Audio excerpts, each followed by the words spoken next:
afternoon, and may the 4th be with you here at the MODUS Super Series as these stars go to war here at the Live Lounge in Portsmouth. It's the return of the 6th, 5th and 4th place players from Group A, and they're going to be joined by 3 more stars here to kick off our Group C campaign. Well, we confirmed our first player through to Champions Night yesterday, and it's a big-name player by the name of Luke Littler that is in to the finale.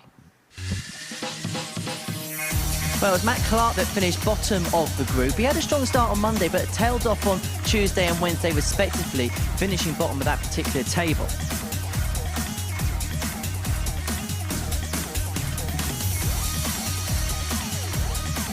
Klassen found himself 5th, but there's performances in there yesterday which will give him good indications and good signs going into this particular session. As for Justin Hood, well, he had the opportunity to win the group going into the final round of fixtures, but he lost out to Mike Warburton in the final game and so finds himself here in Group C. And so that win for Warby means that we're going to see him tonight in our Group B action, following a very strong showing on Hump Day here at the Live Lounge. As for Scott Taylor, well, he had the group in his own hands, but a 4-0 defeat to Mike Warburton cost him his place at Champions Night. And so it's going to be this man here, Luke Littler, who is the first player in the equation for the £20,000 first prize.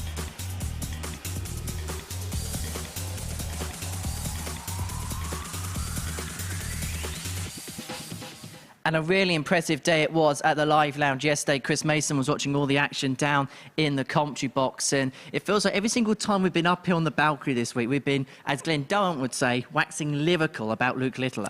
Yeah, he was impressive, and he was pushed hard at times, but found a way to win, and that's what winners do. And he went out last night to the Phoenix and won that as well. You'd have thought he'd have had enough darts after 3 days, but that's how dedicated to the cause he is. Most certainly, and you'll be spending a few days on the Xbox, he told us as well yesterday. Well, let's have a look at the table following the conclusion of Group A's action here at the Super Series, because Scott Taylor missed out by a couple of points, and as I mentioned in the highlights there, it was that defeat to Mike Warburton that ultimately cost him.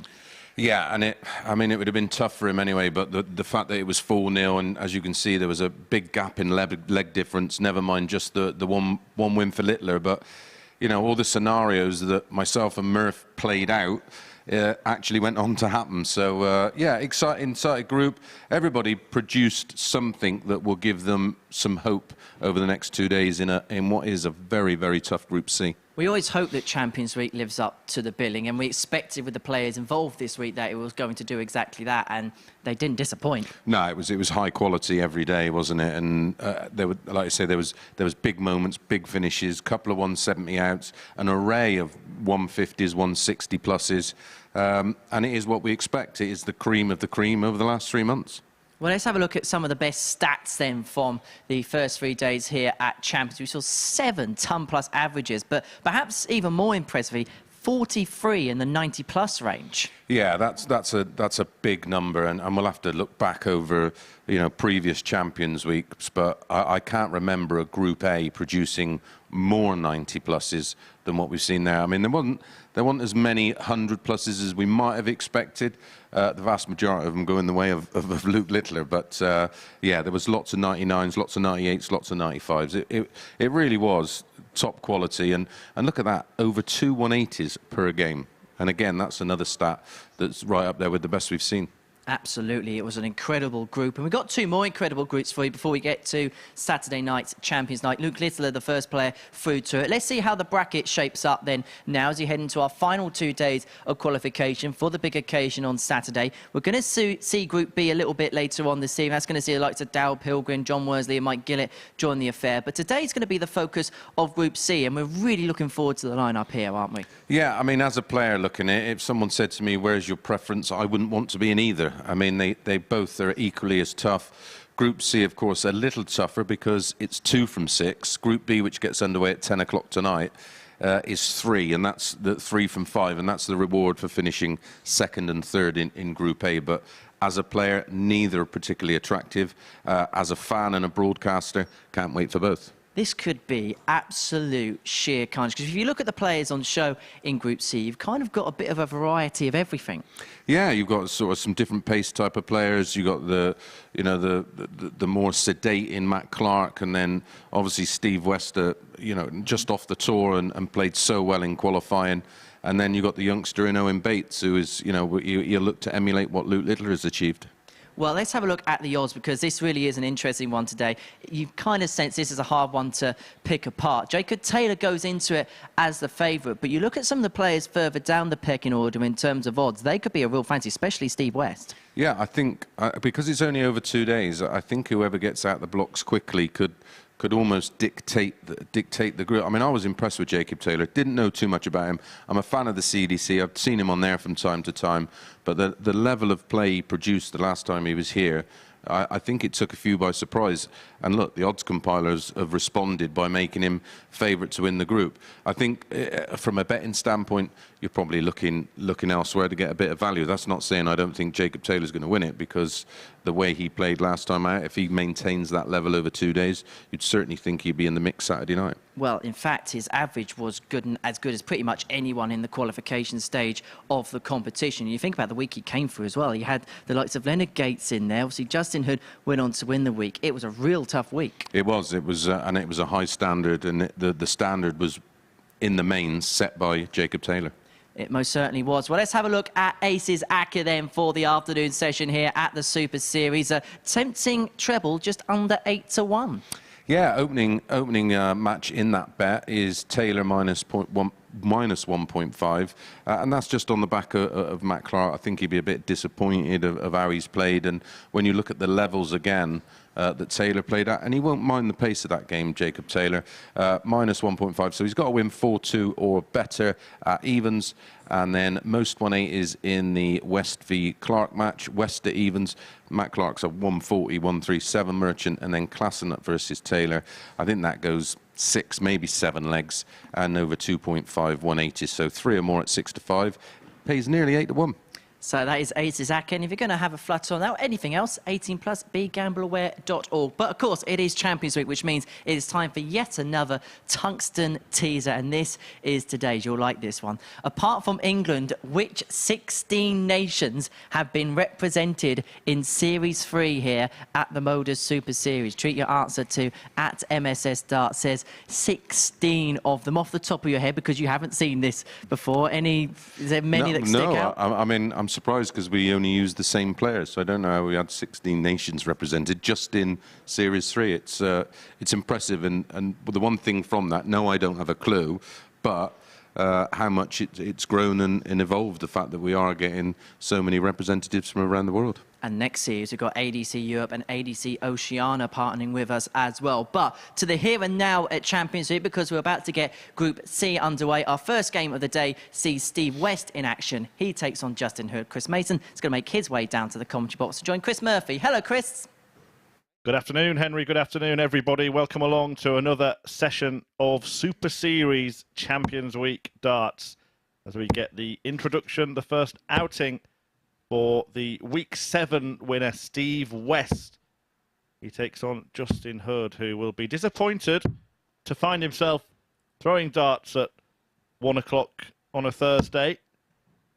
Takes on West, the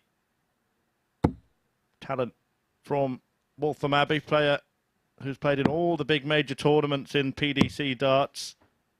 Justin Hood, 30 years of age, from Glastonbury. Those of you who did watch the action in Group First A, leg, it's Steve to throw from Monday first. through Game on. to Wednesday, will know that Hood was in the hunt to take top spot for most of that time, but ended up actually falling out of the top 3. Could have been playing in Group B tonight, but defeat in his very last match against Mike Warburton around this time yesterday saw him fall out of the all-important top 3, and now he's in Group C. And you have to say, mates, particularly 16. on a Champions Week, it is a big disadvantage to find yourself in Group C. Yeah, absolutely. Only the 2 from 6 will make it through. 180. The only advantage is, well, doesn't make much sense now after Steve West hitting a max, is that you're coming in against players who are a little cold, because this is their opening matches of the week, but then you've got to take into account 80. how you bounce back from the disappointment, and he must be disappointed because he not only did he look like he was going to be in Group B, he had the potential to win 60. Group A. Stevie require 160. Absolutely. You saw that 180 from, well, both players in this leg. West, a prolific maximum hitter all throughout his career. 100. Very much, I think the code now is FDM, isn't it, Yeah, Mace? first start merchant. If the first one's in, he tends to follow. But I think more than any other player I've probably 60. ever seen, when it's Steve not in, he requires tends to follow 60. as well, and that's an issue for Steve West. Game shot. That is the in, first so he leg. doesn't need to follow Steve West. because he takes the opening leg on tops. 14 dart start. Cold, you say, Mace? Cold? Pretty hot Second leg, start. it's Justin to throw first. When we Game regard on. or mention the first start merchants, we're actually going to be doing a feature on that will be landing on our 54. MODUS Super Series YouTube channel. So make sure you, well, if you're watching there now, make sure you subscribe, give us a like, 100. and don't forget to that notification bell, and you'll get an alert. Because me and Murph are going to dig a little deeper about stacking technique and moving around the oche and the advantages 140. and disadvantages of a conventional dart, which is very much like that one.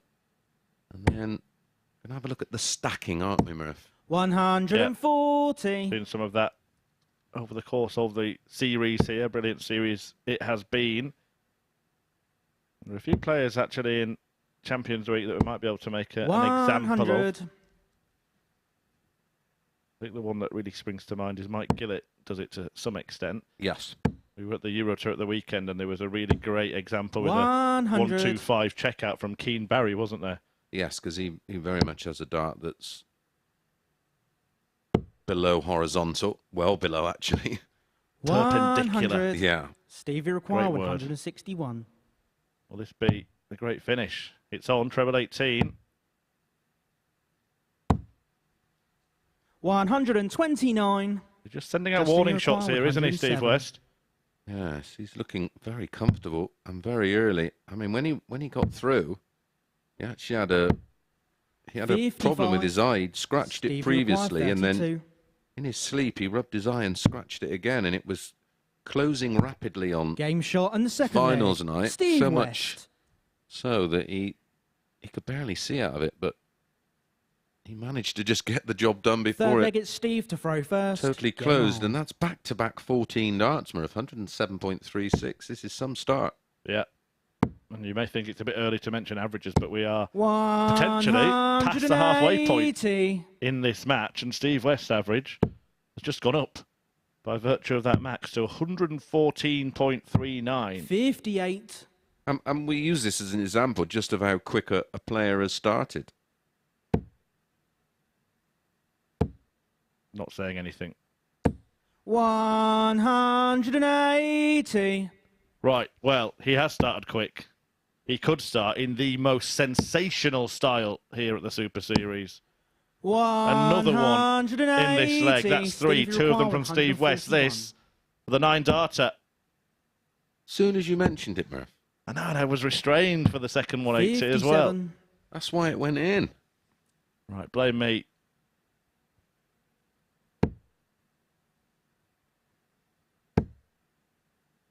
Hood's having a great leg himself, but he's not in it. 140. Stevie require No, 84. he's left a finish after 9 and may not get a go. 19 ball.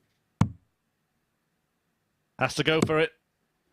45. Well, I Justin assure you require he did. 123. So accurate in the first 6 darts to be that far away from the target is baffling.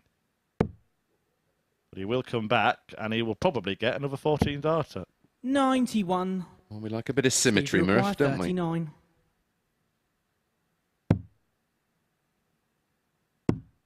Game And there we shot go, on the third 14, leg. 14, Steve West. 14. So we are back to that 107.36 average, even though he inflated it up to 120 by hitting 6 perfect 40. darts Justin in that to leg. throw A first. 14 Game darter on. is normally we'd look at and go, ooh, very good. In this situation, it was pretty poor. Yeah, a bit disappointing, wasn't it? 140. Come on, Steve, get your act together. By the way, a few people have been asking about how the groups are decided for Champions Week because of the fact that it's 140. quite tough for the players like Steve to come in Group C. They've got the least possible chance of getting through of any of the players in the week. Yeah. And it is based on how well they played in getting through their weeks, isn't it? Yeah, it's their overall average in the week they played determines at which point they enter the competition. 135. Had 6 180s in 3 and a bit legs. Yeah, look at that. Henry Deacon will put it scoring power pack. And it is powerful. 49. And there hasn't been too much wrong with the finishing from Steve West either. 3 out of 5, despite a very decent display from Justin Hood, who's averaging 102.94. 59. A double. Justin, you require Exactly. 132. And one of those darts, of course, for Steve West was at the ball. Well, he might get a dart at the ball at the end of this combo 96. to finish a Steve sizzling require hot start 167. to his Champions Week campaign. Not going to happen, so Hood will get goes at the outer ring. 43. Justin, you require 36. And Game he shot does. in the He fourth. stays leg. in the match. Justin Hood. And it goes on a little longer. Both players averaging well into 3 figures here, but Fifth have leg, to it's say, Steve Mace, to throw first. Game on. and he will hate me when he watches this back. But Steve West has been known to let bigger leads than this slip over the years. 125. Yes. It's been a bit of an Achilles heel. Can you remember the Darryl Gurney one at the match play? I can't. So can he. 97. I think it was about 11 mismatched darts, wasn't Yeah. it? But there's no sign of him doing anything like that here. He's been absolutely 180. mustard. And he hits... Well, this is the first match of the day, Mason. We've had 7 180s. A good indication we might be in for 77. a cracking day. I mean, his average now, 109.25.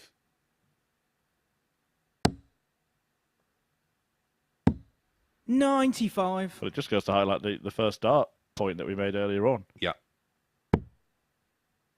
Hello. Ooh, just over pitched. 100. Stevie Well, require it's been a 101. performance of the highest order, this, from Steve West. It's been a brilliant match. I'm surprised there. 49. Yeah, me too. He had 82 left. Yes, the target's bigger, but Hood's not on a finish. If he'd gone for the ball and hit it, it would have been double 16. You would expect him to at least hit a 25, which means his 180. final dart in Steve that require turn would have been a 52. 17. Instead of just about getting the 12, he'd have had 3 at tops. Rather than 2. Game. But he only shot, needed and 2 in match, the end. Steve West. And Steve West has produced an absolutely spellbinding display in his opening match. A fabulous performance. Both players averaging well into 3 figures. And Steve West wins 4-1.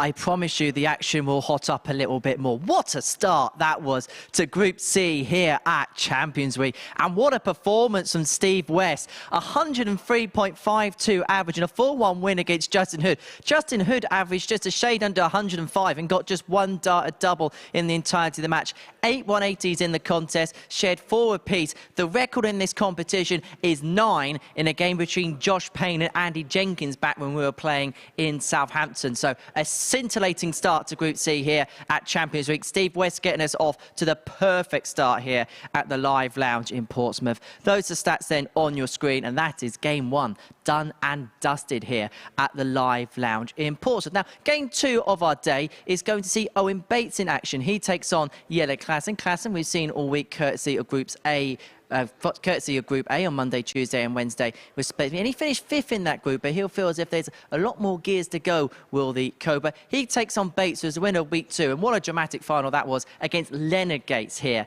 at the Live Lounge, ruled on by vociferous support. He even bought a minibus load with him. Well, I caught up with Owen a little bit earlier on today to gauge his chances ahead of Champions Week. Owen, welcome to Champions Week. How much are you looking forward to it? I've been looking forward to it since I qualified in week 2. To be fair, I love playing here. I love this stage. I'm really looking forward to it. It's been a long wait for you. Obviously, as you say, you won week 2. How have those intervening weeks been like for you? Yeah, it's been good. Obviously, I've been keeping an eye on what's happening here and who's getting through. Been practicing hard, and I've been playing in a few Pro Tours and Challenge Tours, and I'm playing well, so I'm just looking forward to getting started.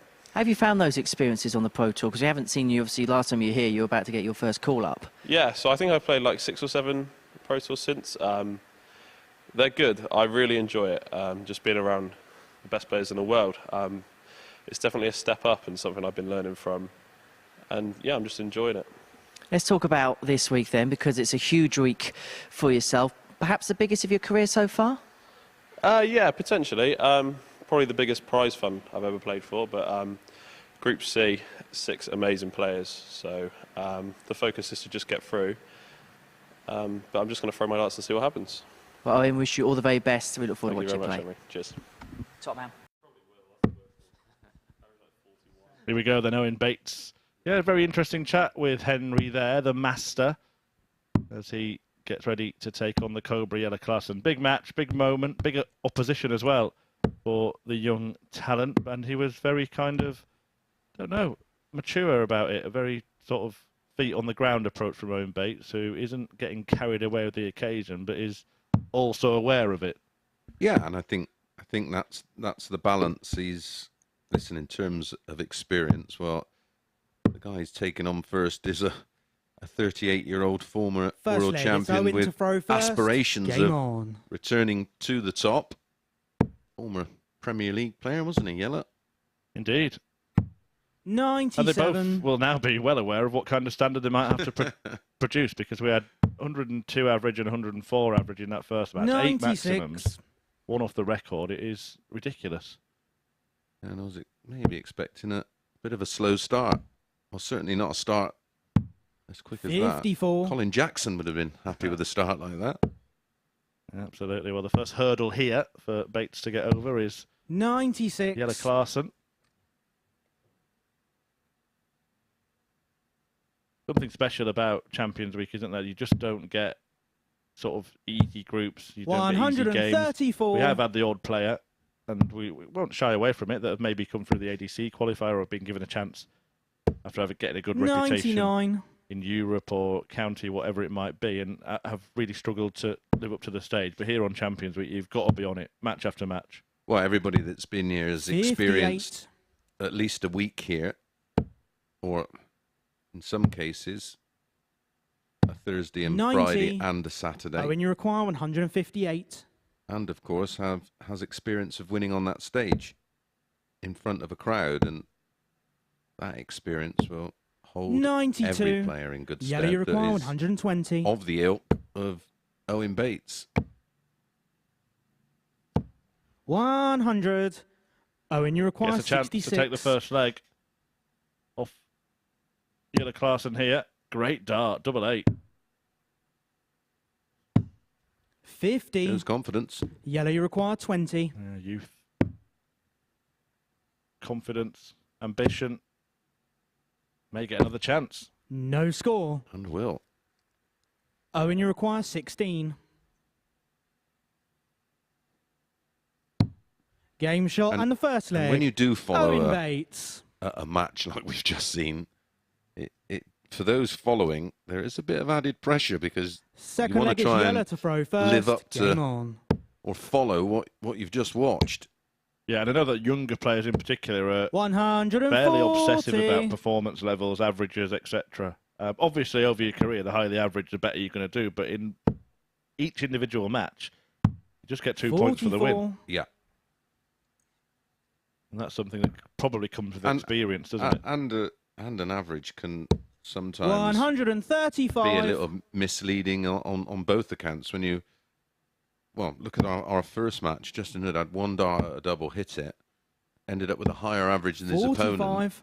Yeah, 104 average. Yeah, he won one leg. Yeah, often your average is inflated by your opponent's performance because And then they're not giving you 42. darts at double. Then alternatively, you can go 11, 14, and 12, and then miss 6 darts at a double. And then if you just looked at the average and based that on performance, you'd be totally incorrect. You'd be a mile off. 180. That will inflate the average here, the first of this match. Now, if you are just tuning 89. in, this is the second match. That's the 9th 180 of the day. We've had Where have you been? we've had groups that haven't had that many. Yeah. Literally. 140. You were in one of them. No, I'm only 95. joking. Didn't take long. 39. Carson looking for the Oh, and you double-double. require That's 92. the pressure Bates has put him under here.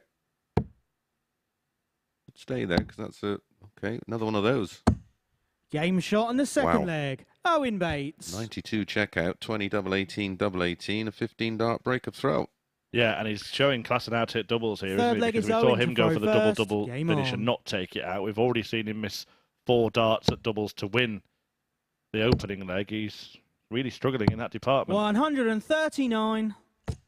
By the way, the record for 180s actually does feature 59. your old pal Mark Durbridge in terms of individual 180s. He hit 7 in a match. No, it's staggering that. Level with, That was the week I played. yeah, level with Josh Payne. 140. Wasn't against you, was it? No. You never did you never run into Durbridge that week? I can't remember.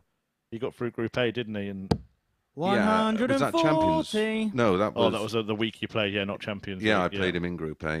Yeah, that's it. Yeah. Yeah, 7 180s. Josh Payne also did that in a match 100. against Andy Jenkins that had 9 in total, which is the current record. 162. Owen, you Nothing require wrong with that. 122. Well, no trouble with the trebles for Klassen, but the doubles has been the Achilles heel. Treble here would give Bates a bang at the bull. Wow, what a dart that is. You could see how far left he went. Nearly in the comms box. 97. But Yellow again, it just require puts pressure on Klassen 140. here. He now has to hit a big finish. He cannot miss that treble 18. Oh, he can. He's going the Rob Cross route. 83. Owen, you require 25. Options for Owen. Big pause. And now 4s. 17. Oh, sorry, 21. Yeah, he Yellow did the require right thing. 57. Took a bit of a deep breath. Game shot This on the time, third leg. Klassen Yellow hits. Klassen. 14 dart break back. Fourth leg, it's Yellow to throw first. Game on. He was averaging 91 after a slow start. 40. Yeah, Owen Bates appearing for the first time this week. Won the week before Yellow, actually. He won week 2. Yellow won week 3. Bates beating Gates. 97. Yeah, he the produced final. that incredible 174 to leave 24, and Gates unusually missing an opportunity, 140. which he normally takes. Yeah, we've seen him a couple of times. I think the figure of players that we've seen twice was 5, wasn't it? Which is not that many compared No. to previous series. I think it's basically about to be eliminated, the chance to play twice because of 180. And the different routes of qualifying now across Europe. I think everybody will be just given one opportunity. Although I think 134. one Yellow, opportunity you for the whole require week. But I think 141. if it's a situation where you can only do a Thursday and Friday, maybe a little 65. fairer to get 2 opportunities. Oh, and you require because 90. the ones playing the whole week are getting 2 opportunities. They're getting Group A and Group B or Group C. 60. missed opportunity Yellow, you there. require 76. Could be a level game. Tops. 36. Just misses. Just Oh, over and you the require top. 30. This is not the nicest double in the world unless you're Michael Smith. Splits it, hasn't he? Yeah, there we go. Game shot on the fourth leg. The right Owen decision. Bates. Yeah, I think he split it. I think we were all unsure where he'd split it for a moment then. Fifth leg, it's Owen to throw first. Game It on. proves to be the right decision. And we did see a couple more 180s in that leg as well. So the tally for the day is now up to 11. The tally for the week, 104. Wow. 54. I mean, in terms of numbers, that's got to be one of the highest quality Group A's we've had. 44. Yeah, I think this we are in the middle of the best week we've ever seen at the Super Series, bar none. Yeah. Just the amount of 90+ averages, but you know they weren't just sort of 140. you know 90.5s. There were so many in 98, 99, 95, 96s. 123. He did have a little look down there.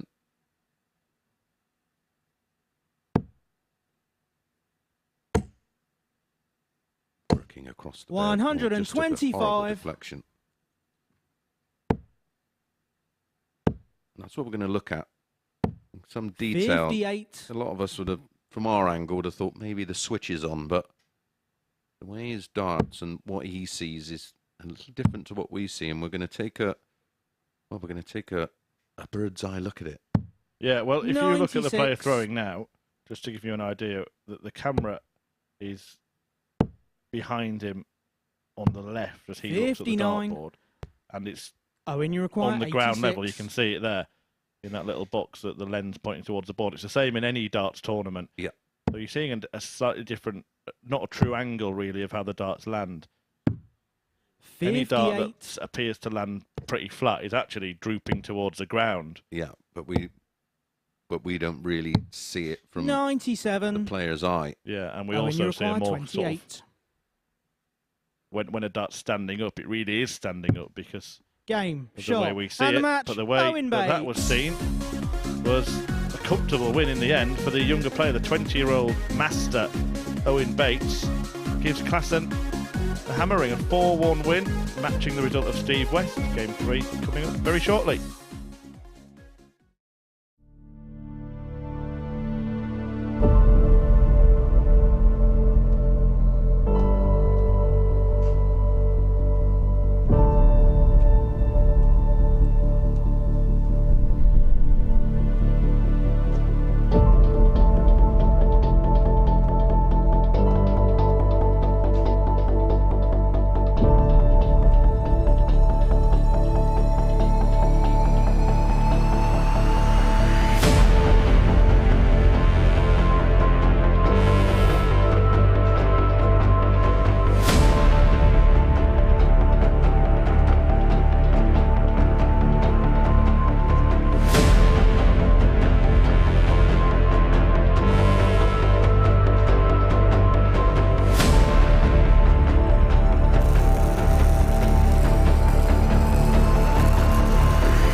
Welcome back to the live lounge here in Portsmouth, where Owen Bates has got his Champions Week campaign off to the perfect start, getting the better of Jelle Klassen by 4 legs to 1, doing so with an average just underneath 94. In fact, that 88.4 for Jelle Klassen is actually the lowest recorded average we have so far today. That is how high the standard is here in Group C at Champions Week. Owen Bates then off to a flying start here in Group C, and so he is off the mark, he is on the board. In fact, the 2 players that come into this group have got victories against players who played in Group A earlier on this week. Well, we've got a little bit of time before our next match gets underway. It's going to see the Canadian Jacob Taylor in action. He's our reserve qualifier for this week, but my goodness, did he play some scintillating darts when he made it through to the Week 8 final. He's going to take on Matt Clark. It's his second appearance here at Champions League. But before we get that one underway, got a little bit of time before we get that one underway. So last week we had Scott Mitchell with us in a playing capacity. He caught up with Paul Nichols to talk about life after the Pro Tour, the World Seniors, and kind of where the game is in general.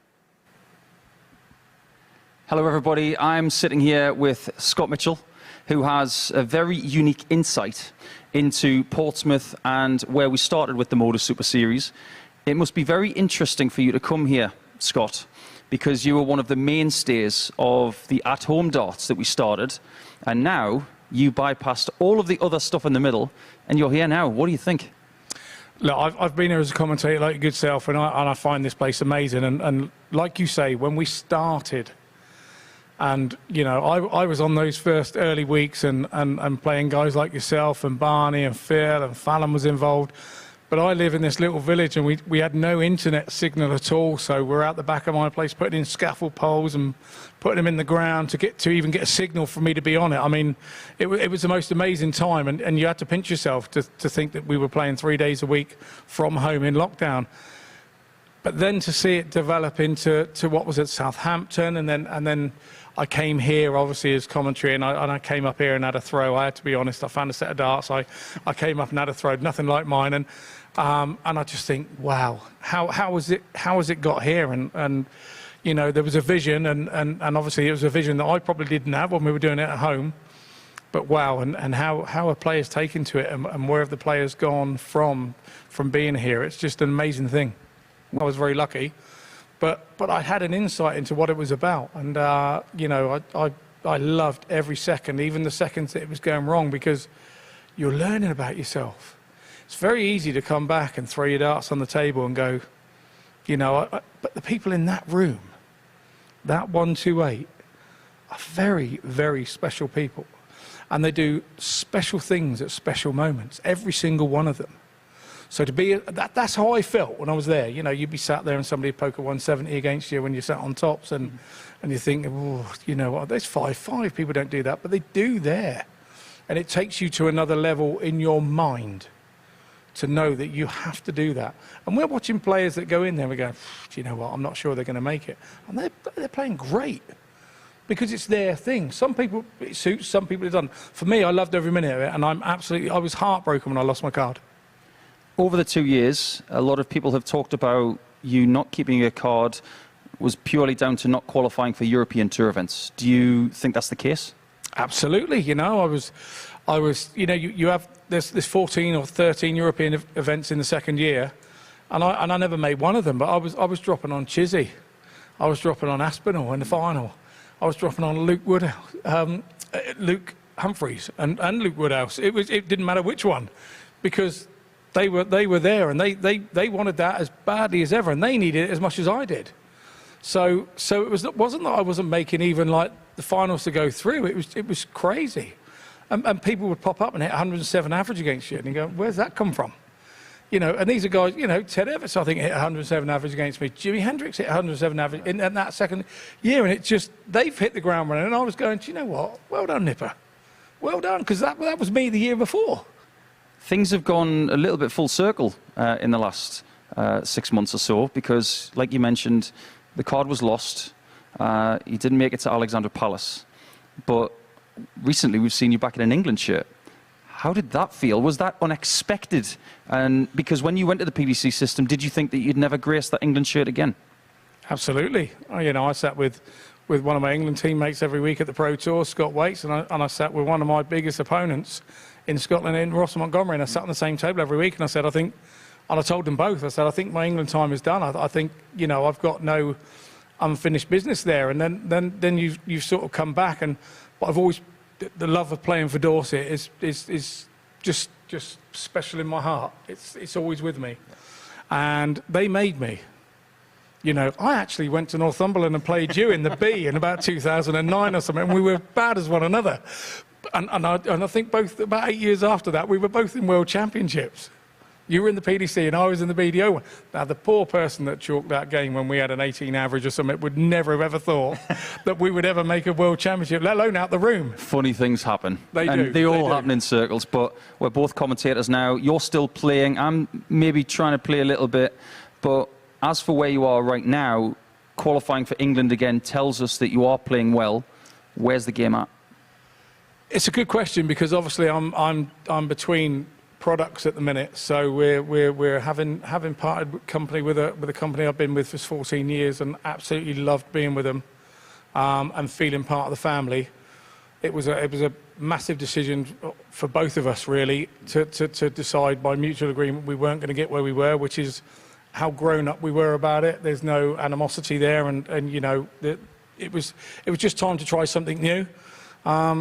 So that's been difficult, getting all that sorted. That's in my mind. I feel like we're coming through the other side of that.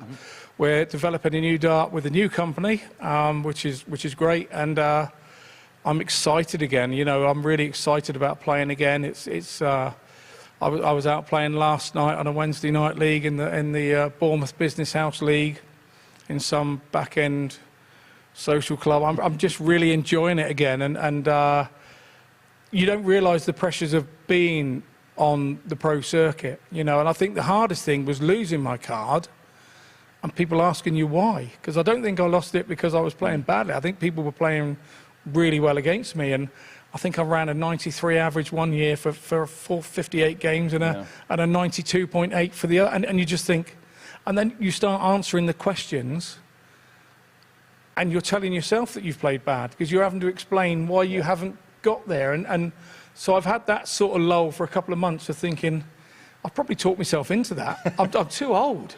I should know that. So I've talked myself into being that I'm a bad player. You should know, Scott, that there's no age barrier when it comes to darts, and that brings seniors into it. I don't mean to bring up the fact that you are over 50 now, but for some people, life begins at 50. You look at Richie Howson, who has revitalised his darts with seniors darts. You had a little bit of a dabble into the World Senior Championship. What was that like, and what do you see for seniors in the couple of years coming up? Well, all I can say is about 15 years ago, I'd have paid to play Peter Manley, and now I get to play him in the seniors or whatever. It was great. It was a great experience. It was it's renewing old rivalries. You know, there's rivalries that you thought would never be renewed, and you sit there in that seniors room with players, you know, there's banter going backwards and forwards. And as I said in my interview after I played Peter, I knew every time he hit a treble 20 for 4.5 hours before we went out there and played. But it wasn't nasty. It was such a breath of fresh air where people genuinely wanted people to do okay, you know. And it was, I've loved every minute of the seniors tour, and I'm going to continue to do it as long as I can. But my burning desire is to go back and get a tour card again if I possibly can. Still excited, still capable. Scotty Dog Mitchell, watch out. The future is looking very pink.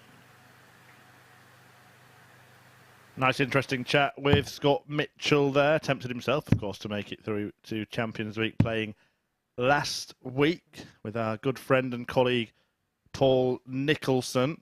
Scott, very much plodder of a player, and we're going to get another one in action here in the form of Matt Clark, who endured a difficult couple of days, Tuesday and Wednesday in Group A, but did find his feet again towards the end of yesterday, ended an 8-match losing streak. He faces Jacob Taylor, the final player from this group, yet to be seen.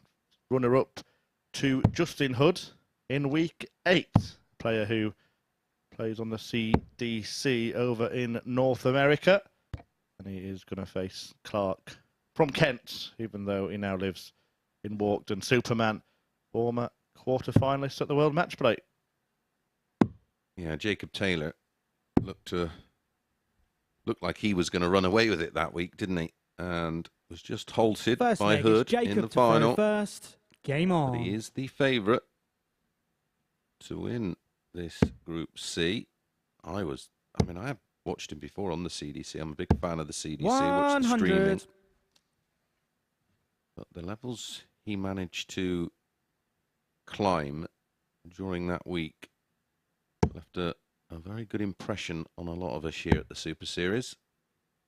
Yeah, it's interesting that the bookies made him favourite to win this group. The fact that he was the runner-up, all of the other 5 players were weekly winners. Yeah, I think that was more down to the standard of play during that week, hence why he was 140. the first reserve, because he had the highest weekly average of all the runners-up across the 12 weeks. However, outsider Owen Bates, 11-1 shot, just won 4-1 against Yannick Larsson, 121. And second outsider Steve West at 6-1 just posted a 103 average and hit 4-180s in a 4-1 demolition against joint second favourite Justin Hood. So what do they know? Yeah, well, that's what I said at the top with Henry. I you know, I'm not saying 57. that Jacob Taylor possibly isn't the bookish choice because of those numbers, which we can't ignore. But I think the value was represented better down at the bottom end. 60. If you are going to have a flutter, always gamble responsibly. 18 plus begambleaware.org. Only gamble what you can afford to lose, 100. 'cause that's what will happen. Hence, you never meet a poor bookie.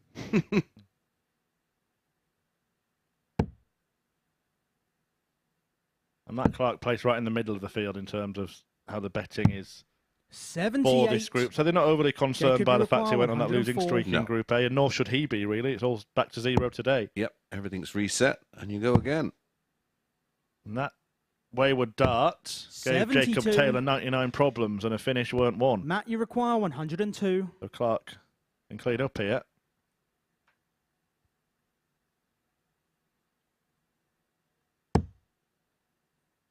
Well, many players might choose to stay there. Yeah, he has. It was a brilliant, inviting guide, and he's used it. And that 91. could have proved to be Jacob, you excellent. require Excellent. 32. It's kind of board management, almost dart management by Matt Clark there, but in the end missed the double. Game shot on the first leg. Taylor does Jacob win it. I Taylor. love that play, you know, mate. I'll bang this drum for as long as I'm allowed to have a microphone and an opinion Second in this leg is sport. Matt But to I throw think first. if Game you've got on. 2 darts left, the treble 20 is the best way to go. If it's a treble to a double. Yep. Well, it's what you throw at the most. If you're the most likely thing you're going to hit 123. is a treble 20. And particularly there when he had such an inviting guide. That won't have been the plan when he first walked up to the hockey. But in the end, though, it was Taylor who 95. claimed the leg. One of 2 Taylors we'll see in action today. Scott in Group B tonight, and he'll be well determined to make sure he gets through, having basically thrown it away in Group A. Yeah, it was his to lose, and unfortunately for him, 81. just went off the boil at the wrong time. Yeah, it was an emphatic defeat. Well, it was 2 4-0s that meant that Luke Littler had actually won it before Taylor played his last match. Yeah. 95. He was beaten 4-0 himself and really went off the boil dramatically, didn't he, in that defeat to Mike Warburton.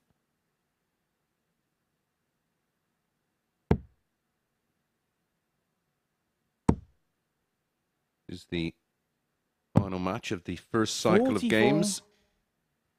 Each player plays 5 times in Group A and in Group C. Group B, which gets underway at 10 o'clock tonight on Sporty Stuff TV, 95. is a 5-player group. They all play 4 times tonight, 4 times tomorrow night. Top 3 join Littler, and the top 2 from this, when this gets done and dusted around about 6 o'clock 140. tomorrow afternoon, will give us 2 more, and that will make up the 6-player field for finals night. Yeah, and it really focuses the mind the early 41. stages in Group C, I think, because if Matt, you you lose your first require couple of matches, 113. you're in big trouble already. Yeah, this is the one where you want to gather the blocks, dictate the pace, get yourself a lead, and then go into tomorrow just needing maybe 1 or 2 wins. Yeah. Having said that, though, Champions Week of any week is probably the week where you're most likely to get through 57. a group on fewer points than normal, because you'd expect that everybody will beat everybody else. Yeah. Well, we sort of thought 20 points in 59. Group A, and that Matt, ended you up the require case. 56. Littler winning 10 of his 15 matches. Double 12. Double 6.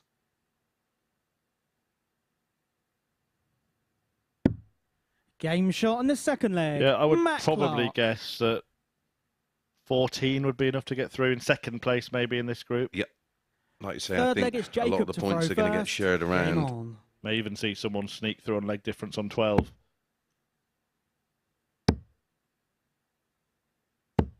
100. Of course, Group C does throw up the possibility, because it's a 2-day group, that everybody could end up on the same points.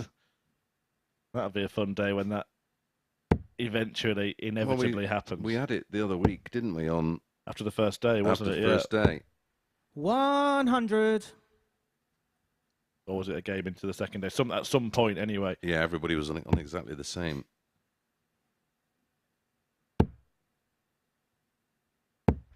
$100. It would be 10 points in this group, wouldn't it? Won 5 and lost 5. Yeah. There was a perfect example there. The darts almost look like for Jacob Taylor, like they sit up a bit. But when we took the wide angle shot there, you can actually see they are below horizontal. 45. Yeah, well, you also see the opposite. So you can see them sit up there. You have a look from this angle at the end of this shot. 140. Saying that allows them to do that. Yeah, you see? can see it from there. Basically flat, aren't they? Yeah, just under flat, aren't they?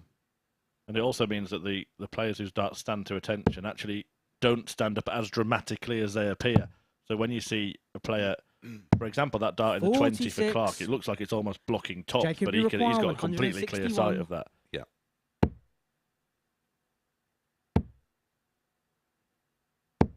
Top 100. team behind the scenes do give us various camera angles just to look at the way that the darts go in the board to better help you understand how players use their darts. That looks like a blocker, but just to the, if he shuffled across, he 57. would have a nice line in there. Jacob, you require 61.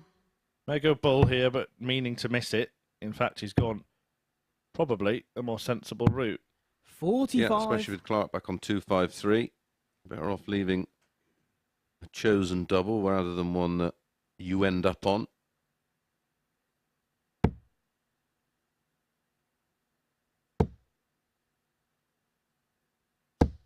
$100. Jacob, you require 16.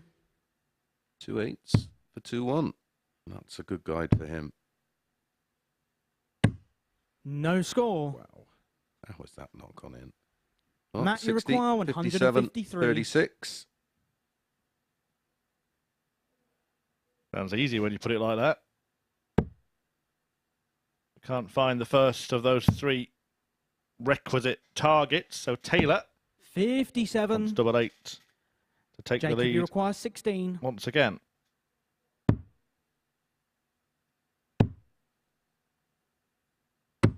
No score. 6 at it. 5 of them on the wire. Matt, you require 96. A busy weekend of darts that gets underway this evening. Away from the Super Series, Premier League, Euro Tour in Belgium this weekend. Went double there, Clark. 40. Yeah, up in his Challenge part of the world, Tour actually. as well, isn't it? Jacob, Premier you League require Manchester 16. tonight, isn't it? Yep. Clark sort of hails from these days. 8.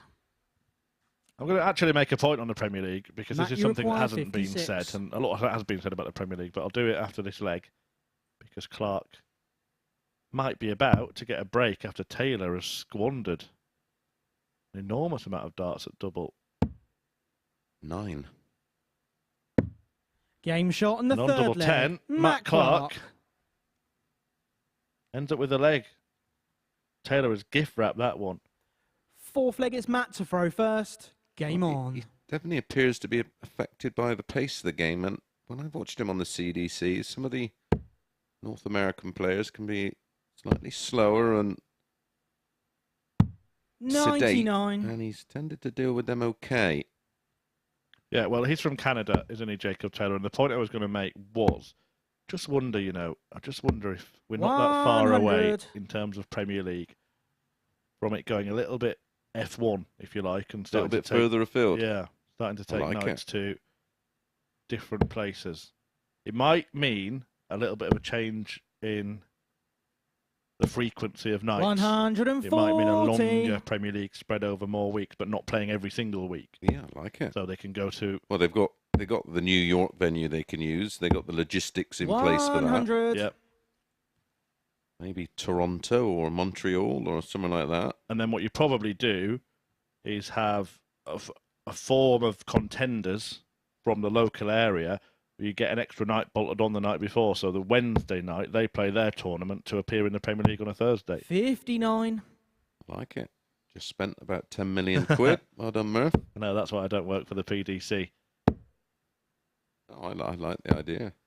55. Well, they're always talking about ways to evolve and freshen up the concept, and one of the moans that sort of the armchair fan has, and it's maybe legitimate, is seeing the same matches all the time, and that would see it in different areas, different fans, and different faces. Yeah, well, that's where the sport has 99. evolved for me in not necessarily a positive way. The Premier League, because I wasn't seeing, Taylor against Barney every week. You used to have a look and think, right, they're 46. playing night 6 and then night Matt, you 12. require Yeah, and you'd pick them out, wouldn't you? Yeah, And then if they drew each other in another tournament, that'd be a big thing because they've only played 3 times that year. yeah. Phil Taylor, that is, by the way, not Jacob. Who knows if we will? We'll see him if that idea ever comes to fruition. Matt Clark wants to avoid doing what Taylor did in the previous leg. 64. It's 9 darts at double. Should be 2-1 up himself. And I think in this case we can say should be because that's an awful lot of darts to miss in one leg. 85. Matt, you require 40.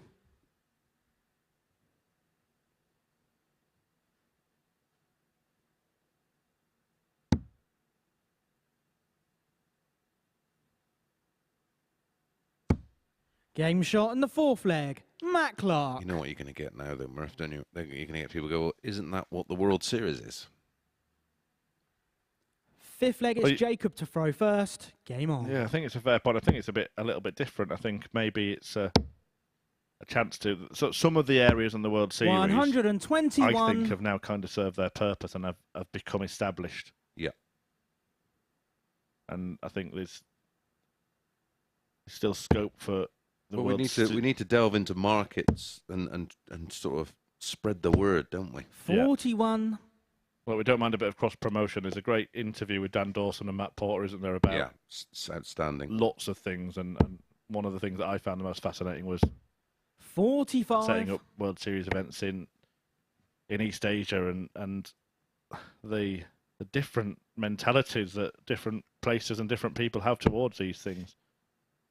And the challenges that come with it. It's easy for us to sit here and Spend pontificate money. about what we would 134. do. But logistically, it's an absolute treasure trove of challenges, isn't it?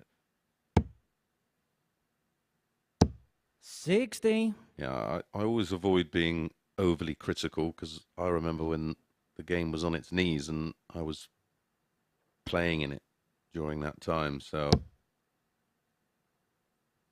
and I think it's more of we look for ideas that maybe could boost the game even 85. further. They're not necessarily financially feasible, but there you go. Yeah.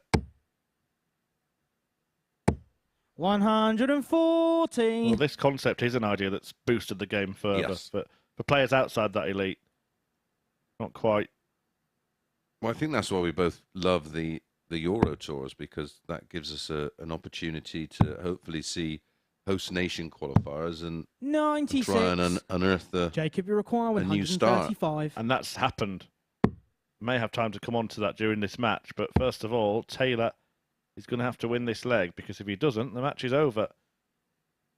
Jacob was a 2 to 5 99. favourite. Clark. Matt, 7 you to require 4 dog. 145. Well, all of the favourites will have been beaten 4-1, won't they, in their opening match?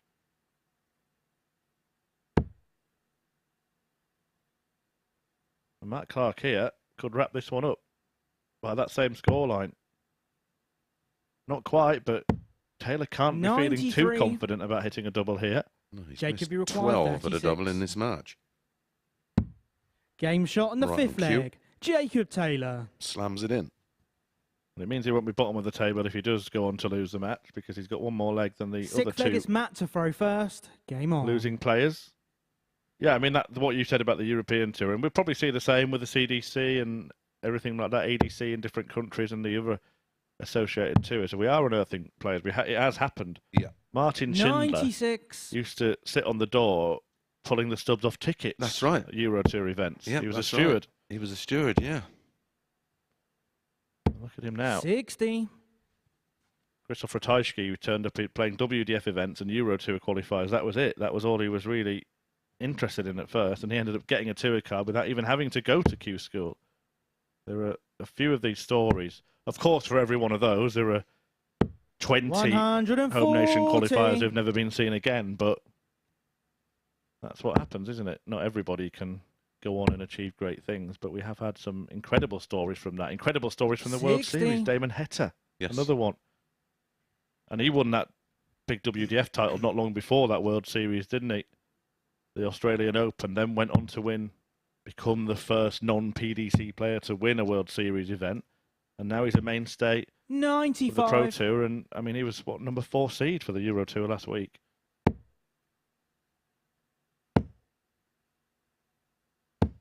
$100.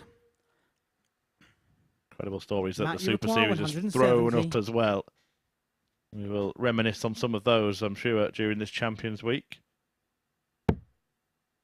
Well, didn't we get our first look at Corey Cadby in a World Series, wasn't it? 53. Indeed. And I think like what we've witnessed this week from Luke Littler, especially if he goes on to win it, people will look back at this week in 100. maybe 5 years' time and say, well, there were the signs. Matt, you require 117. I think the most exciting talent, teenage talent since Michael van Gerwen. And by the way, when Van Gerwen won his World Masters, his first big major title, Luke Littler wasn't born. 93. And MVG's only 34, isn't he? Yeah, he was 17 when he won that. Littler was born about 3 months Staggering. later. 60. Well, Matt Clark, Matt, you require 24. who suffered a slide in Group A, really struggled towards the back end of it. But as we said, the old experience of pragmatism, he would come back and know that everybody starts on O in Group C. And he's looking, oh, well, he thought it was in. The man from Walkden going for Walkies.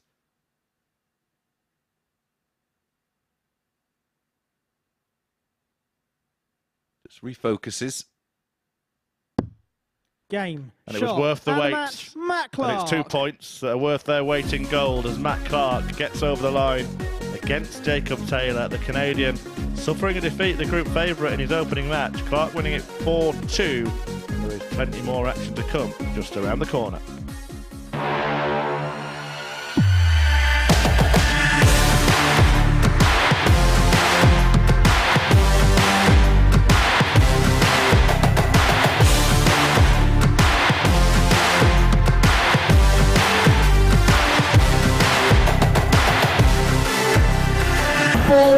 Joe Taylor, Garrett Tilley, and board 2, Craig Nixon, Robin Young.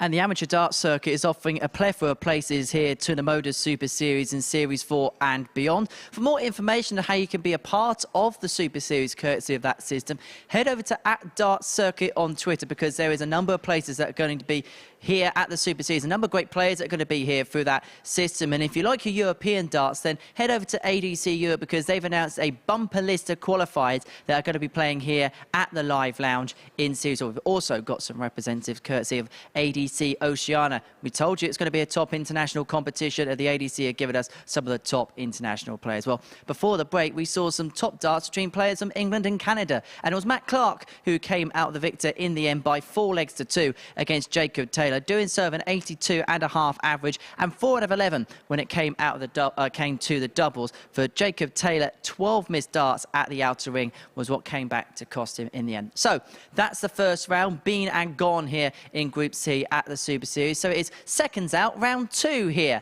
at the Live Lounge. And it sees Justin Hood in action. Well, he played superbly, didn't he? But just came up against a runaway train in Steve West in his opening encounter. He takes on Owen Bates, who was just as impressive in his opening win against Jelle Klassen. He was our winner in week 2 here at the Super Series, and possibly the best final that we saw here at the Live Lounge in terms of competitive play anyway. He got the better of Leonard Gates in a scintillating final. Gates missing match starts to get it done. Here was how Bates won through. So Owen, you require 24. Up to Bates now. He's got 3 darts in hand for 24 and the title.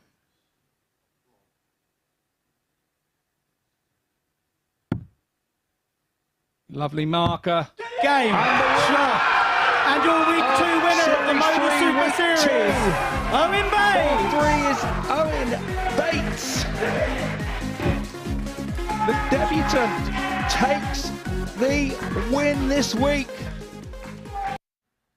And that was the moment, the 1-7-4, Murph, that preceded the 24 was something else, wasn't it?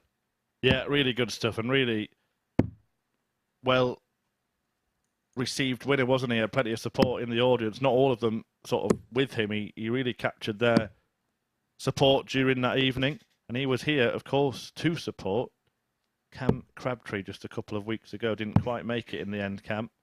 Mike Gillett getting over the line on week 11. We'll see him tonight. First leg, it's Justin to throw first. Game on. Watched Owen.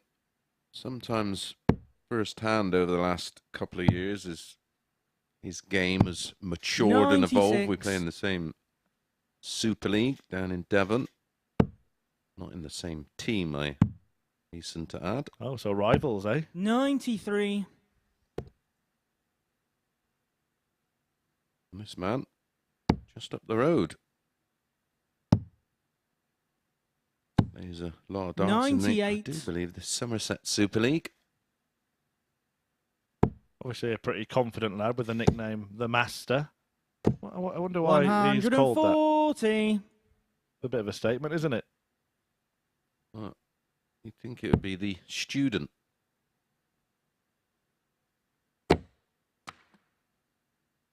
And as for 39. Justin Hood, happy feet.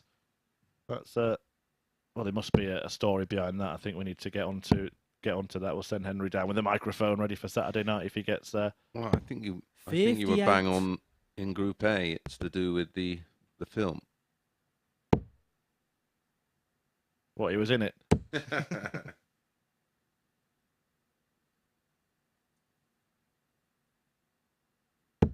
135. Innovative nicknames in this group. You've got Jelle Klassen and the Cobra as well. And Matt Clark, Superman, one of our favourites. Justin, you require 133. I'm always a bit disappointed about Steve West, you know. Westy. Yeah, well, he doesn't he go by Simply, as in Simply the West. 93. But then doesn't walk onto that song. 110.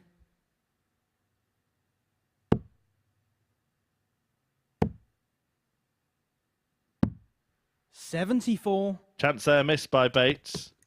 Justin, couldn't master that 40. one. And now Justin Hood can put his first foot forward. Double 10.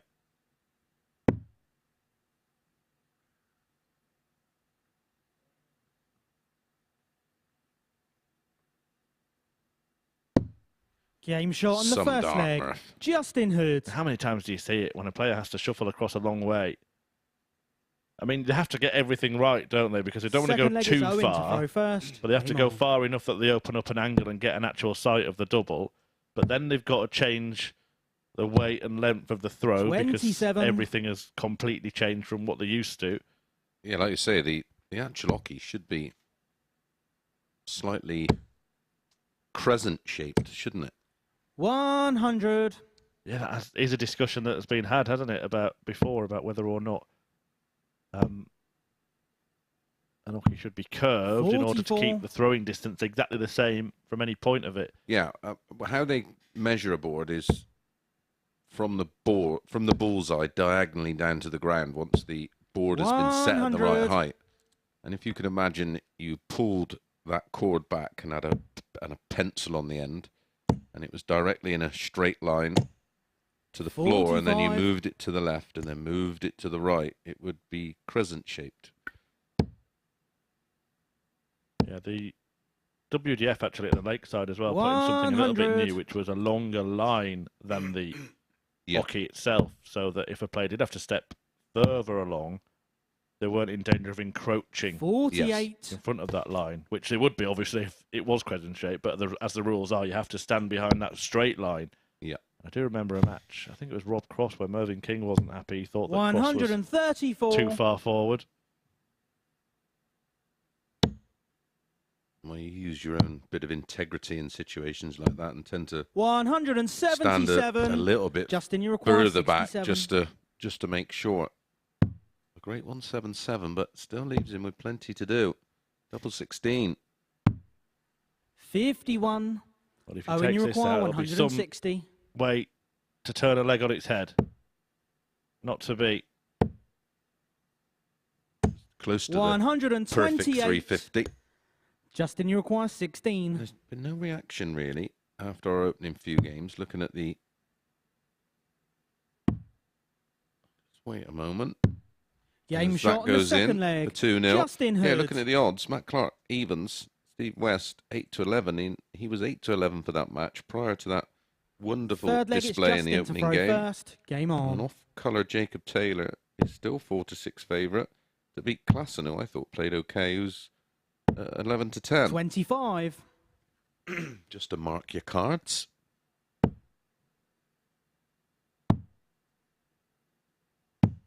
$58. The WDF actually did that hockey after an argument a few years ago, actually, a few years before, between Scott Waits and Dave Parletti. 57. It's one that I'm a sucker for watching darts controversy on YouTube. It's one that I've watched many times. And in a certain event, some events don't actually have a physical hockey, they just have a 100. line. And Waits was basically saying that he was stepping over the line, his opponent, in that one. He was having a real go at the referee. The referee did his job and stood firm and basically told Scott to put up and shut up. 58. It is, of course, a Star Wars day today, so I suppose I should say that the umpire strikes back. 93. Where's John Park when you need him? Yeah, that's another questionable nickname, isn't it? Well, we were on that subject before. Darth Maple. Yeah, not having it. You might be watching 96. today, Party, looking on at the progress of Jacob Taylor in particular. Did play himself, of course, in this series as well. 140. If you are watching, John, let us know how you're celebrating. May the 4th be with you. 41. Owen, you require 110. 110 then for Bates. That's Game shot on the third leg. innovative. Owen Bates. Excuse me, creative, but it worked. Yeah, starting on the 18s. Fourth leg, it's Owen to throw Not first. Game that on. common on 110, is it?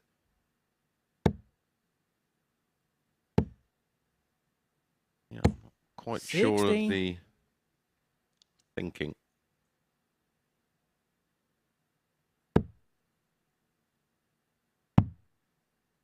Oh, what, 54 would leave 56, wouldn't it? 93. So, I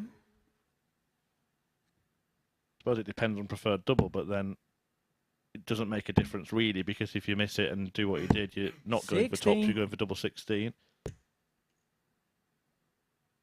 And it is one of those shots where if you miss either side of your target, and this is more for amateur players really, if you go 134. the 18s and miss either side, then you're not leaving anything. Well, you're seeing a lot of players nowadays start down the bottom of the board on 110, aren't you? Yeah, because if you hit 100. 3, and you've still got a chance.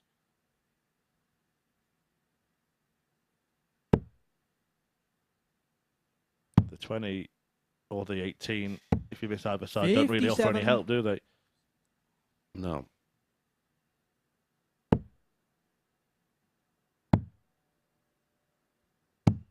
$96.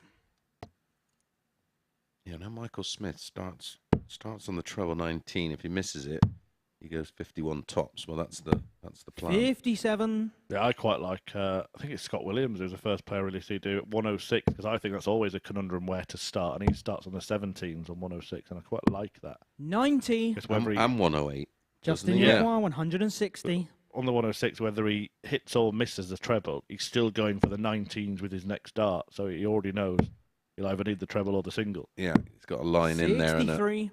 and a bit of Owen weight Uruguay, 95. to work with. Choices here for Bates. Could be bull, could be treble 19. Goes for the latter now. Could be two doubles or a treble and a double, which he has 79. almost pulled off. Justin Uruguay, 97.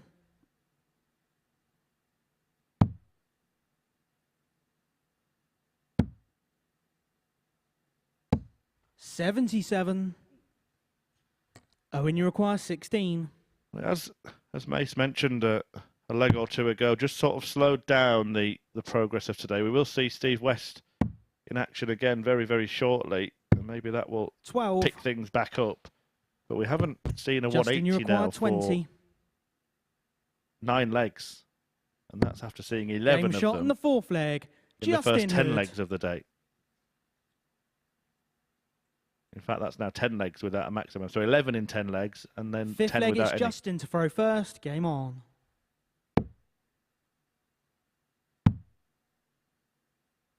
Well, he has 93. penguins on the shirt, so I presume the nickname Happy Feet means he must resemble one of those characters in the film. 84. Apparently, if you look under his collar, there's a joke.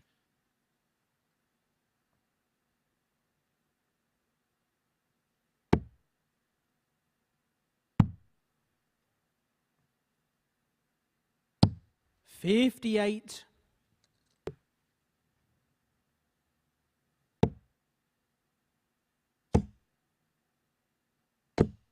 The one thing that I know he's good friends with Cam Crabtree. Mentioned that Cam Crabtree beaten in the Week 11 final. Owen Bates was here during that week supporting him. Actually, we heard from him on the balcony. But one thing that he does have in a similarity to his good pal is a huge 140. lean forward in his throat. Look Yeah. at that. You could just see him as we saw the side shot of him approaching the oche, then how much he actually moves the upper body. 180. My good pal, Marcus Knappman, who plays county with Justin Hood, said when Justin first played 96. county, he forgot his shoes because you've got to wear black shoes when you play county. So he borrowed a pair a few sizes too big, hence the nickname Happy Feet. There we go. Knew there'd be 59. a story. Justin Uruguay, Thank you, Marcus. 114. Hope you're well, pal. Owen Bates has just ended that 180 drought, by the way. Owen Uruguay, 118. Couple of throws ago, and now he wants 118, but can't take it out. Looks like Justin Hood has got his number. 86. Tops he wants for 4-1. Justin Uruguay, 40. Well, Hood lost 4-1 in his first match. Bates won 4-1 in his. And we did say it could be a day where everybody beats everybody. 30. We just didn't think it'd be by the same scoreline. Owen Uruguay, But 32. it might not be now because Bates has a chance to stay in this match at least a little longer. Double 16 the target. That's a good dart. Looking at the top portion of it now. And now look at that. Well, this is locked out. This will be the dart of the day if this goes in. I think he's deciding where to throw it from. No score. Well, look, we see at the end there, he was stood right over by the drinks table, Justin basically. Uruguay, 10. Could have pulled a pint. He was that far over to the Game, right. shot, But it and is the match, Justin Justin Hood Hood. who's happy with the scoreline. 4-1 in his favour in a fairly low-key performance. But he reverses the scoreline from his opening match against Steve West. When we come back, it will be Steve West back in action against Matt Clark.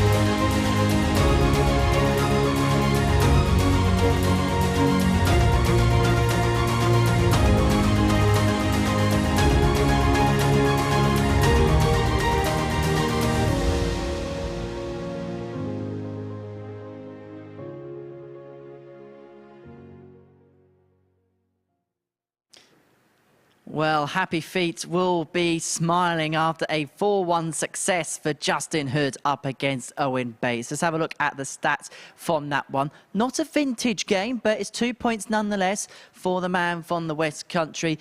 He did have 4 out of 15 on the doubles for Owen Bates, 1 out of 9 on the outer ring, came back to cost him severely in the end in that one. So it kind of levels things up then as far as the group's concerned, because Justin Hood lost his first game 4-1, won his second 4-1, and for Owen Bates, it's a reversal of those particular sets of fortune. So that is game 4 been and gone. It's now time for game 5 of our day, and it's going to see Matt Clark in action. He's looking to come back from continue his good run of form, winning 4-2 against Jacob Taylor. As for Steve West, well, he put in the performance of anyone so far today. A 4-1 victor over Justin Hood in the opening match of the day. A game which saw 8 maximums shared 4 apiece. It was absolutely exhilarating. So who's going to make it 2 from 2? We're about to find out in the company of the 2 Chris's. Thank you very much indeed, Henry. Yeah, it is contrasting styles, but 2 experienced operators. And that's just a commentary box. Yeah, Matt Clark and Steve West, both old hands at this historic game. Something else that we'll delve into on our social media channel in due course, a bit about the history of darts. And, well, these players have been around long enough to see much of it. The growth and the decline and then the regrowth again. And now in very different positions to where they have been. Both have been players that have been in all the big major tournaments and now scrapping it out here at the Super Series. I'm not sure that Matt Clark has got ambitions to get back there, but I know Steve West certainly has. Yeah, absolutely. He's awaiting a further hip operation this year, which will First leg, it's Matt allow to him throw first. Game to on. put the hours in that's needed. Problem with him at the moment is, well, very similar to that of Phil Taylor, that anything more than sort of 10 minutes on the board and he's in absolute agony. 60. He's lost a load of weight, so that will obviously help him.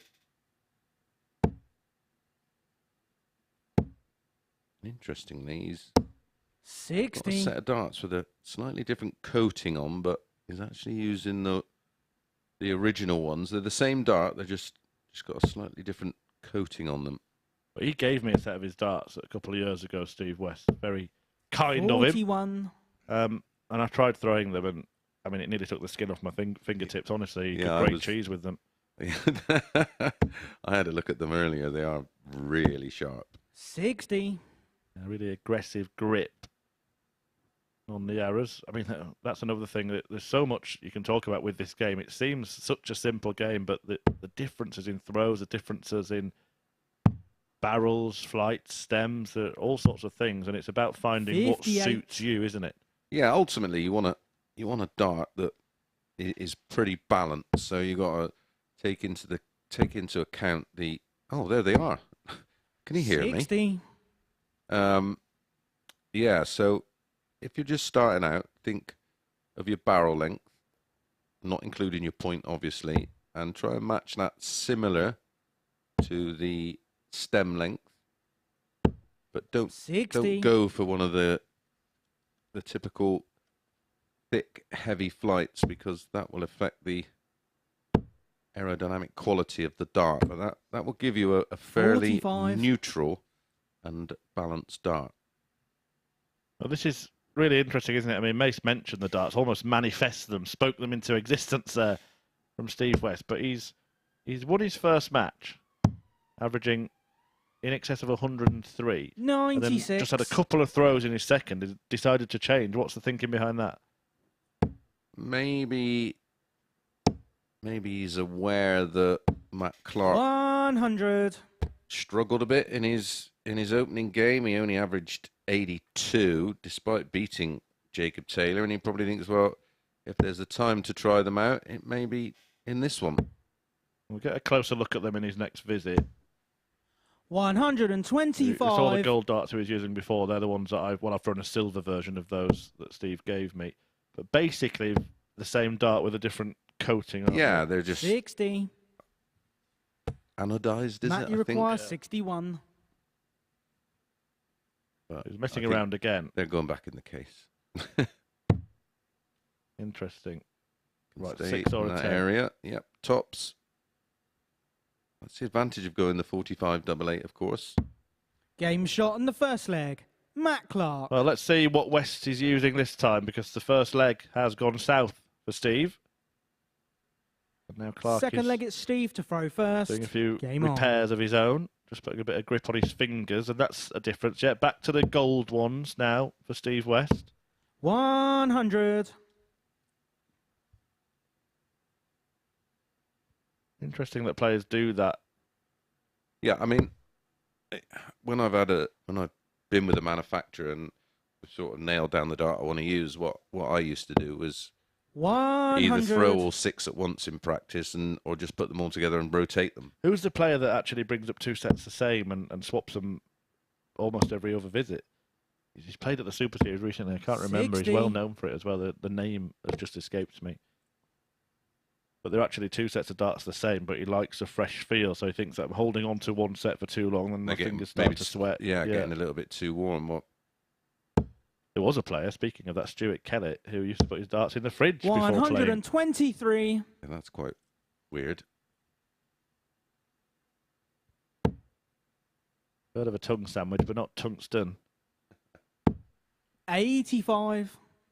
Yeah, West not looking a happy chappy at the moment. And he is one of those people as well who, you see him on a dart stage, if you're watching at home and you think, oh, he's a bit miserable, he thinks the world's on his shoulders, but actually behind the scenes he's one of the nicest, most amiable people going. 85. Yeah, I've been on some great trips with Westy. When he had his first operation, me, him, and 42. Andy Fordham were doing an exhibition, well, a series of exhibitions in Holland. And when I picked him up, I had a sports car at the time, which was a 2-door car. 81. It had seats in the back, but they weren't particularly comfortable. And he had to sit in the back. And then we went to pick Andy up, God rest his soul, and he was like, I don't think I'm going to fit in there. I said, you'll be all right, Andy. Get 85. in. And what a week we had. Matt, you require 112. Well, he's been back in the darts case again, and West has pulled out of the tungsten tombola those other set of darts. So that is now 2 changes. I know Matt Clark is known as a pretty slow player, but I didn't expect an opponent to be taking pit stops during the game. Game shot in the second However, leg. it's Clark Matt who's Clark. doing all of the running, racing through the match. 2-0. And if he wins this, he'll go into P1. Third leg, it's Matt to throw first. Game on. There is a question. We've seen top players do it. Peter Wright, the obvious example, but Raymond van Barneveld has done it himself, others as well.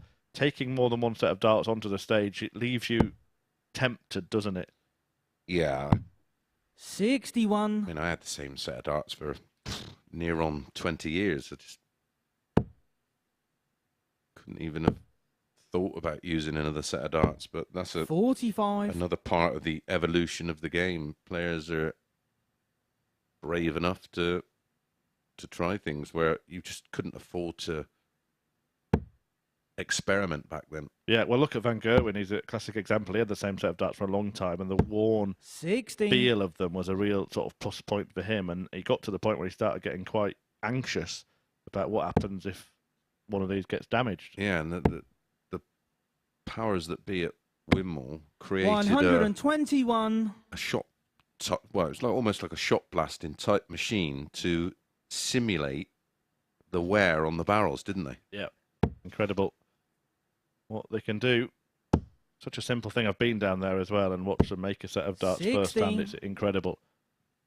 Yeah, I went down there and had a day doing a dart for me. The ones that had the slight little scallop in them. Fascinating to watch.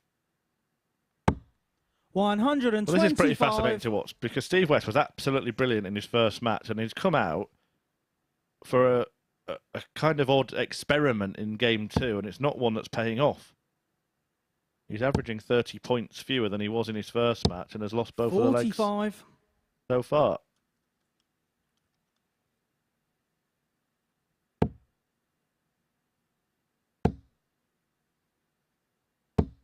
60. Shaking her head. It's just not happening at the moment. I think he's kind of tied himself up in knots here for no apparent reason. Well, we've seen that from Peter Wright, haven't we, on multiple occasions where he's actually taken up 3 sets. Now, remember earlier in the series when Steve West hit 3 bullseyes? Yeah. Steve, you require 150. Wasn't to win a leg, it was during a leg, but now he wants 3 to win a leg. Not going that route.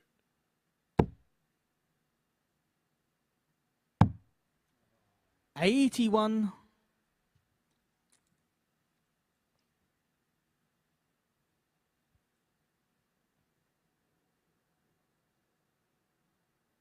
Clark is this time going to allow Steve West his first darts at double in the game. 100. Steve, you require 69. He gets 2. He needs both. He misses 63. both. Only by a fraction. Matt, you require 75. 75 goes in. Gonna be a real uphill task for Westy. Well, one thing we did say yesterday was that Matt Clark will, in all likelihood, find a way of making it through to finals night. He's never not managed that. He's never not made it to the big final of all of the 3 weeks he's played previously. 55. And if he does win this match, he'll be the one player who will have won Steve, their you first require 2 in 6. Group C. And that's after losing 8 of his last 9. Game shot on the third leg. Steve West. Steve's got himself back in this one.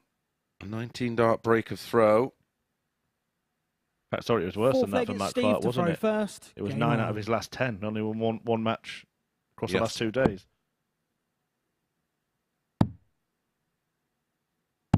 $134. Well, he seems to have settled on the arrows now, Steve West. Just going back to Peter Wright as well, I'm still surprised that we haven't yet seen him use different sets of darts for scoring and finishing. I thought that was the next thing that he would try. Well, a bit like in pool where they have a cue to break.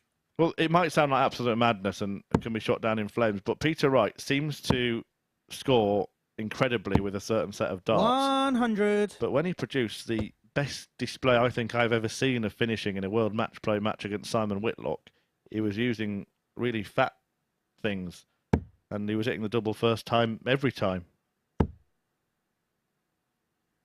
I suppose where you get caught then is when you've got like a 100. combination finish. You're like, what do you do? Bring up 2 scorers and 1 doubler.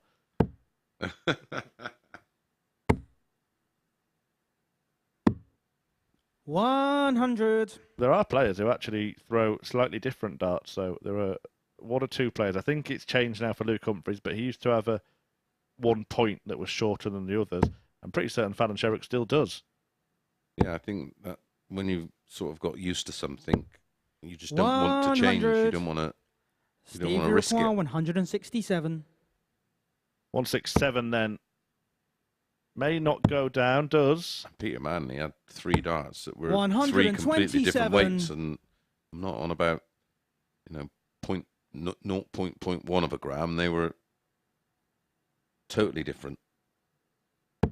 Yeah, he also has appeared here at the Super Series. Old 1 dart. 97. Steve, you require 40. Well, West has Game done shot well on the here fourth because he leg. was involved in a little Steve bit of West. a mental battle with himself about which. He was in a quandary, wasn't he? He Yeah. was struggling Fifth leg, to. it's Matt to throw first. I think Game if I was on. him, I'd either set and just go and take them, put them in the car and leave them there. Yeah. Even now, just chuck him off the stage so you can't get near them. Because he was in danger of just being dismissed in this match, but he's worked his way 100. back into it very well. Yeah, that was a 13 darter to hold and level things up. Oh, welcome back. 180. First max of the match and his 5th of the day. Yeah, West's wands are working. A little bit earlier on, of course, he did throw 6 perfect darts. 97. I'm not saying he's going to throw any more than that, Mace. I'm just saying he might throw 6 again.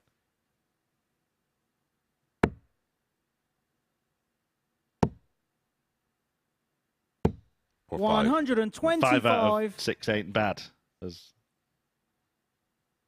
Meatloaf said in a different expression.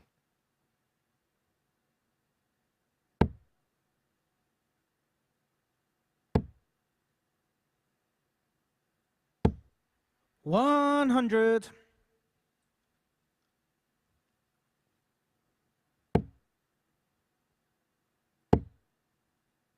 Well, he's on course to turn 60. this around. Well, that visit there without a treble has just opened the door here for Matt Clark.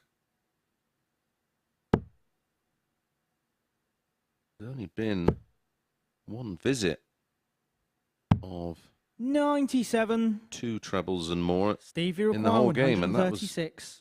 the max in this leg. 96. Matt, you require Yeah, this could be the key 107. exchange. 107 on offer for Clark, who's 2 out of 3. Well, I should rephrase that. There's not been a 140 in the match yet, but that leaves 50.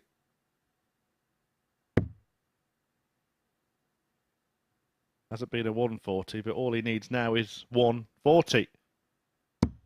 67. So does Steve West. He gets 3 goes at it, though. Steve, you require 40. Oh, you could hear how close that one was. Game shot on the 5th leg. Finds the Steve target, and West. that's 3 on the spin for Westy, and back-to-back 13 darters. He has the darts here in 6th leg, it's the Steve to throw 6th first. to wrap it Game up. on. Don't forget, if you want to get in touch with us, you can via Twitter at MSS Darts, or also on the other social medias. 57. Instagram, Facebook, TikTok. Chris Murphy has the MODUS Super Series Twitter page open. Get in touch with any questions or comments at MSS Darts, or one word. 100. Yeah, one of my friends and colleagues, Tom Farnell's been in touch, actually, directly to me, a marker on the World Seniors events. I may have seen him on the stage, and he reminded me of the player that swaps his darts between visits. It's Alan Norris. 57. Well, he must do it quietly, because I played against Alan in the week 12 of Series 2, and I didn't notice Yeah, that. the only way you can notice, obviously sometimes you actually see him do it when he sat in our position, but the flight protectors, which is just a tiny little bit that goes on the end of the flight, 57. different colours on the 2 sets, and that is the only difference. The setups are exactly the same, but it is just that he likes the fresh feel. He doesn't want the darts to get sort of wet through sweat or anything like that, and he swaps them for that reason. Rotates 60. them. And thanks, Tom, for getting in touch, and also Yeah, nice one, Tom. congratulations, because I believe he got married yesterday. Nothing else to do on your honeymoon except watch the Super Yeah. Series. I love that. That's commitment. And I was saying congratulations to you, Tom, not to her. 125.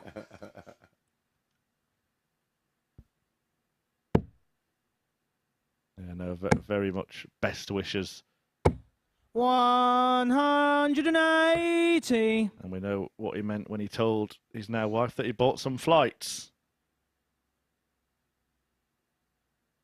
Steve West in full flight here has really turned this around.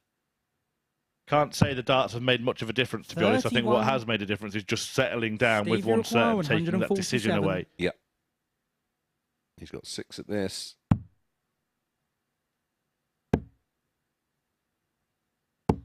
$99. Not forget, he was 2-0 down and in a world of trouble. He'll be back at 48 for a 4-2 win. And West will go 140. north at the Steve, top of the you require table. 48. Yeah, move on to 4 points and make it 2 from 2 tops.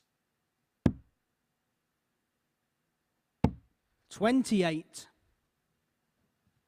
So to force a decider. Matt, you require 48. Would be the first we've seen in what has been a day of one-sided wins so far. 3 4-1s and a 4-2.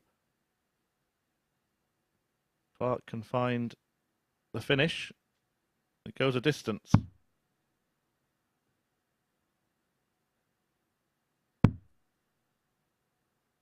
One more go at that target, and he can't find it. So West now has a chance to maintain what's been a perfect start. And when you consider he lost the first 2 legs of this match, it would be an excellent victory for Steve West. And he has won. And the match, Steve West gets the best of Clark. 4-2 success for Steve. Matt Clark doesn't look too happy about that. No eye contact in the end there. Steve West with a change of darts and a change of fortunes. He wins his first 2 matches, seeing off Matt Clark. 4-2. This is the MODUS Super Series.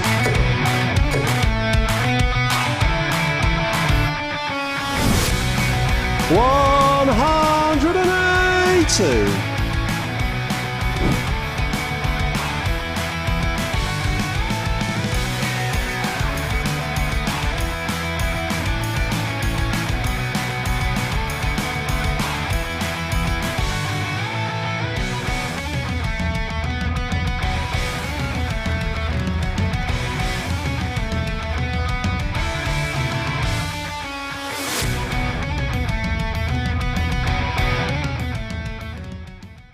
And here at the Super Series, we go West in Group C, as Steve is the king of wishful tinkering here. Changing his darts, but no change in the fortunes. It's yet another victory for Steve West as he gets the better of Matt Clark by 4 legs to 2.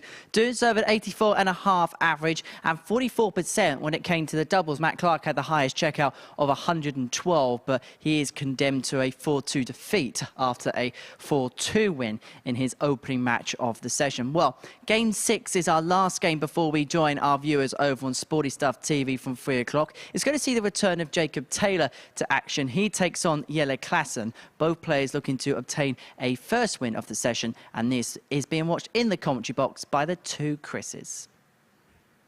Thank you very much, Henry. Yep, Game 6, the final of our second round of fixtures, and it features Jelle Klassen and Jacob Taylor, both of whom lost their opening match, as Henry just explained. Klassen going down 4-1 to Owen Bates. Taylor going down 4-2 to Matt Clark, who in turn has just been beaten by today's tungsten tinkerman, Steve West, who may choose to leave one of those sets of darts in the practice room, but he has got plenty of time to practice. Not back on until Game 9 now, Steve West, so 3 games off. First leg, it's Jelle to throw first. Even more important that he sees himself sitting at the top of the table, because when everybody else plays their next game, he's still going to be up there.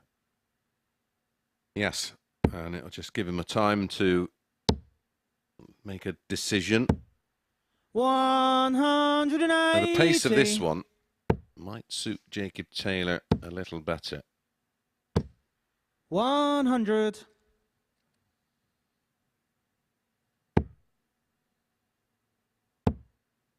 Didn't hit a max in his opening round defeat.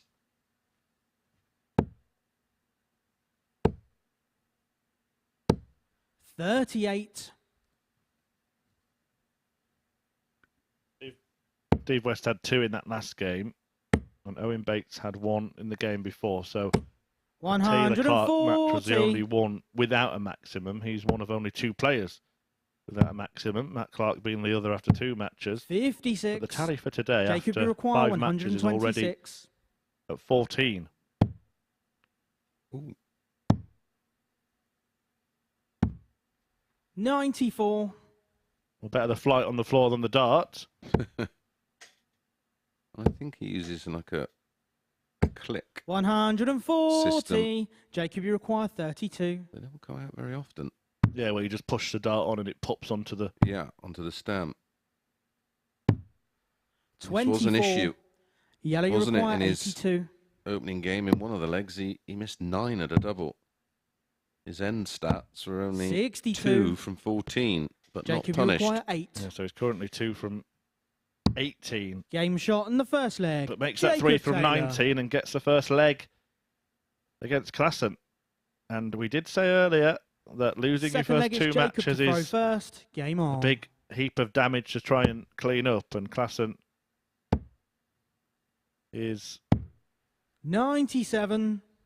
facing that prospect at the moment. Whoever loses this match, of course, will be in that position. Yeah, well, you have like a chasing mentality. then, and 99. you can get disheartened very quickly and begin to think, right, it's just not my day. And 2s quickly turn into 3 without a win to 4. Yeah, and 60. look, maybe someone could sneak through on 4 defeats in this group if they do get ultra competitive and keep beating each other. But usually we employ the rule of 3 in Group C. If you lose any more than 3 matches, you're very unlikely to make it through. But losing your first 2, you're only giving yourself 1 life. 100. That's what we're saying. You get 3 lives, don't you?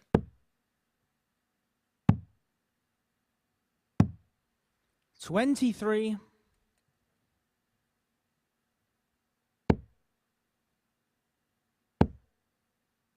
And depending on the 100. scoreline and the speed of this match, there may be a little bit of a gap between the end of this and the start of the next one. As Henry said, welcoming viewers on 52. Sporty Stuff TV Jacob, you at 3 require p.m. But we will have 144. some bonus content to show you, so do stay tuned. 60.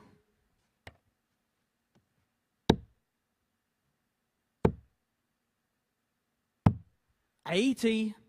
Jacob, you require 84. 14 and Bull. But he didn't even try to hit the treble, but he still managed to miss a big number.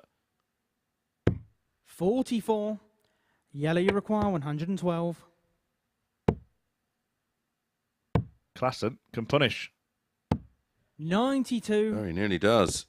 Jacob, you require 40.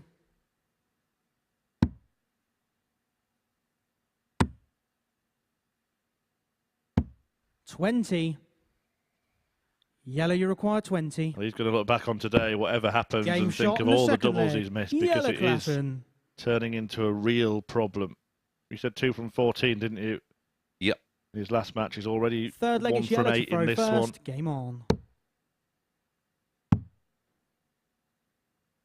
57.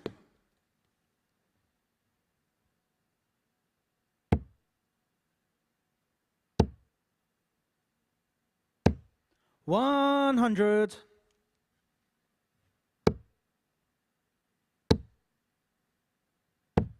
58.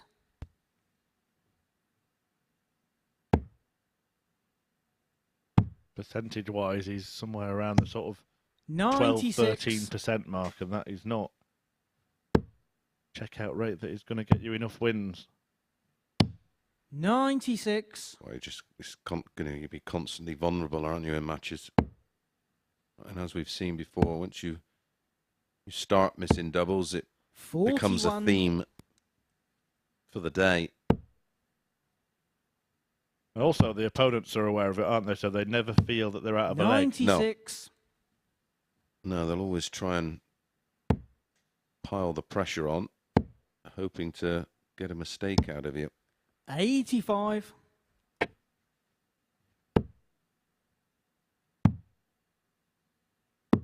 64. Good quick thinking there from Klassen. I think one of the superior counters in this sport. 137. Use of the 25 with his last start has left him on a much simpler finish than he might have been on.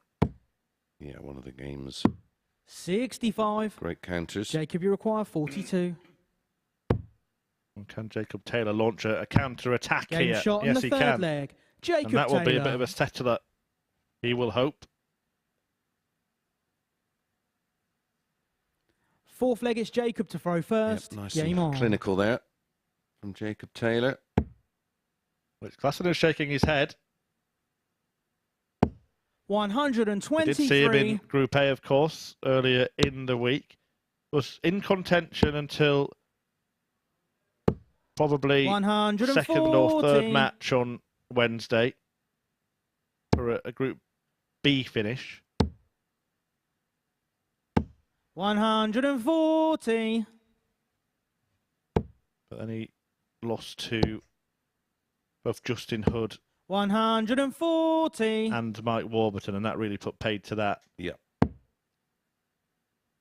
In fact, he ended up losing his last 4 matches yesterday, so 125. on a bit of a losing streak at the moment. 5 on the spin. Well, he battled back well on the Tuesday, didn't he? And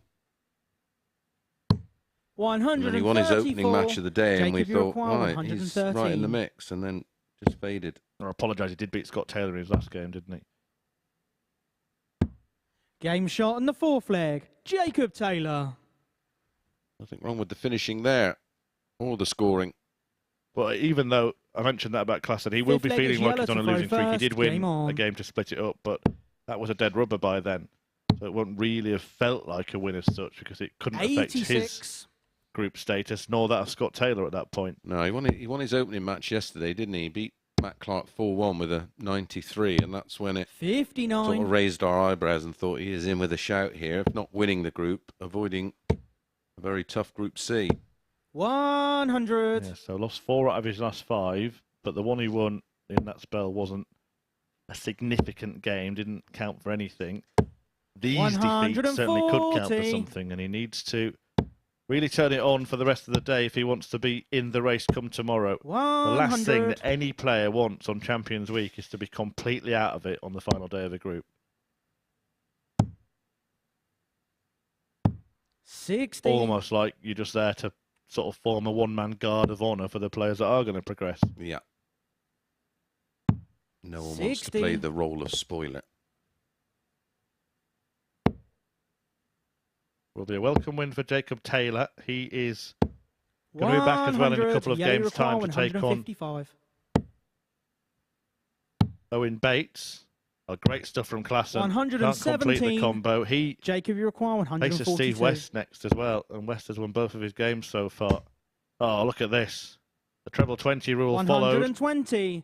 Yellow He couldn't finish his dinner earlier, and he was about to go 113 out and follow it up with a 142. He doesn't like that. Split it. Well, Game shot on the fifth leg. he Yellow shook his head. Klassen. Maybe he bluffed us. Yeah, well, we saw the angle, and it wasn't as bad as he suggested, was it? No. It was a slight step to the right. Sixth leg is but he had Jacob pretty to throw much. first. But it was so far Game away. on. Couldn't really have been a blocker. Back in it, still in it. Yellow Klassen. Taylor has missed the dart for the match. 100. I say when we think of our rule of 3 is the norm in Group C. It is this year. 58. Potentially that is going to be 2 of his 3 lives, as you mentioned. Yeah, so you would think you'd have to win all his remaining games today, 40. because otherwise he'd have to go through the card tomorrow if he only got a couple of victories today. 40. I do feel that this group has got all the ingredients to be really competitive. I think we could see at least 4 players 100. still in the hunt come the last couple of rounds of fixtures. Yeah, it's going to go to the wire. It's got that feeling about it. 99.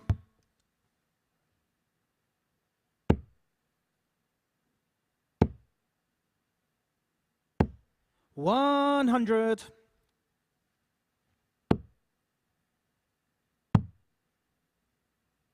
Well, Taylor missed one match start at the end of the 142 combo. He should 161. get more because he has 6 from 161. Now, you don't have to go for this, Jacob.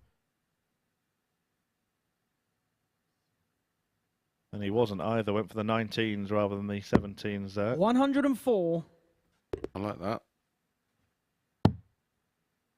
Going for the ball there.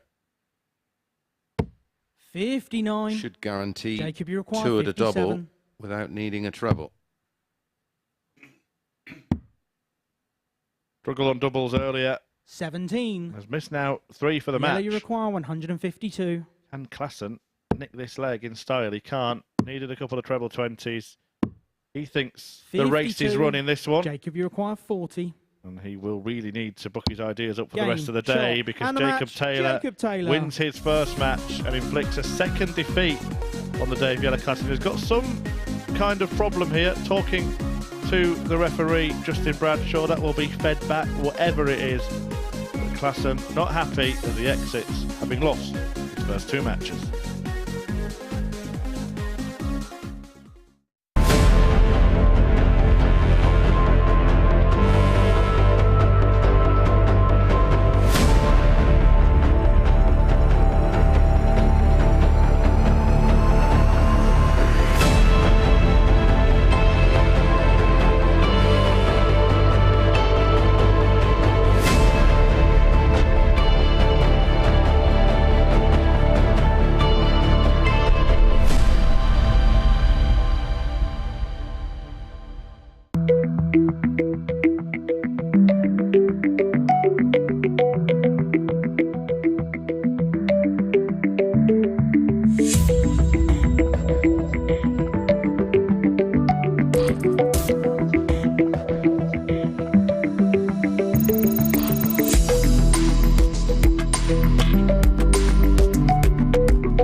Welcome back to the MODUS Super Series, where Jacob Taylor has sealed a 4-2 success against Jelle Klaas, and Chris Mason is with me up here on the balcony. Let's begin by assessing that game and have a look at the numbers from that. Jacob Taylor, that's kind of him to type, really, isn't it? Rock steady, solid. Yeah, much better performance. I mean, his main issue in his opening match was just too many missed starts at doubles, and he eventually put that right towards the back end of the match and almost closed it out with back-to-back ton plus finishes, took out the 1-1-3 and then double 11 for the 1-4-2. So, Jelle Klaas, and defeat for him there. Let's just quickly assess what we've seen so far today before we join our friends on Sporty Stuff TV from 3 o'clock. Let's just begin by talking about that first game, because I'll tell you what, that is some way to set the tone. Yeah, and I thought, and the way Owen Bates followed it up as well, I thought that was going to be the feature and the theme of the day, but everybody just seemed to go off the boil. I don't know whether they were conscious of that start and it put a little bit of extra pressure on. But it's sort of balanced out now, hasn't it? And everybody seems to be going about their business. And the only unbeaten player is Steve West. Steve West, the only unbeaten player. But if you actually have a look at the performances over the 2 games, is Justin Hood the one who's standing out? Yeah, he's been the one that looks the more reliable at the moment. I know Steve was just tinkering between 2 different sets of darts. They are identical. They're just 2 different coatings on them, and he probably felt that the match maybe to try and was against the slower Matt Clark, where he could take a little bit of extra time over what he was doing. But in the end, he settled for the newer set and got over the line. Let's very quickly have a look at the table before we leave you and join our friends on Sporty Stuff TV. As you can see, Steve West, the only player to have won every game, Jelle Klaas, the only player yet to pick up a win. Yeah, and the mathematical way of looking at this, we'd like to say you've got 3 lives, and if you lose three matches, you've got to win the remaining 7. It's going to be hard to get through, especially in this group, if you lose more than 4, or more than 3. So yeah, he's sort of got 1 life left today. Well, we are going to depart you for now. We're going to be back in just a couple of seconds' time. We're going to join our friends over on Sporty Stuff TV for the remainder of our session here at the Super Series. So we'll see you in a couple of minutes' time when we continue a scintillating session of Group C darts.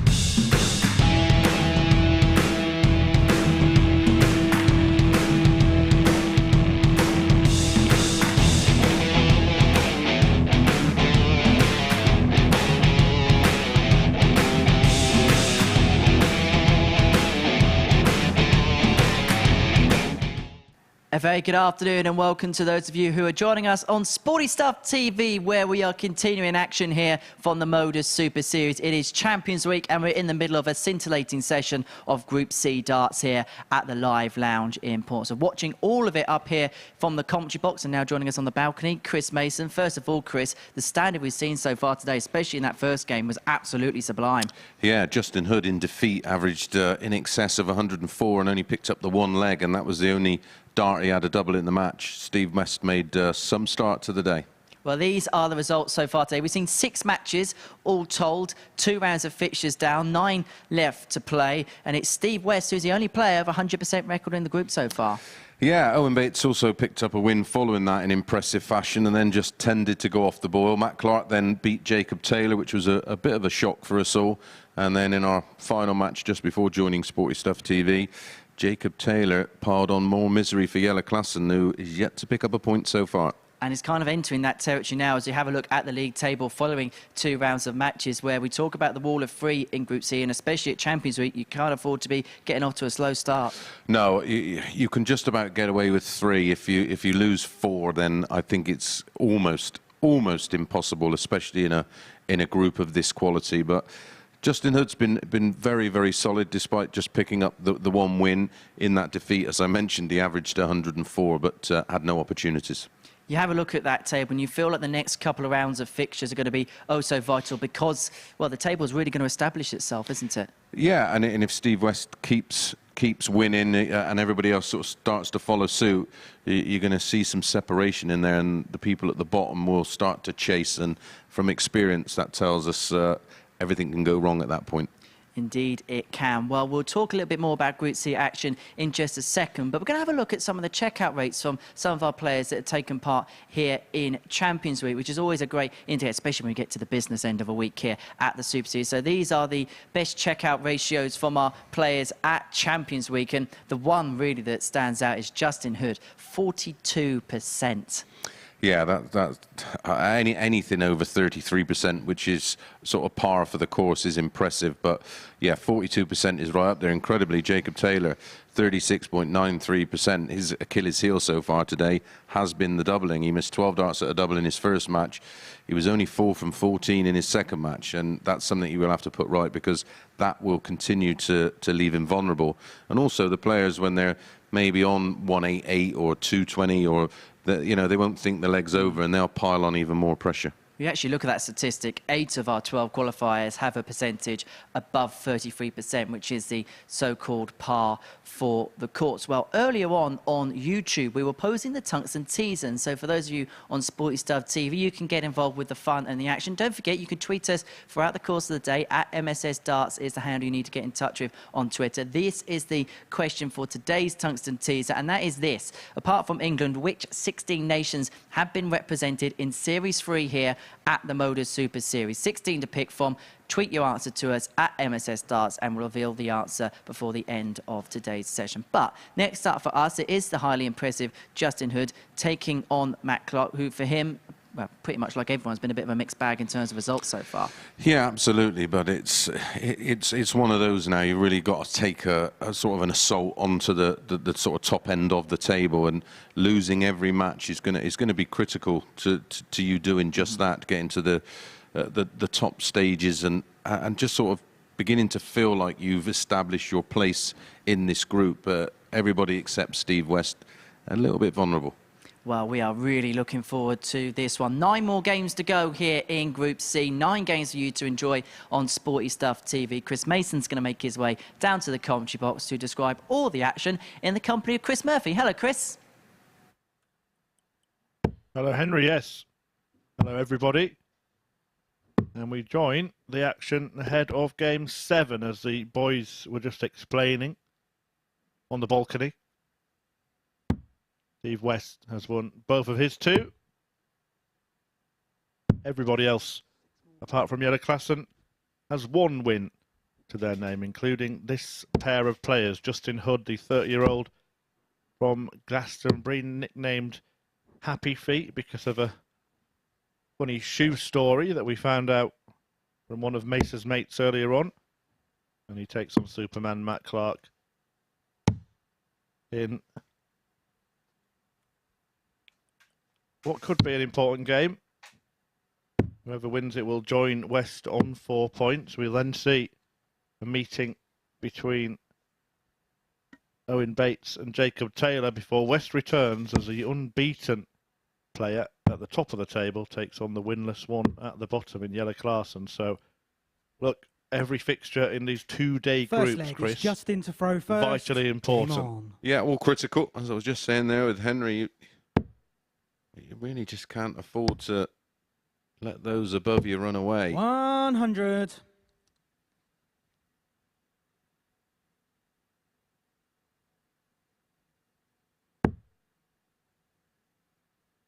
What we usually see is in a group 76. C is someone right at the top really establish their position. They become the alpha player. Of course, that's a lot more difficult in Champions Week because a lot of the players are of similar level. It then comes down to how you manage the matches, and if you are going to lose, you don't want to lose heavily. You can almost guarantee, already looking at this, leg difference most definitely for runner-up spot is going to come down to leg difference. Yeah, well, leg difference and points difference between 4 players in this group 100. is currently 0. We've got Steve West on +5, Yellow Classen on -5, and then Clark, Taylor, Hood and Bates all on level leg difference. Yeah, all with points. Yeah, all with 2 points. 80. And all Justin, you with require 0 leg difference. 161. Clark and Taylor won 1 more leg in their defeats, which 41. is why they are currently occupying positions 2 and 3 in the table. Now do follow us on social media at MSS Darts, that tungsten teaser that was posed. We've also heard from Cam Crabtree as well, he's watching. He wishes he was Afternoon, playing. Cam. But he said that he's 60. hoping for a Bates against Pilgrim Justin, you final require come Saturday night. 120. Great young player with an exciting future. Yep, that's for sure. Game shot in the first And that's leg. for sure as well for Justin Hood. Hood, who completes that lovely 120 finish. Only our Second leg, it's Matt to throw first. Game on. 4th ton plus out of the day. And that angle we saw there paints it perfectly. It's become kind of the Shanghai cam, that, hasn't it? We see that quite a lot on the 120 checkouts. Usually 85. somewhere just over or in the treble 20, and then a small adjustment, and then usually a bigger adjustment to tops. 59. Funny how we have days where there's lots of 180s and then not so many ton plus outs, and then you have days where there's not that many 180s and rakes of ton plus outs. 125.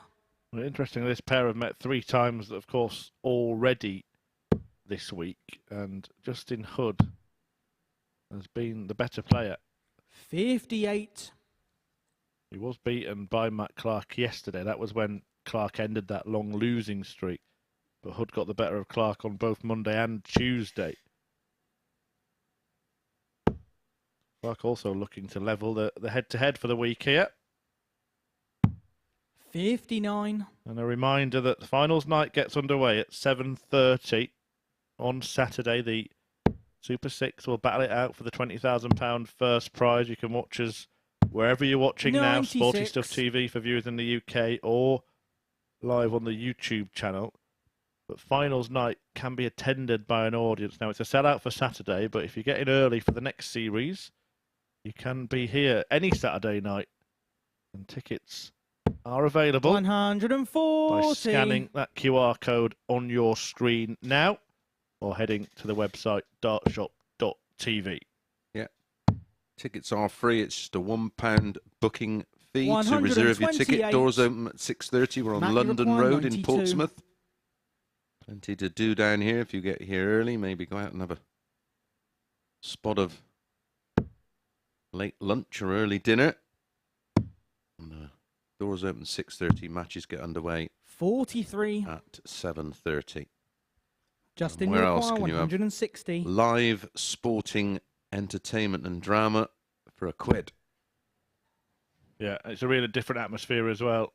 Something's happened behind the scenes there. Justin Hood turned his head around, and I think he 86. spotted something. Matt, you require Not 49. sure what it was, but it wasn't in the direction of Matt Clark. It was in the direction of the audience, almost like he heard us talking about one and wondering where they were. Just Saturdays, Justin.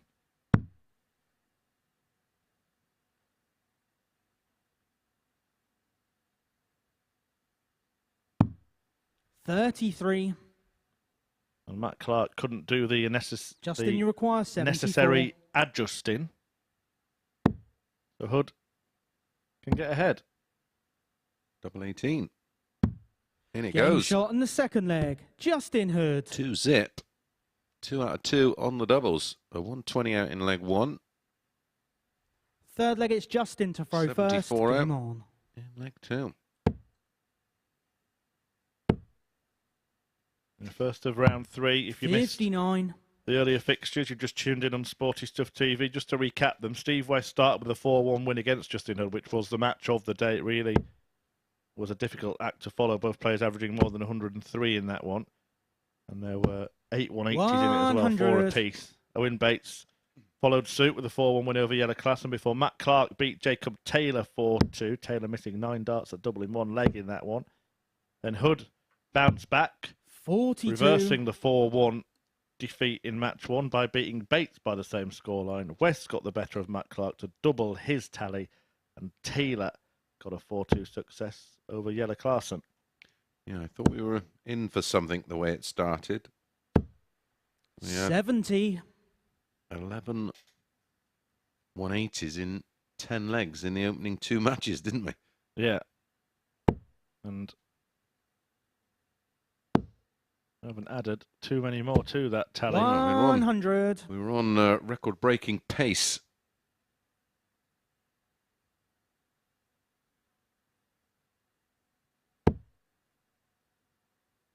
Clark will be keen to 41. break the hold that Hood has on this match. I think already 11 in 2 matches. Since then, only a further 3. Correct. 140. Double session day, of course, on Thursday and Friday. Reaction, as Murph mentioned, on Sporty Stuff TV tonight. from 10. 81. Please do get in touch at Justin, you MSS require Darts on 160. Twitter. Murph has the page open here. You can come straight into the comms box if you've got any comments or 40. questions. We'd love to hear from you. Yeah, a few players were reminding me Alan Norris changing his darts during games. 96. Also, a little shout out to Justin, you require 120. the weekly Darts Cast podcast. Jan van Veen has been on that, the new episode, and he's actually been praising the Modus Super Series on there. Here's that Shanghai cam again. 100. Usually when we show that camera, they take it Matt, out, you Chris. require They do. 113. Yeah, great lads over at the Weekly Darts Cast. Been on there many, many times myself. Usually have a catch-up around about every quarter of the year, tops. Game shot in the There it third is. leg. Matt Clark. ADC have been tweeting as well today, mentioning the fact that we are going global for the next series Fourth leg is here Matt to throw first. with our partnership Game at the on. Modus Super Series with the amateur dart circuit. A couple of Dutchmen in action next week. Yuri Brewer and Wesley Harms, well known, and also Mal is coming from Australia. Like it. 100. That's Mal Cumming for those who didn't quite get that quip. But yeah, we enjoy your engagement. And we will give you a shout out as long as it is 135. clean, sensible, Constructive. and valuable. And that was a well constructed finish, wasn't it, from Matt Clark, because he was staring down the barrel of a 3-leg deficit there. 140. Well, yeah, he missed tops, didn't he, for 3-0? Yeah, for what would have been a second 120 checkout of the match.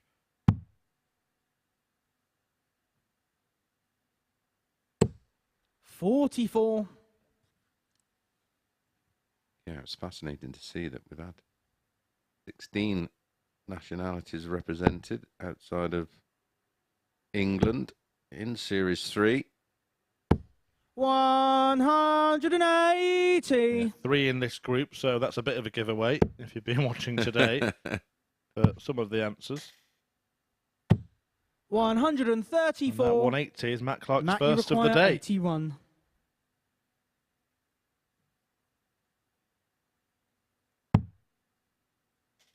May result in an 11 dart leg. That's Game brilliant. shot on the Brilliant fourth stuff. leg. Standing. Matt Clark. Well, Justin Hood may just be looking back at that missed start at tops Fifth on the leg is Justin 120. to He throw would have been first. 3-0 up Game had on. that found its way to the target. Instead, it's deadlock in this darting duel. 134. It's something that we may reflect on. Finishing from both. Superb. 2 out of 3 for Justin Hood, including that 120. 2 out of 4 for Matt 95. Clark, the 113 and the 81 in 2. In fact, it was 261 in 5. You think we're seeing from the Group A players, Mace, the 3 Group A players in this group, for the first time really 57. this week, a little bit of pressure starting to show, because in the Matt Clark-Steve West match, he had a little look over his shoulder when West was changing his darts. We've seen Klassen making a complaint, I think, about some lighting at the end of his match. And then in this match, Justin Hood having a look over his shoulder when he thought he heard something behind him. 140. Yeah, it's usually an indication of a player just looking for something to blame except themselves. Yeah, and it's interesting that it's all 3 of the players that have been here all week, because they now feel like they're on their last chance. 44. While the players that are coming in to this group are on their first chance, even though it is their only chance. Yeah, exactly that. And this is a really good response from Matt Clark. Averaging 94 and change. Just drops a dart. This one should be down at the treble 19. And that poses another little question for me. I see players drop a dart and they always tend to throw the second one and then pick up the third. But 137. is it better not to pick up the drop dart first and just restart the shot with 2 in hand? Or does it depend like where the first one's gone? Yeah. 134. Do you break your rhythm after 1 or Matt, break you your rhythm require after 2? I think that's what it 129. comes down to.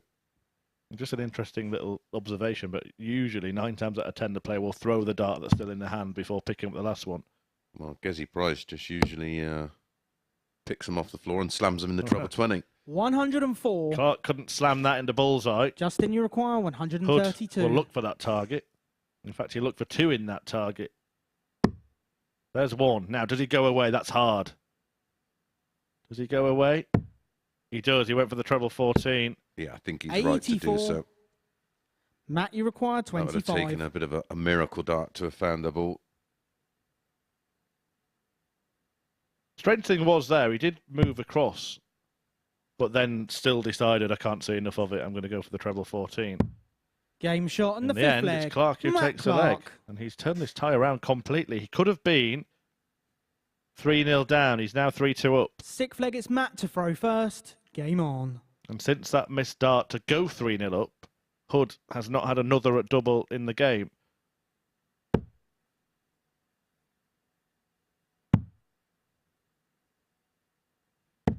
$57.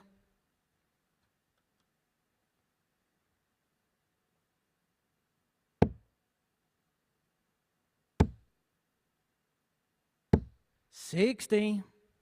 Just managed to keep Justin Hood at arm's length, hasn't he?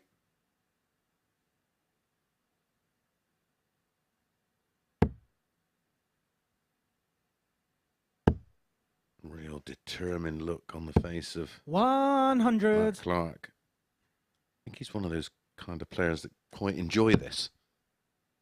Yeah, well, why wouldn't you when you've got the record that he has? Yeah. 81. Good point. Well made.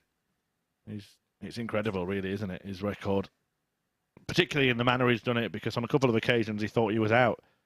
Took out a 156 to beat Colin Monk 4-0 in a Group B. Thought it wasn't enough. It was exactly what he needed. Monk was on a double as well at that 43. point. And then last time he was here, he was sitting second in this group going into the last match, which was between first and third. Now, they could swap places, but he would remain second whatever happened, and he couldn't quite get that into his head. He thought his third were to win, and he would be knocked out. 60. Yeah, I had to go out and reassure him. He was, no, mate, you're fine. And then, of course, he went on to reach the final. Well, that's on all both he occasions. does, doesn't he? He just makes the final. Well, that would be something. He's one of a couple of players, isn't he, to have made it through to a couple of Champions Weeks. Or at least to have 100. appeared in it. I think there were others that then couldn't appear because they went and got professional tour card. What a silly thing to do. Selfish. But yeah, in Series 2, 140. maybe easy to overlook the fact that come Champions Week on January the 30th, Matt Clark was 1 leg away from being the champion. Lost to Raymond Smith in the last leg decider.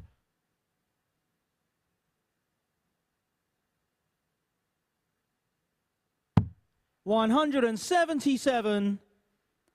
Justin, you require 160. And he's shown again that great escape. And he'll be back. There's a man who knows how to turn around his 60. fortunes. This is a man who came into today Matt, having you require lost 24.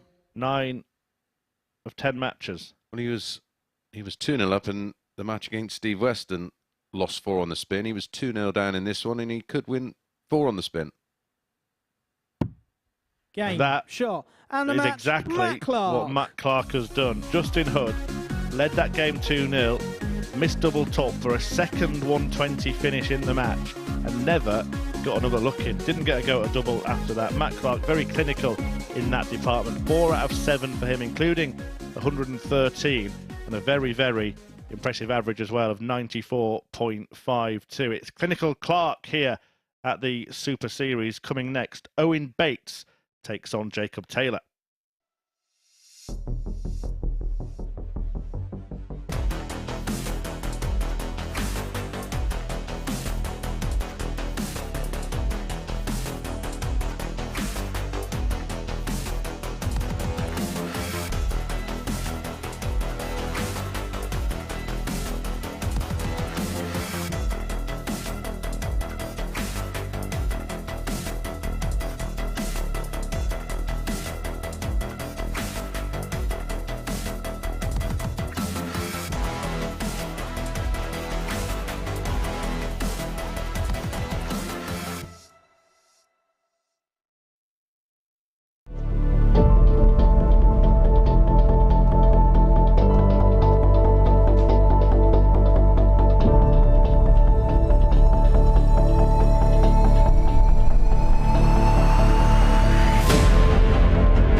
Welcome back to the Super Series. So it feels like Matt Clark's going to have to change his name from Superman to Postman, because he always seems to deliver here at the Live Lounge, and he's delivered a 4-2 success against Justin Hood in our previous outing. Next up for us is Owen Bates in action. He takes on Jacob Taylor. This is being watched by the 2 Chris's.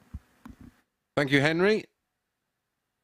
And a mixed bag for both so far. Both played 2 matches and both won 1 of them, but Owen will be bitterly disappointed with his performance against Justin Hood last time out. He'll be more than happy with his opening performance, where he won 4-1 against Yella Class and averaged 94, a couple of 180s. Only averaged 82.79 in his last match, 1 from 9 on the doubles, and Jacob seems to have settled,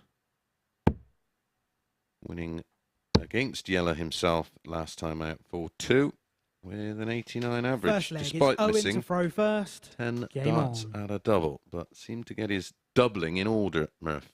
Yeah, and not getting too much separation yet in this group, and that won't change after this. One player will go on to 4, the other will remain on 2. 140. But if Yella Klassen can get a victory against Steve West, then you will get 3 players on 4 and 3 players on 2, which is pretty much where we expected it to be after 3 matches. However, if West wins and Klassen loses, then we're starting to see one player really make a beeline for top spot and one player looking 100. in big trouble. So that is a really pivotal match next, but this one is not yet that as important, but whoever 60. loses it will probably feel like it was.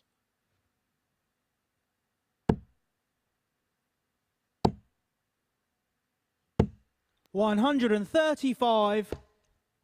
Yeah, I think in this group, if you allow someone to be 2 wins, stroke 4 60. points When you in require front of you when 126. you've all played the same amount of matches, then leaving yourself an awful lot to do.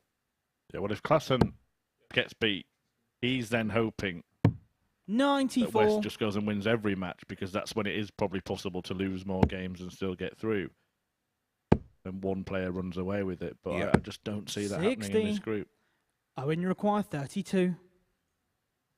When you're in that scenario, probably the Game shot in the first last leg. person in this group Owen Bates. you want to play is Steve West, because he's the one that looks like he has the Second leg, it's Jacob higher to throw ceiling. first. Game on.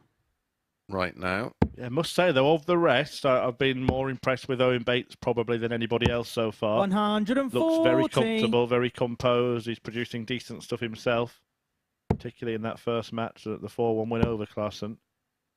He's taken the first leg in 13 95. darts in this one. Yeah, I think he has the right kind of mentality that it's 5 individual games. And I 80. think he treats it exactly that way. I don't think he gets bogged down with win ratios and averages, and he just gets up there, plays his game, and 99. the table will take care of itself. I just had a little look at him then as he moved across, and we could see the position he was throwing from until the dart was delivered there. And his 140. trailing foot was doing a lot of moving. Yeah, you can see there's definitely a. I mean, once he's eventually settled, there doesn't seem any balance issue, but it just takes him a while to. 141. Well, the way the toes are pointed to the floor, it's almost ballerina-esque, isn't it? From Owen Bates. We'll try and show you a closer look at that stance 59. at some point. But yeah, a great lean, and then look, it's the toes really that are touching the floor with the trailing leg. 133. Jacob, you require 82. Good leave, a better leave than Taylor, but now that's a perfect dart that gives him 2 at double 16. Game Fabulous shot on finish. the second leg. Fabulous finish Jacob from Taylor. Jacob Taylor. And that is something that's been a little rare today. Yeah. Third leg, it's Owen Maybe to throw he could first. Game on. change his name to Nureyev. Didn't know you were into that kind of art. 43. Mate. You surprised me. Never judge a book by its cover, pal.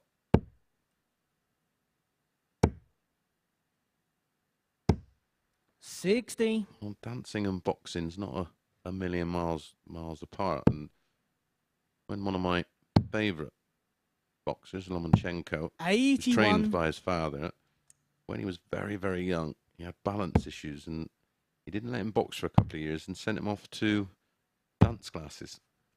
58. Yeah, you can see that. Well, I think we've got a problem here. The dart has fallen down by the referee. It took a while to retrieve there, so Bates just had to stop and stall and wait. Didn't take his eyes off the board in all of 59. that going on there. No, he was transfixed by the board. 100.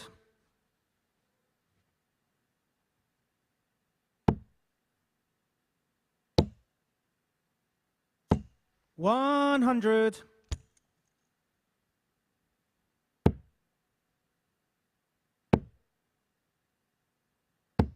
100.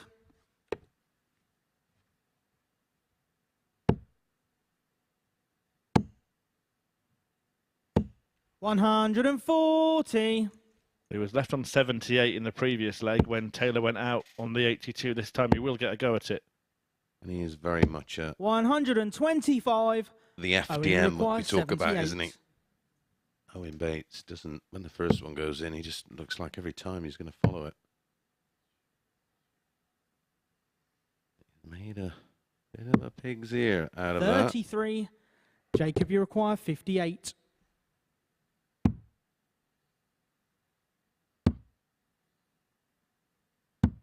Game shot on the third leg. Jacob Taylor. Finishing from Jacob.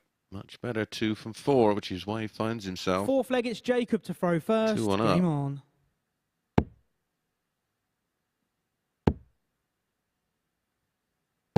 $100.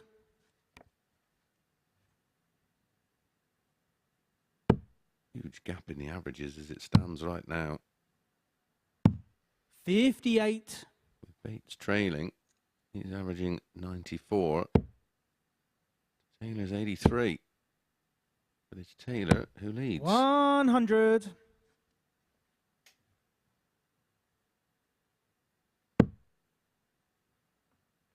Doesn't like that dart, so shuffling across. A great effect as well. Look at that. He knew exactly where he needed to be. He was considering questioning why he didn't just switch, but he's answered that question emphatically. Yep. 96.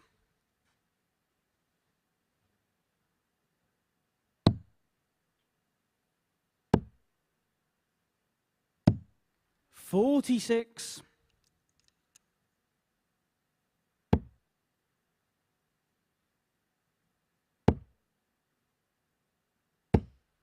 $100. Taylor beginning to take control of the match.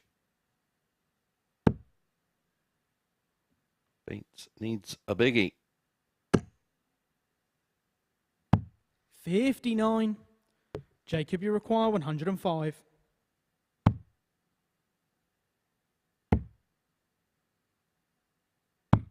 $89.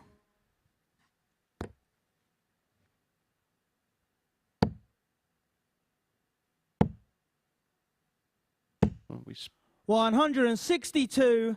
Jacob, you require 16. Pressure. Pressure does funny things. Game shot on the But fourth leg. doesn't affect Jacob Taylor on that occasion. Right, Owen Bates.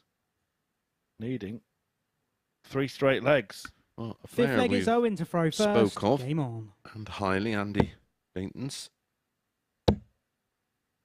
Who, what's he won? 4 100. consecutive WDF tournaments? Yeah, number 1 ranked. Yeah, he's over playing in the host nation qualifiers for this weekend's Euro Tour. His last 3 matches, 92 average, 97 average, 97 average, and he's into the semi-finals. 57. Good stuff from him. Good stuff from Taylor in this one. We did just get a look there at that Bates side view that we were talking about, and it just highlights 140. how far he leans in towards the board. Look at that body shape. Yeah, we could just do with a 140. shot of that so we can actually see the whole of 57. the stance. You'll just see how much he's on his, well, you can see from that angle how much on the tiptoes he is of his trailing leg. 140. Jacob, you require 164. Trailing in the match as well. Yeah, in a bit of trouble here. Although, if he can take the 64 out, 60. he's going to force Owen, you Taylor require into 64. at least trying to hold throw.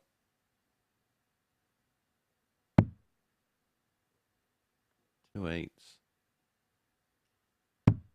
Game shot on the under fifth pressure, leg. and you can hear Owen Bates. him say, "Get in." I mean, his 2 winning legs in this match, 13 and 14. Sixth leg, it's Jacob to throw first. Indifferent in Game between. 10 scores of a ton or more for Taylor, 11 for Bates. The average 97.75 for Bates. 84.94 for Taylor. You actually see more the trailing foot from 140. the shot of him approaching the oche, don't you? Pretty solid stance from his opponent, standing slightly off centre. Look when 97. Taylor approaches the oche now. Sorry, Bates approaches the oche now. A huge lean forward.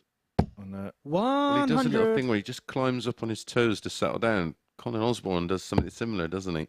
It's almost he leans that far forward, and the back foot is 100. so sort of lightly planted that you feel that he might one day throw a dart and just fall straight flat on the hockey.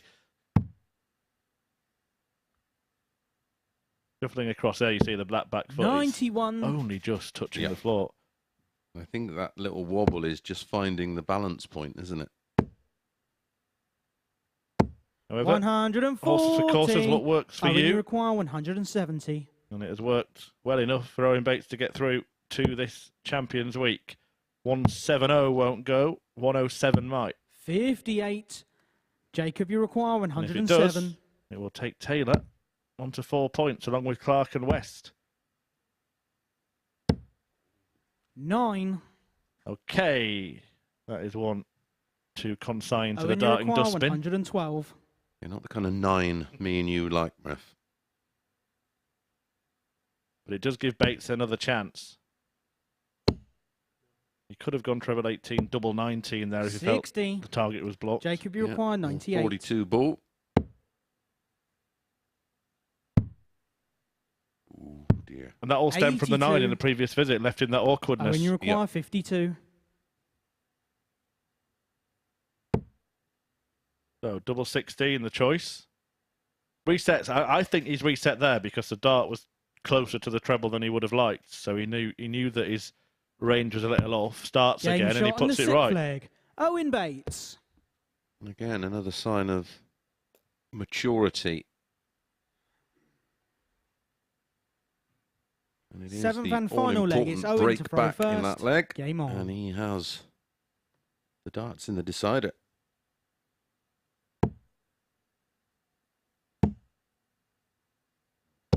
$60.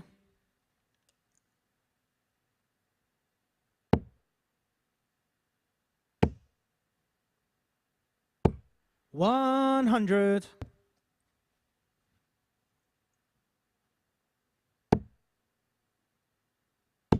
It's kind of the perfect start to a deciding leg, isn't it? The 95. player throwing second, just slightly outscoring the player throwing first. Yeah, you're just trying to keep a little bit of pressure. 140. That's exactly what he's done.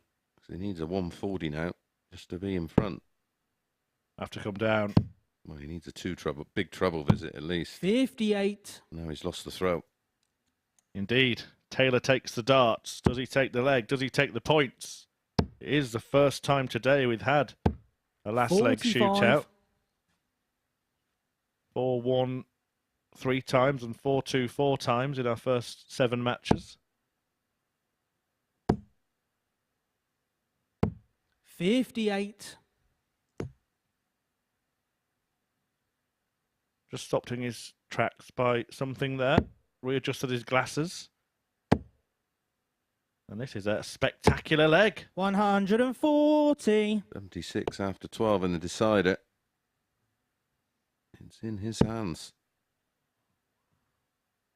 Well, he has to stay there this time because of the 230. Oh, 60. just in case. Jacob, you require 76.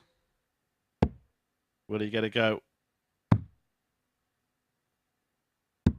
Great leg of 36. darts from Taylor, but he has You missed require a dart to win the leg. 170.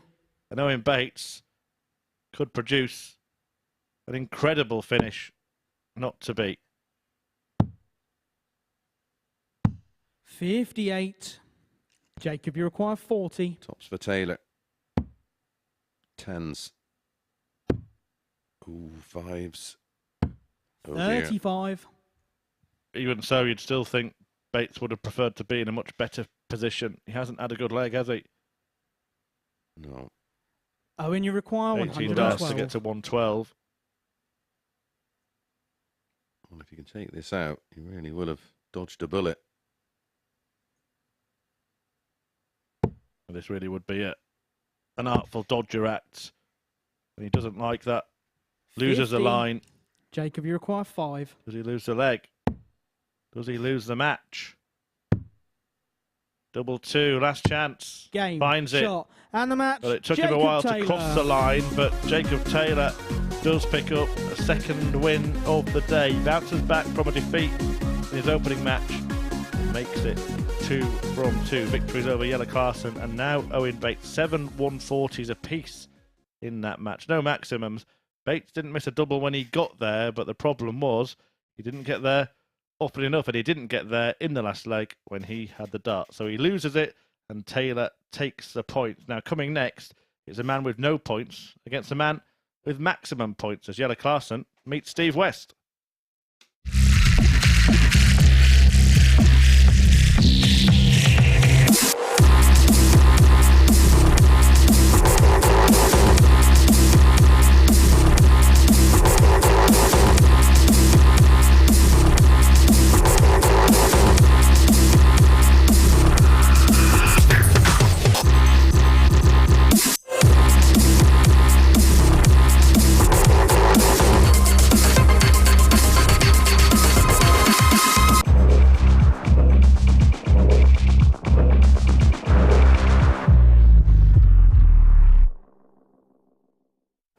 Welcome back, everyone, to the MODUS Super Series. Before the break, we saw Jacob Taylor get the better of Owen Bates by 4 legs to 3. So, Taylor in the winners' enclosure against the young talent from the Southwest. Well, next up, it's Steve West, who is going to be in action here at the Super Series. And we can have a look at some of his stats throughout the course of the series so far.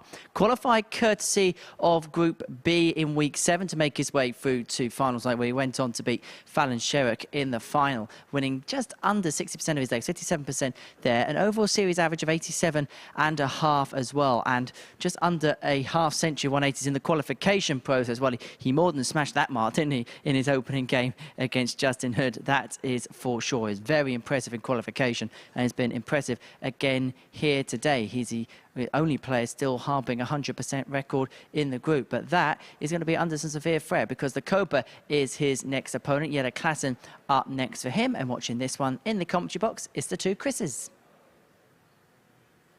Thank you very much, Henry. It looks like just one player at the moment, Jelle Klaassen, waiting for the arrival of the league leader, Steve West. There you see 4 points, but from 2 matches, whereas Matt Clark and Jacob Taylor behind him have 4 points from 3 matches. Taylor just beating Owen Bates there to put him in 3rd position ahead of Bates in 4th. Justin Hood also with 1 win, but this is becoming must-win territory, isn't it, Chris, for Jelle Klaassen? Yeah, absolutely. We think he's on his last life. These two will be having conversations in the practice room in Dutch. A very fluent Dutch speaker is Steve. Used to live there, of course. Used to own a bar or 2 over there.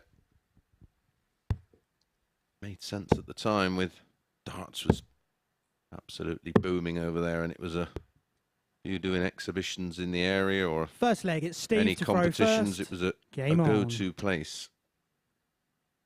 And picked up Dutch so quickly. 100. Yeah, well, they know each other well, and they've played each other plenty of times in PDC darts, and Steve West is well used to seeing Jelle Klaassen do that kind of thing against him, to be fair. 10 meetings, Mason. Klaassen won 8 of them. Wow. 60. That does surprise me.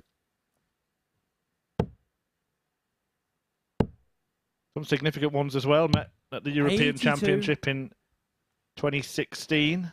Also met at the UK Open only 3 years ago. And Klaassen in the round of 32 60. beat Steve West 10-1. Wow. 139. Probably the most significant match that they've had is a quarter-final at a Players' Championship. That was back in 2016, and West actually won that 125. game. Got through to the semis. He has been in a final before as well on the Pro Tour. Steve West lost to Michael van Gerwen in a last leg decider. 60. Stevie require MVG 156. Last leg decider. Well, he used to win them, not so much anymore. 24 of them on the spin. Beaten in a rather dramatic one last weekend by Dave Chisnell. Yellow require 40. Dave was Game shot playing 4,001 people. Klaassen Klassen gets the first leg. It's much needed. A break of throw straight away.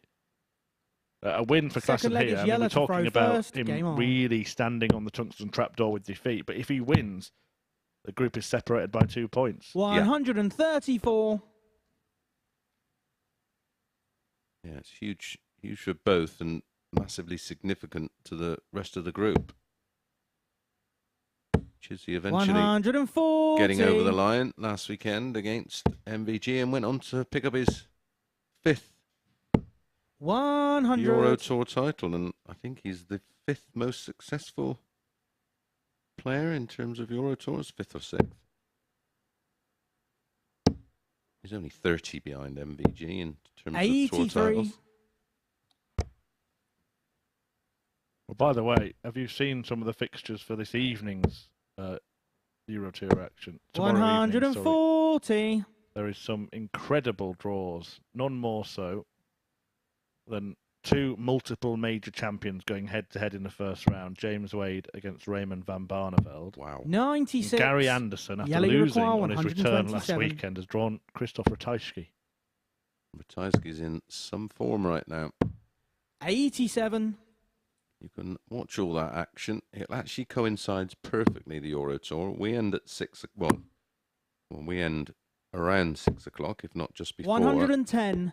Yellow require 40. The Euro Tour starts at 6. It Game finishes shot at in 10. the second leg. And we're going to be back on air with the Klassen. completion of Group B tomorrow night. What a showing from Jelle Klassen so far. By the way, I just want to mention Third a couple leg, of Steve shots to throw there. first. They're Game really on. interesting because, first of all, Jelle Klassen was on 127. He hit the treble 20 and then went single 55. 14, single 13 just to tee up tops. And then Steve West was on 182 and decided to start on the bullseye. Yeah, 3 balls to lead 32. 100. So watch out for that. He's done it before, you know, here. Not for a finish, but in the end, it is back-to-back 13 dart legs from Jelle Klassen. PB territory. 58. Yeah, some of the other fixtures interesting as well. Darryl Gurney against Dylan Slevin. 121. Dimitri Vandenberg against Ian White. Oof.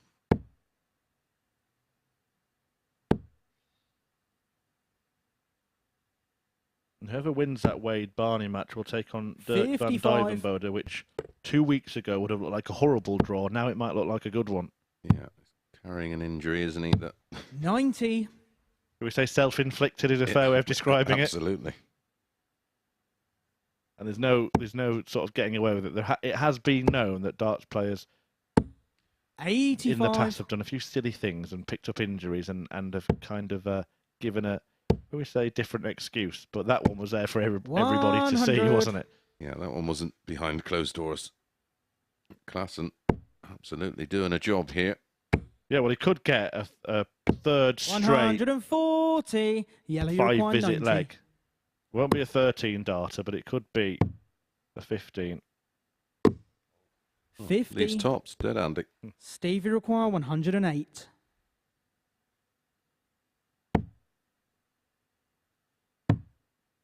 And he wants tops. 88. Yellow require 40. Yeah, clever enough there to move away from the 18s. Shanghai shots can be nice, but there can be a lot of 30. distractions in the way. Yeah. Stevie require I'm looking 20. at a nice clear bed. Klassen could have been basically home and hosed in this match. 7-7. Game shot in the third leg. Steve West. Well, he left it a little late, but he could have been in a world of trouble. Fourth leg is yellow to throw missed first. darts Game for on. Klassen. 1 at the ball, and then 3 at 40. 119. See the difference in standard between the pair. If I were to tell you at this point that one of these players has won all their matches, the other one has lost all their matches, you'd have it the other way round. 97.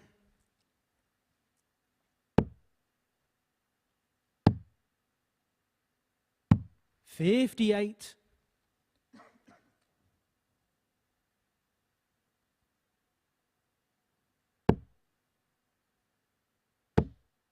Better by West. 180. He's had a bit of a strange day, really, even though he's won both of his games.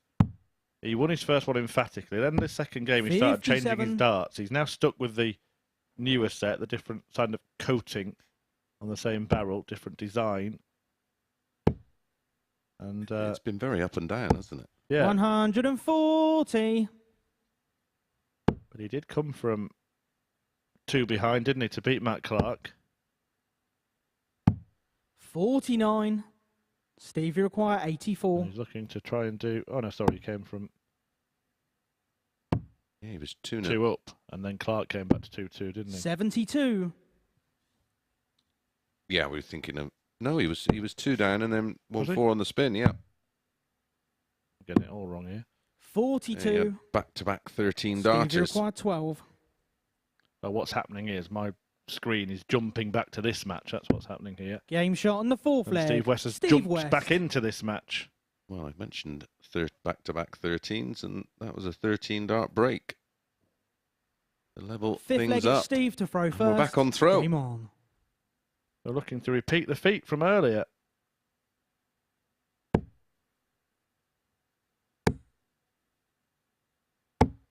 And he's repeating the feat 180. of the max in the last leg in the opening visit of this one.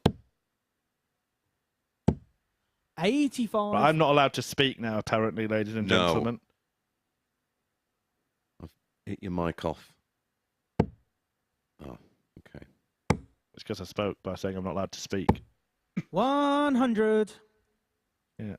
I haven't been in the box for a 9-darter at this venue yet. I know there's only been a couple. 121. Both hit by the same man, of course. Yep.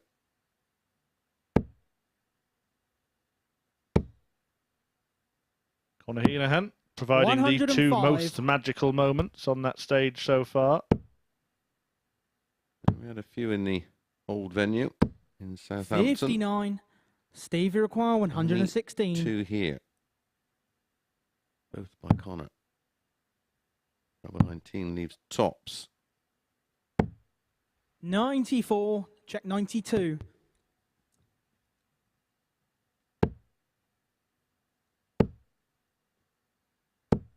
Well, 100. West has turned this around, and Steve, Klassen you will require be 24. smarting.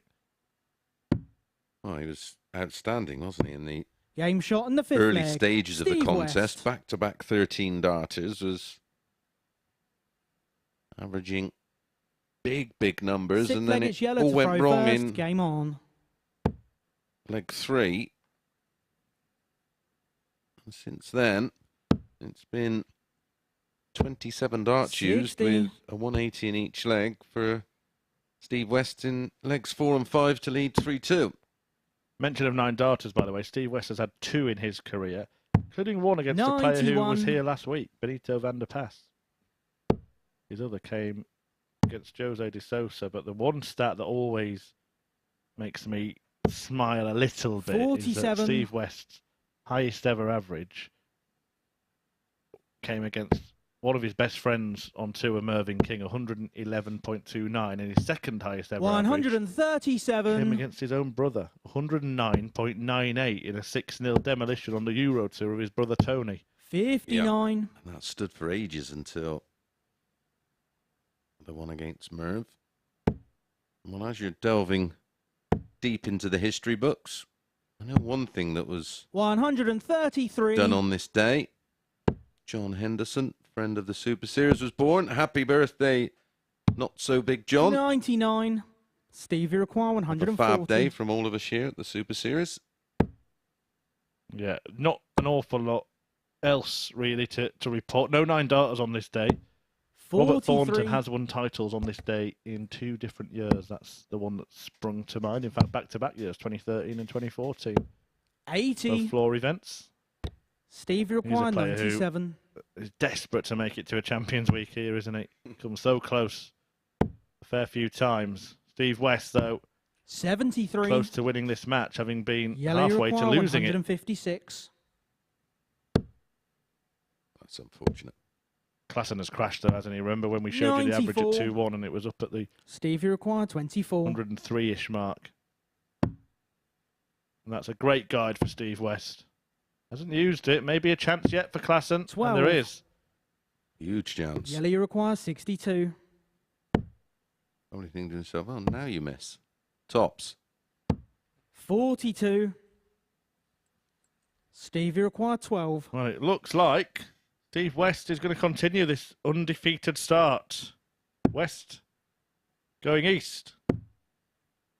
Going south. And Game, going north shot, in terms and the match, of the Steve group. West. West wins all of his matches. It's a pat on the back.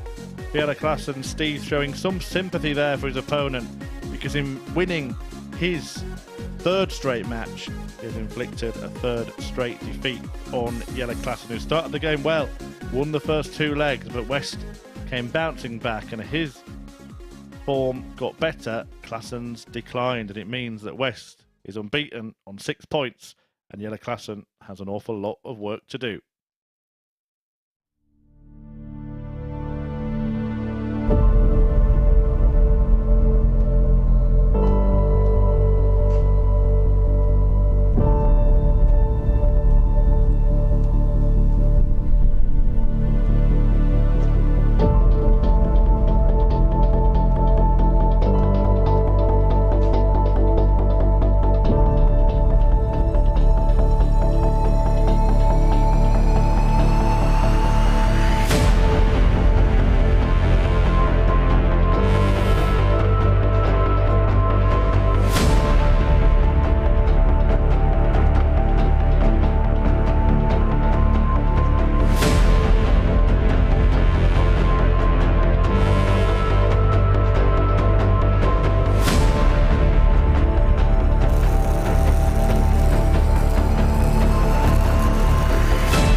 Well, as far as today's concerned, it's simply Steve West who has the 100% record in Group C. He gets the better of Jelle Klassen by 4 legs to 2. Let's have a look and see what that does in terms of the league table now, because as you can see on your screen, every player's played 3 matches, and it is a perfect 3 for Steve West. He moves himself onto 6 points.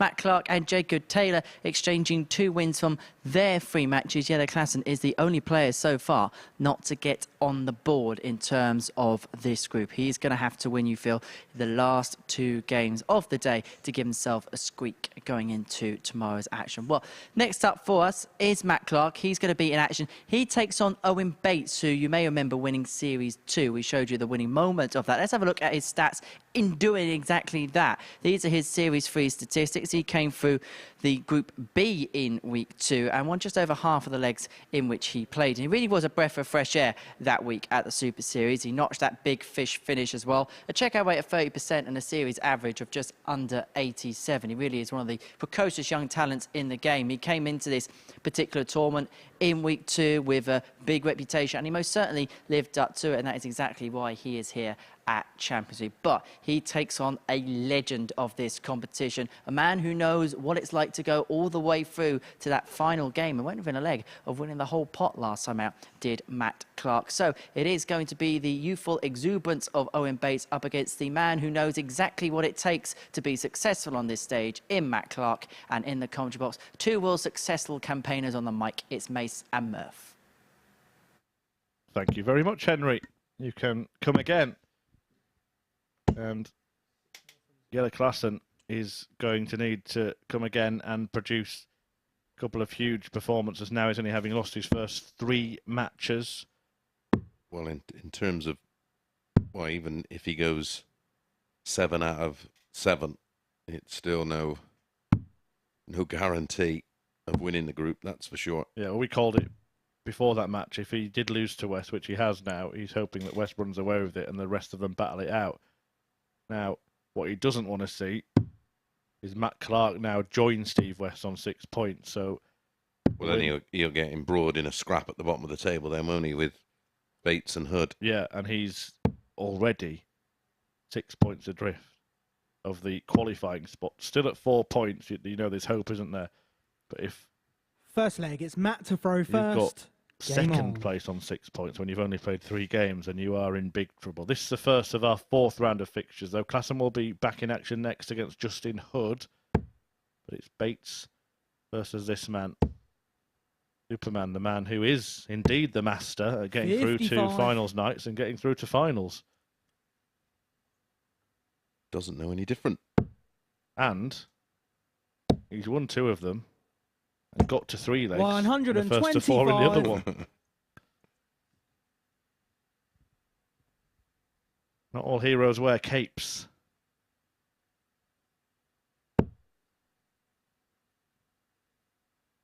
Although I think he should wear a cape on Saturday night if he's here. That'd be a nice little entrance, wouldn't it? Would be. 60. Maybe putting him in one of those things so he can just fly in and land on the stage. Yeah, I'm not sure how quick Matt Clark would be on the zip line, to be honest. 140. That was it, zip line. That'd be quite good, wouldn't it? He could do the interview before Right his from the match. balcony with him, and he just, Yeah. you say, well, you're on next, Matt, and he just dives off the balcony, and the zip line takes him onto the stage, cape flowing, health and safety 55. crying. Perfect. Right. There is the gauntlet. I tell you what, should we make it? Should we go and see him after this and make a deal? If you get to the final, this is how you have 60. to enter. Waiting for your phone to go off. Thanks for spending even more money. Well, we could do it no strings attached. Whee. I'll get Henry to test it between sessions today. 95.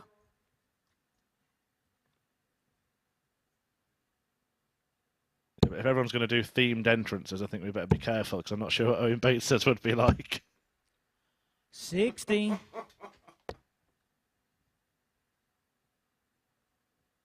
$116 when he comes back to win the first leg against the throw. Yeah, he's left it handy.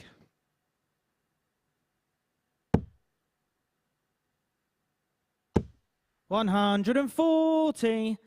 Owen, you require 116.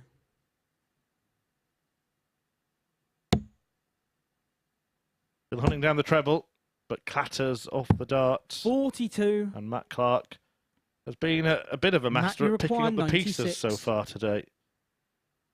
In a fair few legs where his opponent has made the running and then he's nipped in at the end and completed the checkout. Yep, he's like to pick a pocket or two today. 56. Owen, you require 74.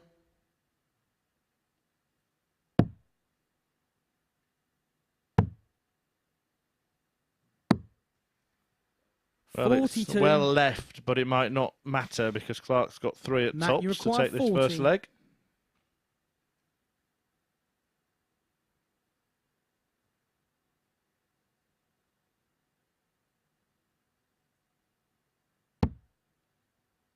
I remember speaking to Matt when he won his week 6, and he was pretty much speechless at achieving it yet again. 30. Really has given him a new lease of life. Owen, you require 32. Yeah, he's going to be a danger man on the seniors tour, that's Game for sure. shot on the first leg. Owen Bates. But it's Bates who picks up the pieces in this one, the youngster. 30 years Second or so leg is younger Owen to than throw his first. opponent in this Game one. on. Pesky kids. Yeah, it's one of the great things about the game. It's so 81. inclusive if you are old enough or young enough. As long as you're good enough, that's all that counts. Yep. And we've got a 16-year-old in this field and players north of 50, so no barriers to entry here at the Super Series either. 100. Of course, when Fallon reached the final, she was just edged out, wasn't she? Yeah, lost. Steve. Week to West, yeah. 100. Was playing some really good stuff. In fact, John Henderson, who you mentioned was celebrating his birthday, who could have been playing on his birthday, couldn't he? Because he indeed was a beaten finalist as well. And he was actually beaten by the man who withdrew, wasn't he? 100. Lucas Weinig. But the way it works, you don't, second place doesn't get through. It's the next best runner-up that Yeah. qualifies, and that happened to be Jacob Taylor. Correct. 62. Performance over the week, not just a one-off in the final. Yeah, this is running average for the week.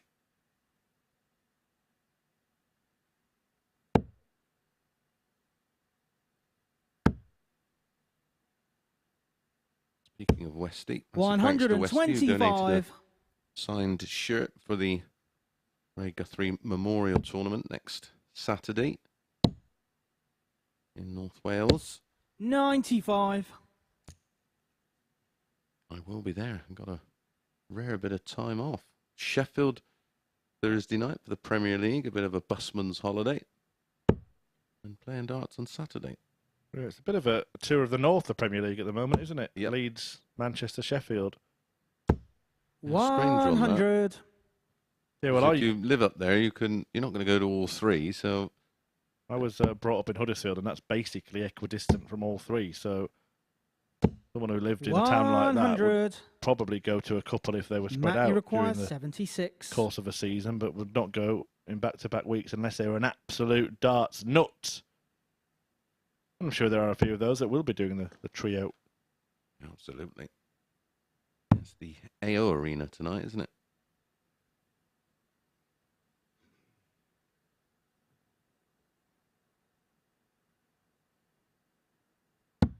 Great Game dart. shot in the second leg. I'm Matt pretty Clark. sure the AO Arena used to be called something else, didn't it? Third leg, it's Matt Sure to throw that's- first. Manchester. Game on. Yeah, I think that's MAN, wasn't it? Manchester yeah, that's it. Evening Yeah, News, that's. I watched Ricky Hatton live there when he fought Costa Zoo, and it was the most bizarre night because to try and 41. link up with the American audience, because obviously they were planning on taking Ricky over to America. I think the fight was on till 2 o'clock in the morning, and there was a lot of people who had enjoyed the 134. hospitality of the Mancunians a little bit too much and were actually asleep. Yeah, I know it well, actually. You can get straight in from Victoria Station. Yeah. And I saw my first Premier League darts night there, Yes, that's right. Yeah. and I've seen Peter Kay perform there. 140. And also a concert that included the likes of Oasis, Ian Brown from the Stone Roses. It was a big Yeah, man. sort of stand up to cancer type thing. I think Wow. one of those charity nights, 100. but a lot of big names. It is a fabulous facility. A fabulous city, and that's probably why Matt Clark has moved to that area. Yeah, I like Manchester. Nice people, very welcoming. 58. But he might consider moving to this area, Matt Clark. Seems to be here a fair bit, doesn't he? Mad for it here at the Super Series. 140. You a bit of a Oasis fan, Murph? Yeah, like them growing up. I'm quite varied in music tastes, to be honest. I wouldn't sort of be tribal with 44. music as some people are. Owen, you require 127. Just like the sound of something, I listen to it. Yeah, same. 95. My playlist will include Eazy-E and Elvis Presley to Tom Jones to Bob Marley.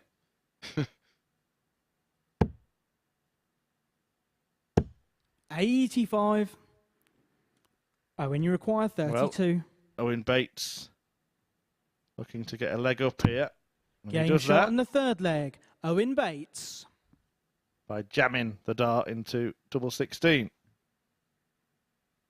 How would you Fourth leg do is Owen that? to throw first. Game on. Third consecutive break. Yeah, I have to watch what I'm listening to when I'm driving. 100. It can affect the manner in which I drive. You know, to be fair, one of my sort of guilty pleasures is the late night drive home from Portsmouth up the M1 to Leeds, and no one else on the road. Spotify varied playlist on full blast, and I actually think I am in the Manchester 100. Arena on the stage, but nobody else wishes to hear it. I can assure you of that. All that Owen Bates wants to hear at the end of this is game shot in the match. 95. He joins that race for the top 2 by achieving 4 points, the same as the man he's playing, and Jacob Taylor is currently sandwiched in between them. And Taylor's next match, by the way, is against Steve West, so if he carries on this charge towards finals night, then it looks like we might 59. start to see the group shape up into a battle between, well, maybe even 4 players for one spot. Yeah. 96. Looks like he's sort of leaning towards that, doesn't it?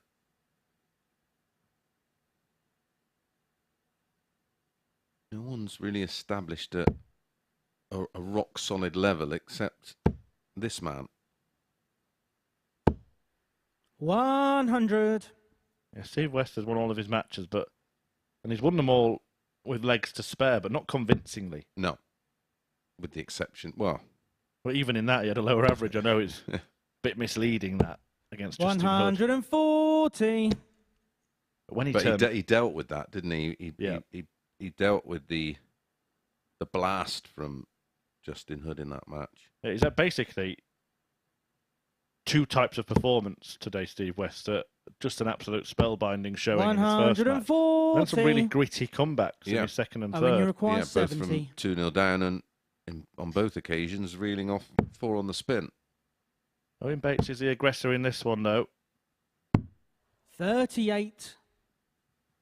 Matt Clark Matt, you beaten in match require 1. 102. Sorry, won match 1 against Taylor. Beaten in match 2 by West. Won match 3 against Hood. Now looking to go level in match 4 against Bates. Takes great care with every single dart, doesn't he? You can see him stop. Almost some form of breathing exercise in between. Game and shot make in the sure that fourth he leg. gives it the best Matt possible Clark. chance. He does just that with his second 15 darter of the match. 5th leg, it's And his Matt to throw second first. break of throw. Game We've on. had 4 consecutive breaks. Now we're back on throw.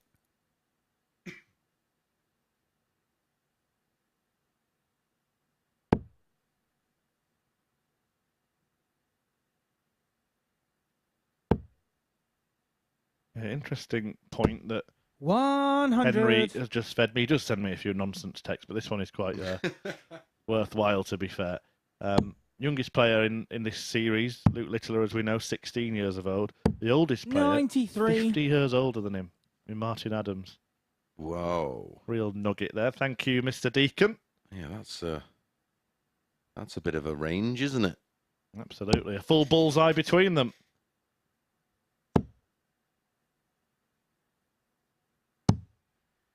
$122.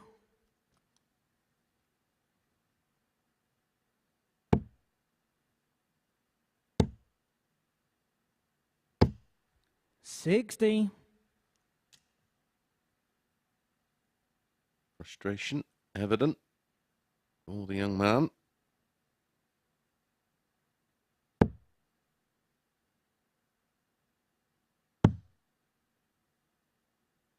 When you're playing someone like Matt 77. Clark, it's mentally draining. Not only the stood behind, but it doesn't do 100. anything spectacular. It's not like when you're playing a Westie or a Hood in game 1 where they're just hitting them off the lampshades. You think, if I can just sort of stay solid, I should win this one. And every time you look at a finish, he seems to be there waiting. Well, yeah, the thing is as well, when that happens with West or Bates himself 41. or Klassen, for example, they do it that quickly that you can kind of just go, right, that's done, reset, next leg. With Matt Clark, because he's such a grinder, the pain never stops, does it? No, that's a great way of putting it. 140. Matt, you require 161. And again, Bates there hits a 140 to leave 108. One of 2 things will happen here. Clark will either take this out or he'll leave it handy. 137 incoming. 97. But that's still enough Owen, to you put require pressure on Owen 108. Bates, isn't it, on 108? And that's become a little difficult. You can see he's having to step right across try and find a route to that treble 19. Because when you go that way, just about the only thing that you can do is stay there. Yeah, and that's why I'm still not a fan of that shot. Especially someone like Bates, who's so prolific on the treble 20. And if you do block it, you just go 48. There's 51 for 38, isn't there? That's another option, but very rarely used. 25. A bit of light relief for Owen Bates this time, as Matt Clark You require 52. not only misses tops, but misses it by a mile, and probably gives Bates more confidence knowing that Clark's only getting 2 darts at a double if he comes back rather than the 1 if he just missed outside or in the 20. Yep. Makes a difference to the mindset. Game shot in the 5th leg. And you could just hear there the get in. It just shows you how much he's going through in this match, that he's reacted like that, because that's the first we've heard from him really vocally all day. Game on. Yep. And a 5th consecutive break of throw. 140. Now our colleague Glenn Durrant is watching while he's having a little bit of a throw. He's been in touch to say, well, he didn't say he's enjoying it actually, he just said he's watching it, so I'll have a word with him about that. 60. Well, the practice is going well, Glenn. You are playing better than you think.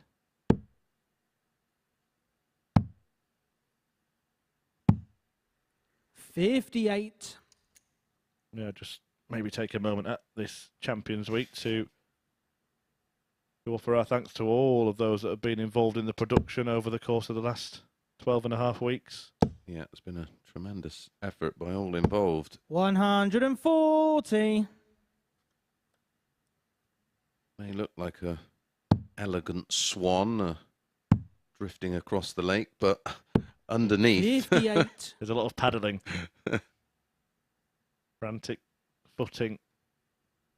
We all do our best, and it's been great to get the different insights of different people. Glenn, Matt Edgar, Scott Mitchell, Corinne Hammond, Paul Nicholson, 45. Henry.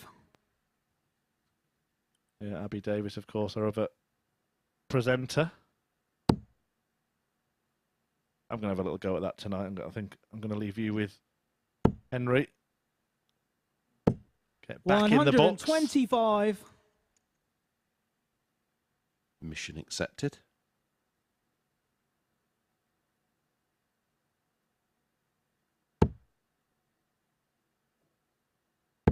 Well, Owen Bates' mission, should he choose to accept it, 95. is to take out 120, denying Owen, Clark to go at the 161. 161, and to go on to 4 points along with Clark and Taylor. Hard dart to get past. Could go bull, he won't, because he'll do that instead.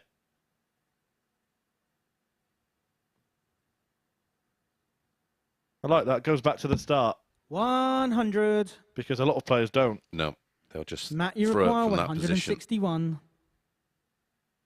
We saw him hit the treble 20 on this, but then missed the treble 17. This time Matt cannot miss.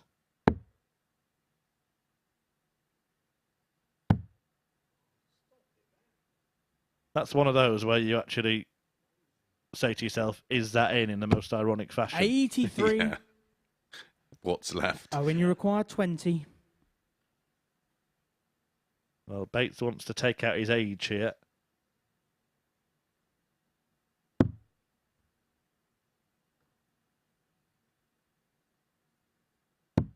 And he gets there in the end. And the match. Owen Bates gets the better of Matt Clark, and it's a win.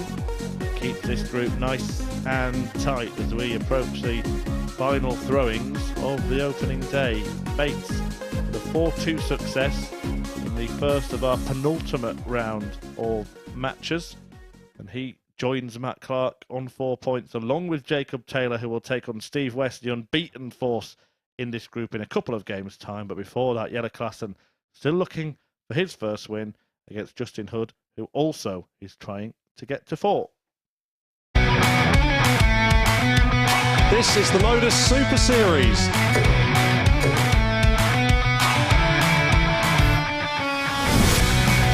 180! 2.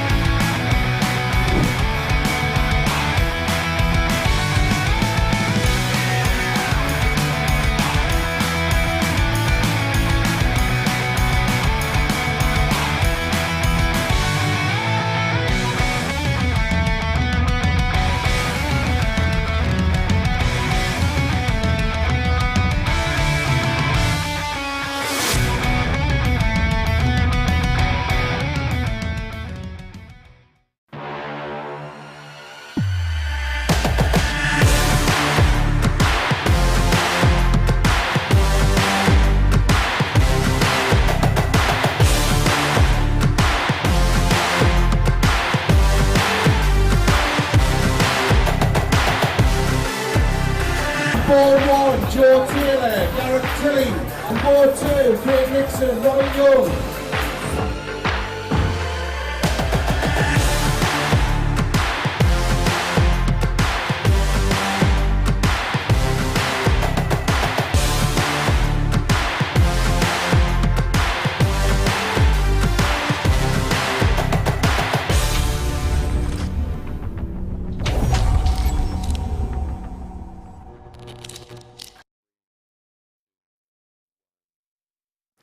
And so, victory for Owen Bates against Matt Clark in our previous match by 4 legs to 2.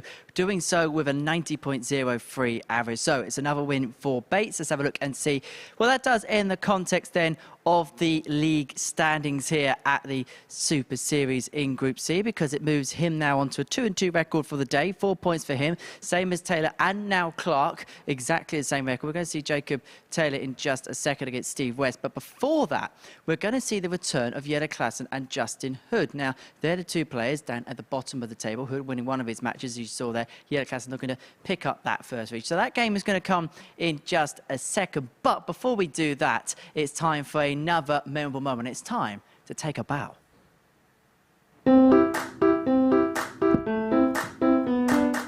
So in a funny sort of way, it hasn't worked this week. Oh, he's got his first one, ain't he? There you go. We've been waiting for it. Which you require 58. That was for me, that.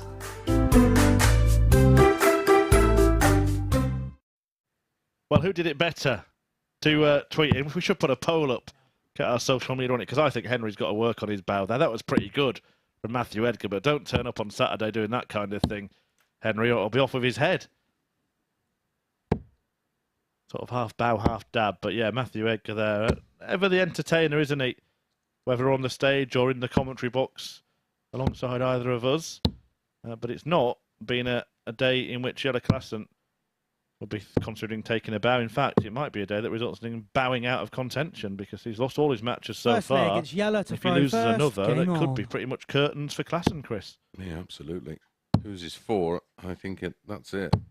119.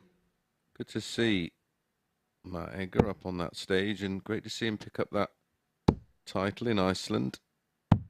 137. In a recent interview with Bill Bars, his 96. plans for the immediate future. Doesn't feel like playing 58. will go past 2025, which is fascinating because, well, he certainly 82. showed in spells that certainly can still play the game at a fairly decent level. Yeah, I get where he's coming from, but I also think, you know, the best laid plans and all that. 136. Pretty quickly. Well, it takes the pressure off, doesn't it? And it allows him to not get committed. 140. Justin, you require horrible when 170. He's in a great position. He plays when he wants to play. Does what he wants. Yep. Fair play. That's all you can ask for in life, isn't it? Yep. Yellow, you require 64. All Klassen can ask for is a couple of points because he needs them drastically. Started off really well 24. against Steve West in the previous Justin, match, you require 112. but it all went horribly wrong. It'll go horribly wrong here. If this double 16 goes in. Oof. 80. Yellow, you require 40. Double 10. Doubling is getting disastrous for Klassen. Game shot on the Finally. first leg. crosses Yellow the line Klassen. in the opening leg, but he's just missed, not just today, but over the course of the week, so many darts at double. And many of Second them have leg been is Justin to unconvincing. throw It's first. lots of Game trips on. from tops to tens and then to fives. Yeah, he's basically lost 140. his confidence on the doubling. It's, you know, if it happens on one day and then you start the next day, you just sort of shake it off quite quickly. 123. But like you said, it's been consecutive days for him, and he's just not been able to shake it off. 57. Bad days finishing just spills over to the next. Times 140. the scoring has been blistering.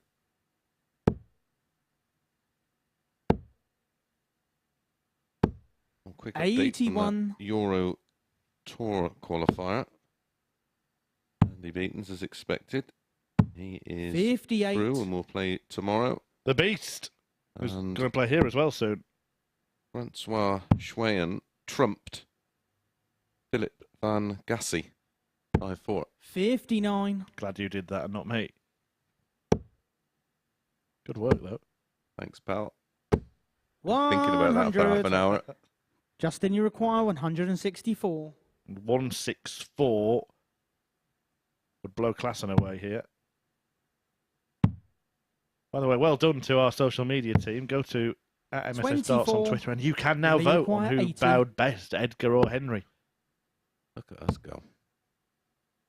Well, this is unlikely to go. This would be a great dart. Yeah, you can see 45. there how bad it was Justin, for him you to require lie. 140. That's why so many players these days are avoiding leaving 80, avoiding leaving 60.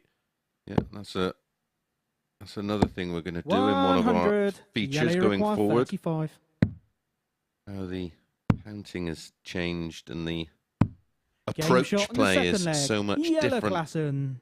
As Klassen makes it back-to-back legs, both in 18 darts. And don't forget, you can also Third leg is yellow tweet to throw direct first. Game into the on. commentary box at MSS Darts on Twitter. You can also 140. follow us and watch and see all the latest from the Super Series at 135.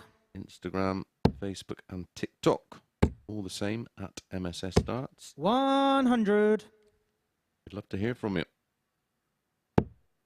Yeah, and this is probably the most significant match of the day so far. Yellow 96. Klassen really in desperate need of a win. And, well, he's been here before. He was here in the last match, 2 up against Steve West. Can he this time close it out? 72. If he does, then we're going to see him join Justin Hood on a couple of points. And if he wins well here, Yellow Klassen, could actually end up 100. lifting himself off the bottom. That's how quickly it can change.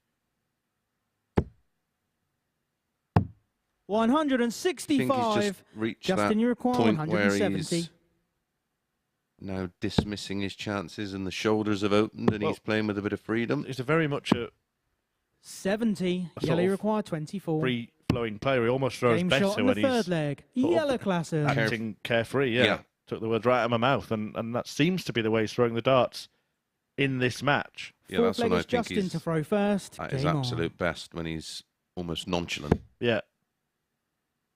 I think back to a few players that are like that. Adrian Lewis, a classic example. Michael Smith, the current 54. world #1. Pretty much of the speed merchants. Yeah. There are a few players that maybe throw with a little bit more force, that are fast, but 140. have to be focused as well, where I think there are one or two that can, I think nonchalant's the exact right word, actually. 93. Thanks.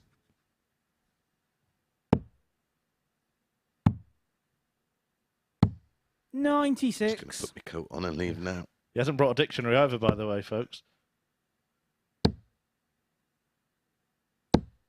43. Whilst packing for my move, I was looking back through a couple of old 58. school reports, and carefree and nonchalant came up a lot. So I looked it up. 96. Yeah, it seems to be a common theme with people who end up in the darts game, Mace. I remember reading my old school report 99. recently, and the first line of it was, "Chris continues to waste his time and mine." I was like, Actually, that features a lot in my old school reports. That must be a school teacher thing. then. 105. Yellow, you require 108. 108. This has been no waste of time for Jelle Klassen, and it looks like it's done in the blink Game, of an eye, shot, because and a that match, is an Jelle absolutely Klassen. stunning performance. It'll be an A-star report for Jelle Klassen there. 6 minutes and 36 seconds taken to dismiss Justin Hood. 4-0, 4 out of 9 on the doubles, and this is a bloke who hadn't won a game all day. Well, he has now, and he has gone above Hood in the table on leg difference. 2 points for Klassen, back in the race, and that race continues next when Jacob Taylor takes on the best so far, Steve West.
Jelle Klassen, take a bow. No, I'm not going to do it again, I promise. Anyway, Jelle Klassen got the better of Justin Hood by 4-0 in 6 minutes and 36 seconds, as the boys in the commentary box rightly alluded to. A superb performance, a superb way to get his Group C campaign up and running in terms of the wins department. Well, next up, big game incoming in the context of the group, as Steve West, the only man with a 100% record left in this particular Group C campaign, takes on Jacob Taylor. Let's have a quick check of the table there before this one gets underway. As you can see, Taylor with a win there can move level on points with Steve West at the top of the table following the completion of 4 rounds of fixtures for our day. Jacob Taylor, who, remember, is our reserve qualifier for this week's Champions Week due to the withdrawal of Lucas Venig from this particular event. And he took part in a superb week A, it has to be said. You had the likes of Barry Van Peer. A lot of people are arguing he's the best player in the world about a tour card right now. Leonard Gates, Lisa Ashton. The list of players he was up against was absolutely fantastic. He narrowly missed out in the end in the final to Justin Hood, but these are his stats during his qualification week, and they make for truly impressive numbers. 57% of legs he won. Checkout ratio of 36.93%. Have a look at that series average of 90.43. If he qualified as a group winner, he would have qualified in Group A. It's actually better than any of the players that came into Group C's overall series averages. That was how impressive the Canadian from all the way in Flowers Cove got on during his qualification week. Well, he made the trip all the way across Atlantic. He is looking to seal off another victory, which would be fantastic. He takes on Steve West, who is looking up the north end of the table, and looking down on the action in the commentary box is Chris Murphy and Chris Mason. Thank you very much, Henry. What can Steve West continue his run of being unbeaten so far today and really get a bit of a stranglehold on this Group C, Murph? Yeah, well, the last game was significant in terms of keeping everybody still in the race, because I think Jelle Klassen would have been pretty much out of it with defeat. This game is the same, really. If West gets beaten here, then it's very much anyone's to finish in any position. But if West wins, I think we can already start thinking about the fact that Klassen and Hood are not going to catch him. So they're already eyeing up position 2 in the group. First leg, it's Jacob to throw first. Game on.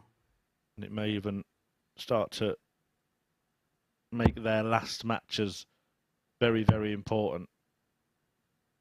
Jacob Taylor, though, as Henry mentioned, the best runner-up, filling in for Lucas Venig, who decided not to attend this. And in the last couple of years, he's won 4 CDC tournaments, which is a really good haul because it's getting very competitive over there. Yeah, it's a tough environment. 140. The likes of Leonard Gates. Well, his gates is Jim Long, who's appeared at the World Championship, Gary Mawson, a well-known player, David Cameron, of course, who won the World Seniors event, even Matt Campbell, who is on the PDC Pro Tour at the moment, has played in those events because you can still enter with a tour card. 81. They have a great affiliation with the PDC, don't they? Danny Baggish, another well-known American. There's a Fine real player. list of names. Danny Lauby Jr., we've seen here. 99. Even Big Daddy himself, Darren Young. This really is endless. And Henry made a good point, really, in the opener there about the players that were in his week. 100. Arguably, despite not winning the week, he was the best player. Yeah, and although I was aware of him, the standard of play he produced took me by surprise, especially against the caliber of opponents. Yeah. 127. Either him or Barry Van Tier. Jacob, you require 84. Best player in terms of the standard set. As he looks at the ball. And aren't we going to see Berry appear again soon? We are. 53. And then you look at Steve, his numbers for the 40. week, averaged just over 90. Talking of great players at the moment in fine form without a tour card. You mentioned Barry Van Peer, I think is pretty much the Jacob, best you player. require But 31. Andy Baton's at the moment averaged 93 in that event today to qualify for the Euro Tour. Game shot on the first leg. Jacob Taylor. Well, do we know what position he takes in the draw? Is he Home Nation qualifier Second 1 or leg, it's 2? Steve Do we to know throw that? First. One, I Game do on. believe. Andy Barton's, because thinking back, I do believe that 140. he could play Michael Van Gerwen in the second round if he wins his opener against Jose de Sousa. If he's Home Nation qualifier 1, we'll get that cleared 140. up. But yeah, that's what the draw is. Well, looking at Dart Connect, board 1, it was actually Francois Schweyen who 100. won on board 1. Maybe that is qualifier 1, and qualifier 2 is Baton's on board 2. Well, yeah, 42. qualifier 2 will play Jermaine Watermainer, and then Andrew Gilding should they get past that. Two very different opponents. Yeah.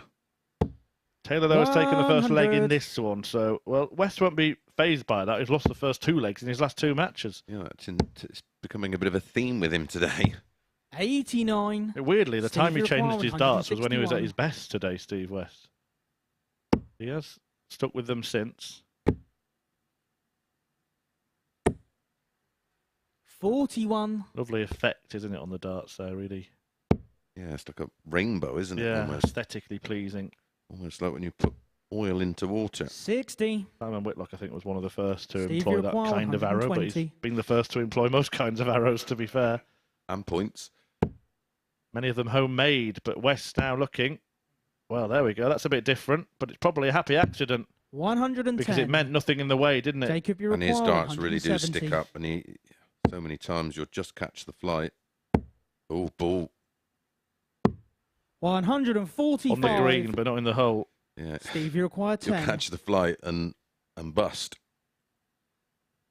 King golfer himself, isn't he, West? Probably won't be playing much at the moment. He looks to find the green here, but can't. No score. He was a fair Jacob, way you away. require 25. Sorry, these puns are getting a bit rough now, aren't they? Game shot on the second That's leg. par for the Jacob course. Taylor. The West to miss an opportunity. Well, And Taylor take the leg. It's par for the course for West to be 2-0 down, isn't it? Absolutely. Third leg, it's Jacob to throw Dangerous first. lead, they Game say in on. football. It certainly is when Steve West is stalking around the back of the hockey. 96. Yeah, he does. He's been known to play around a golf or two with Mervyn King and Yeah, others. very keen golfer. 83. Should have a golf day in London that Jason Clark used to arrange that was for charity, and on that particular day, 125. Steve West was there with Wayne and many others. Managed to hack myself around. 140. You know, I've never, ever actually hit a golf ball anywhere other than mini golf. All right. Never even been on a driving range. 60. I think it's just one of the most difficult sports. Just so difficult. But it dangles a carrot. You have one good shot. 100. And that's what keeps you interested. Well, that's what darts does for me, really. Yeah, similar. It's a similar thing. You have that one good throw and you 83. think, right, I've got it sussed. Yeah. And then you try to think, right, what did I do then? And because you think that, then you do something completely different because you weren't thinking. 138. Here we go. Jacob Steve West Lequois, once again from 137. 2-0 down, looking to hack it out of the bunker. 95. Oh, we've seen Steve the Lequois, movie 40. and it's not Happy Feet.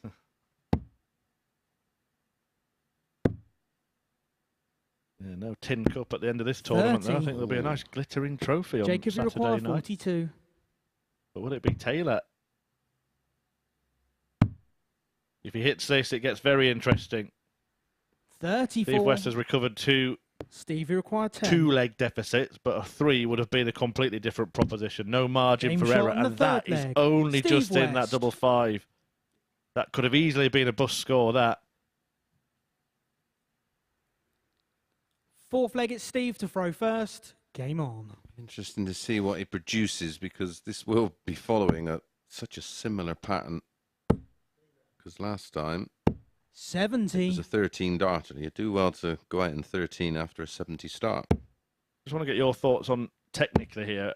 Is it a sign of a bit of fatigue? Steve West's last 3 darts, 140. or 3 of the last 4 darts, 3 in a row, have all drifted left. No, I think you'll see him almost not be happy about 100. the position in the actual grip. So the dart in the hand, you'll often see him just sort of fiddle around with it to get it 100. right. Just so I'm sort of rolling it there, thumb in Yeah. position. Well, it is. It's rolled back into the grip, isn't it? 134. He's put it right now. Really sharp couple of visits. With 100. 3 trebles out of his last 6, but all in the correct big numbers. And often hear analysts like yourself, Mace, when a player plants one dead centre in the treble or double, say, oh, 99. when it left Jacob his hand, Lequois, he would have known it was in. But what about that double 5? It's right in the corner. Hold that thought. Bring back that thought. Would Yeah, Steve West that have would thought have been 37. just a Steve bit of a Lequois, 98. I suppose, a fundamental thing. So it would have been going where he was aiming, but at the point of release, he just would have maybe flicked it slightly.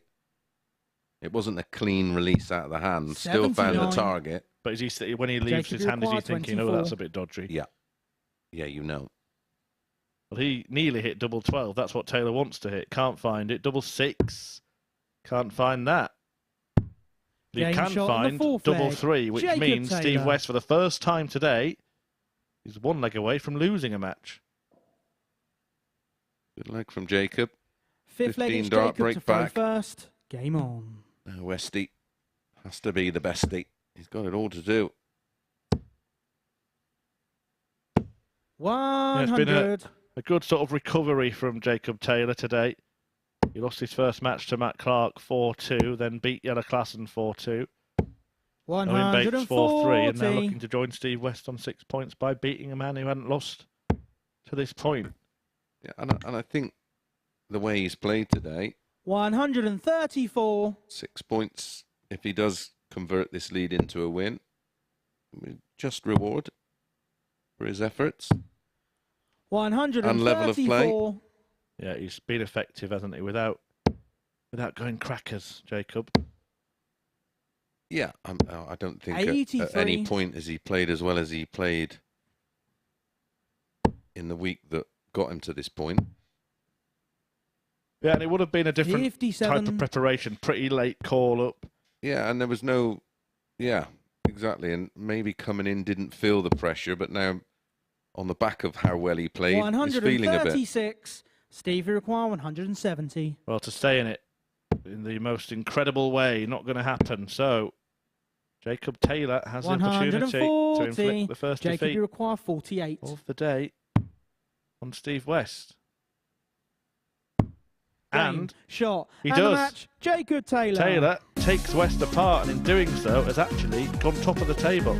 Level on points with Steve West, but the margin of victory means that pair are also level on leg difference. Taylor has won one more leg. That separates them, but it means that the group is wide open. Very decent display from both players, to be fair, but just look at that.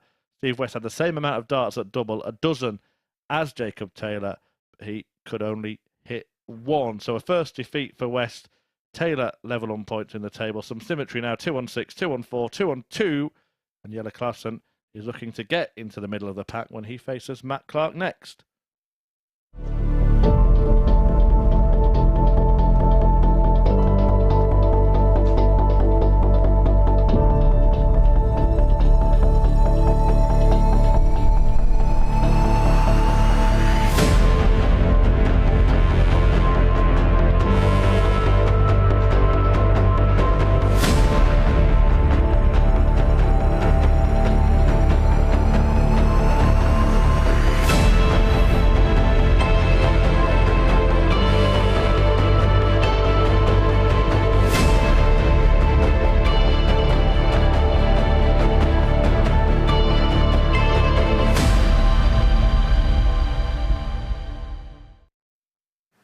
Welcome back to the MODUS Super Series, where Jacob Taylor's put in an impressive performance to dethrone Steve West for the first time in this Group C at the MODUS Super Series. It's a 4-1 victory for the Canadian against the man from West. Well, let's have a look at the table then and see what that does, because the emphatic nature of that victory for Taylor means that he now goes top on legs 1 from West. So a nicely uniform table, 2 players on 6, 2 players on 4, 2 players on 2. Just the way we like it here at the MODUS Super Series. Well, we're about to see our next match between Jelle Klassen and Matt Clark. That's going to take place in just a second, but we thought we'd have a look at some of the best checkouts ratios over the course of the Super Series, because as the old saying from Bobby George would go, scores are for show, the doubles are for dough. But interestingly enough, out of the checkout rates, the only player who's actually at Champions Week of those 10 is Justin Hood with a 42% checkout ratio. Alan Norris tops the way on 49%.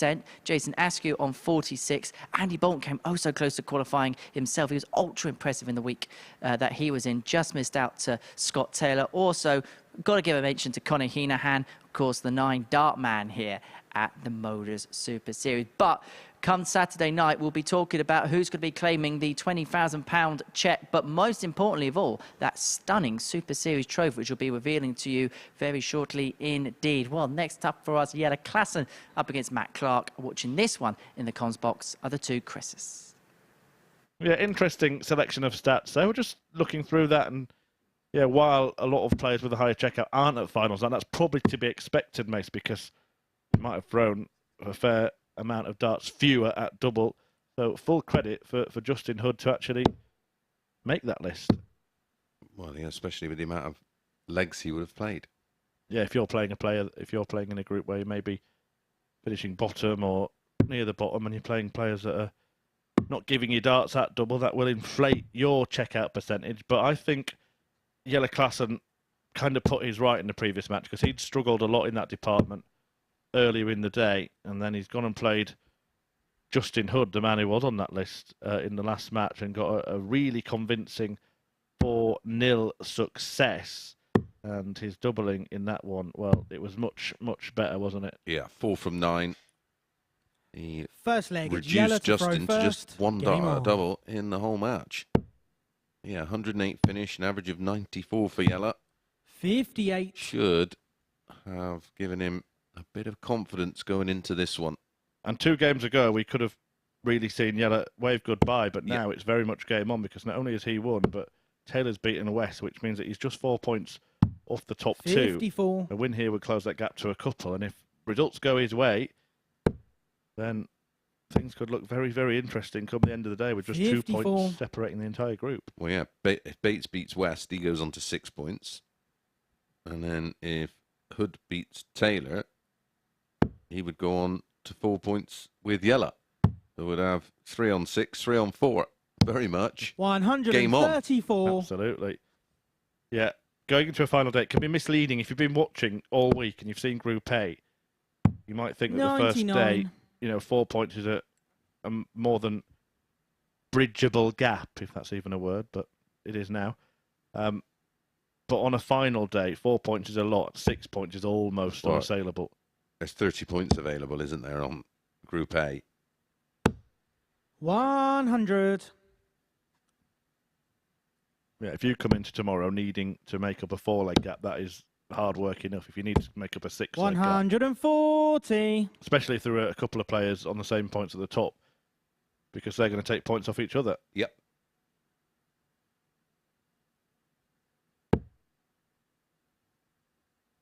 And that's actually, when you consider that defeat to Jacob Taylor is 139. possibly quite a damaging one for Steve Yellow, you West, require because 150. he could have been well clear of the pack.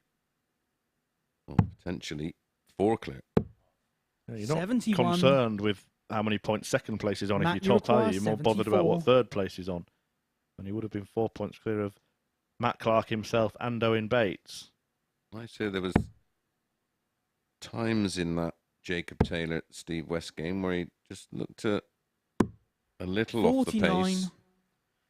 Yellow, you require Owen 79. Bates is certainly not going to make it easy for him.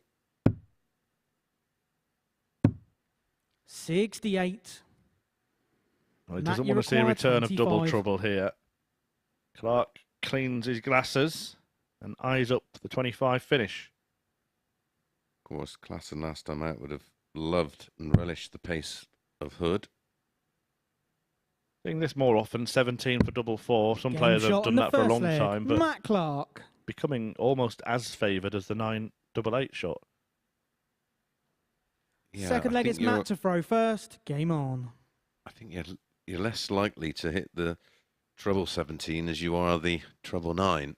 I once saw Robert Thornton, he's done that for years on that finish, and I once did a Pro Tour match, and he had 25 left. And he stepped forward and 140. bang, straight in treble 17. He persevered, came back, bang, straight in double 17. Over adjusted. 120. Then I think the third time, because he still won the leg, I think he went 9-8.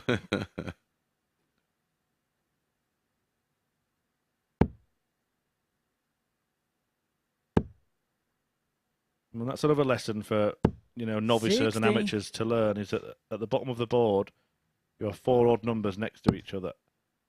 So if you've got 2 darts left, and you need to split to leave a double, 42. actually just throwing between the 3 and the 19 will give you one. Yeah, absolutely. That will be something that we're going to do down the line. We're going to try and create plenty of features. 100. Try and make those new to the sport understand the intricacies of this sport. I've got a good idea for a feature. 85. Know that we've got a couple of resident coaches, and you're an ace analyst as well, Matt Edgar and Ben Durant. I think we should have a feature called Make Me a Dart Player, and we'll take an absolute novice and see how good they can get them. We'd have to find someone with a little bit of ability, 57. but totally unproven, and then see how far we can take them. 98. Matt, you speak to the require powers that be, but 144. maybe Darts X Factor. Yeah, maybe applications will open soon. Or does that make me Simon Cowell?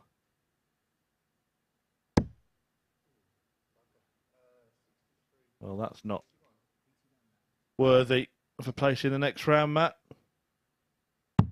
Started so well. 82. Started hitting Yellow, the you wrong require notes mid-finish, and now 156. Klassen is looking for a bit of X Factor of his own here.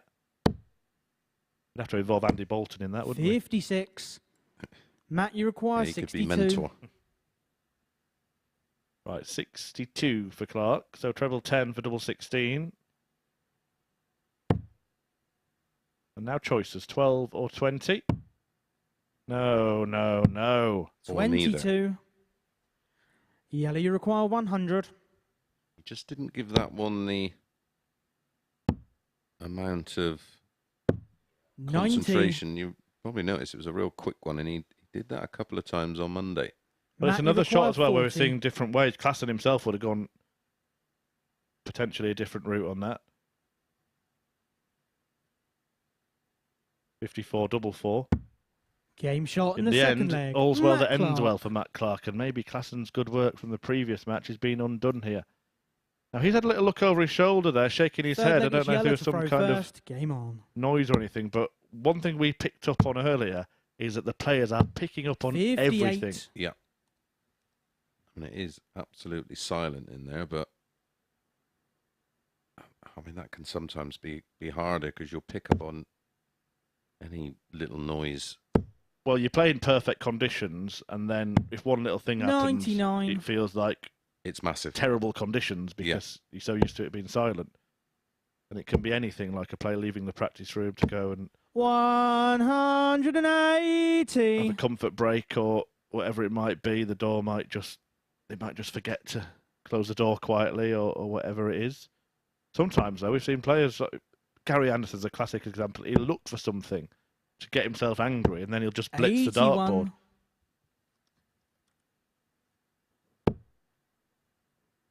Sometimes it's about Is that somebody, Gezi Bryce? 58. not just anything, isn't it? There's times, there's the amount of times over the years where I've seen Anderson just get that fire in his belly and then just... he needs to. Yeah, I get what you're saying. He needs that motivational aspect. Because there were a few games where he's 100. got a bit angry, been brilliant, won the game, and had a pop at his opponent, and they seem to have no idea what they've done. I think 105. there's a one with Barney at the Premier League going back a number of years. Oh, that's where Barney was shrugging his shoulders, Yeah. wasn't it? I just wonder if maybe that is the kind of thing that Yellow Klassen's doing here. He's sort of looked for a little reason to get annoyed, and since then has started throwing better darts. 134. Yellow, you require 100. They had a great game at the World Championship. It's interesting I mentioned him. Anderson hit a 9-darter in that one, didn't he, against Klassen? 60. It was a wonderful match. Matt, you require 87. Right, this is a huge moment now for Yellow Klassen. He really needs Matt Clark to miss this. Double break if it goes. And he gets 2 darts. And he Game gave shot in the that his third full leg. attention. Matt Clark. And that is a super finish. Despite the 180 in the leg, it's a breaker throw for Clark. Fourth leg, it's Matt to throw first. 14 Game on. darts used. Well, they say a picture paints 1,000 words, and that's a picture. Well, he's smart enough, Yella, and will understand his 100. situation in terms of table position. Well, he's now relying on results going his way in the last 2 matches. If he does lose this one, 57. which looks likely, he can't let both... He can't afford, should I say, for both Taylor and West to win, because they'll both be too far ahead of him then. Yeah. Yeah, it'd be 6 points. 135. And that's where Clark will be heading on to 6 points. If he can keep at least one of them within 4, he's still got an outside 45. chance, but 6, and I think it's done.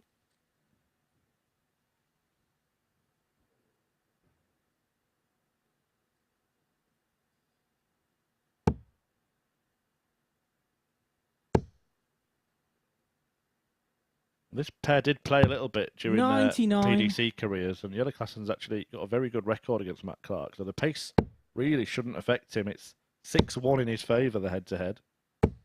140. Well, when you have such a Matt, you prolific require record against 167. a player, you're aware of it, whether you both are.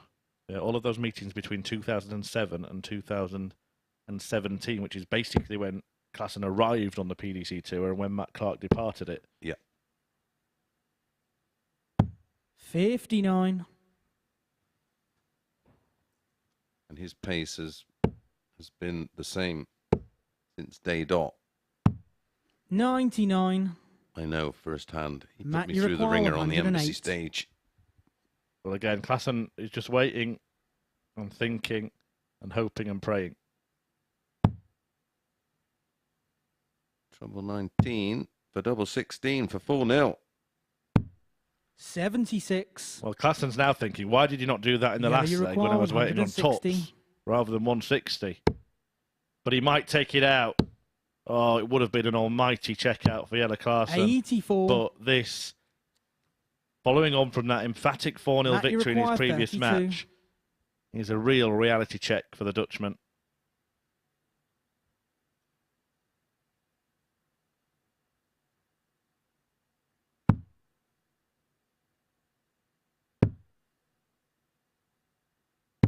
Flying Game, high, shot, not and the 20 match, minutes Matt ago. Clark. And now Jelle Klaassen knocked down and maybe even knocked out, depending on the last couple of results today. He won't mathematically be out of it, of course, but 6 points to bridge going into the final day of the group is usually far too much. And it's a massive margin of victory as well. The biggest, 4-0 for Matt Clark, who himself moves on to 6 points. And indeed, because of the margin of victory, to the top of the table. There's a reshuffle again. Clark, Taylor, West, all on 6.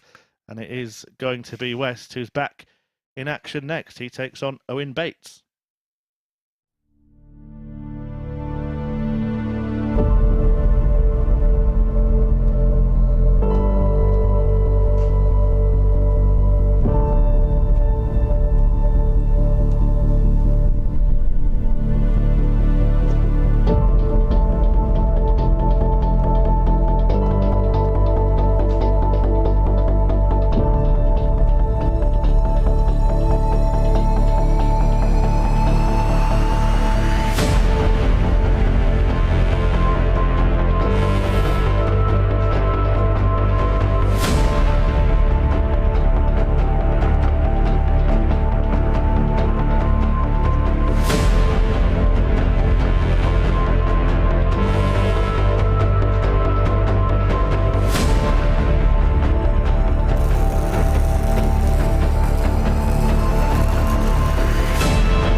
The MODUS Super Series, where Group C really is hotting up nicely, and there's hardly anything to separate the players in terms of the league table. In fact, a victory in this game for Owen Bates would mean that 4 players would be tied on 6 points going into the final game of our first session here. Well, this is a Champions Week, which you thought was going to be tight and congested. It's living up to its billing here in Group C. Watching West versus Bates in the commentary box, it's Murph and Mace. Thanks, Henry. Yeah, it's not disappointed so far. Group A certainly didn't disappoint, and this one is hotting up. We have a situation here. If Bates can topple West, we will have, may it be briefly, 4 players on 6 points. But what an opportunity from somewhat under the radar. If Taylor then beats First leg, Justin it's Steve Hurd, to throw he will be the overnight leader. Game on. Winning 4 out of 5.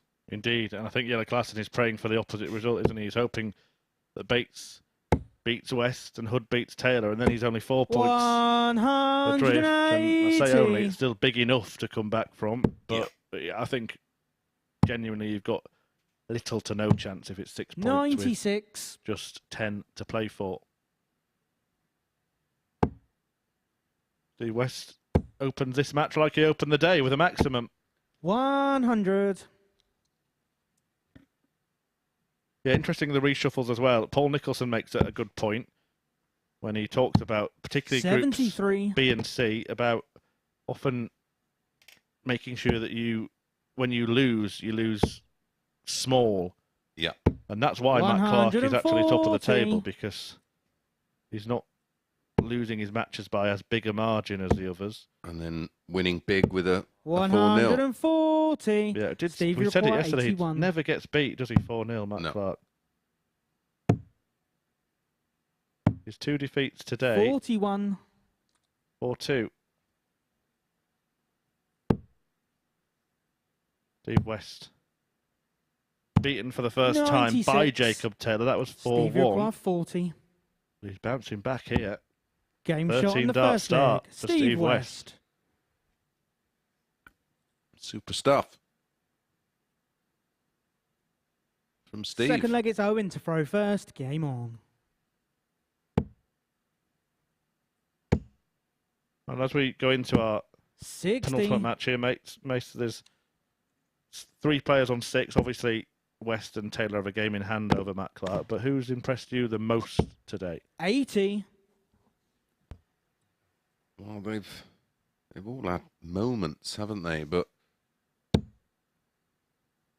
I think Taylor's resilience has been 100. very good. I think Steve's top-end game has impressed in spells, especially in the opening 60. match.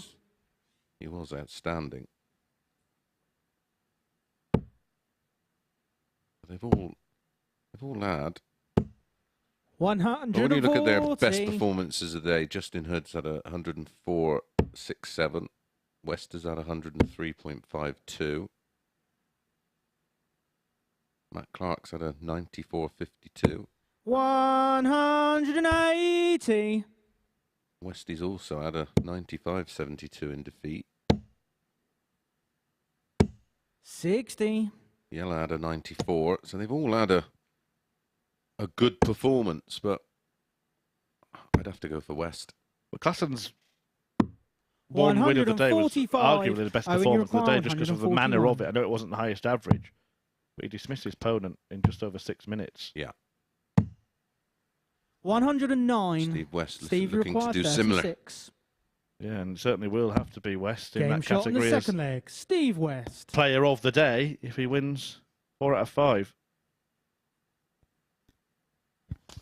Third leg, it's Steve to throw first. Owen Bates Game himself on. might be a little bit disappointed with a 2-win return. Well, you mentioned he started the day 134. with a max. And he started the day with back-to-back 14s. And he started this match with back-to-back 13s. 134. Yeah, we were talking about potential record-breaking stuff. His highest ever average, Steve West, we mentioned earlier, 111 against Mervyn King and 110 100. against a certain Tony West. But if he carries on piling in the 13s and 14s, 140. then he's going to supersede that by some distance.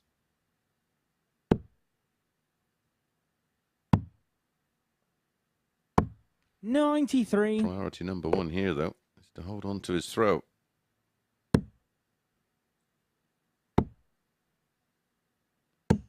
$45. Well, that will help him. Yep. 134. And he's on for another. No, cancel that. 44. And he can still go out in 5 visits, which is the same, really, isn't it? Whether it's 13, 14, or 15. I think it's an underutilised stat that 50. actually visits to the Ocky. Yeah, I always refer to it as turns. It's denying your opponent a shot, isn't it? Yeah. Another, or the single. Ooh. Not that. 90. Owen, you require 132. Champagne shot then. Can Bates pop the cork? Treble 19. For the ball. 107. Pretty close, but it was more Steve Bucks fizz in the require end. 40. Prosecco.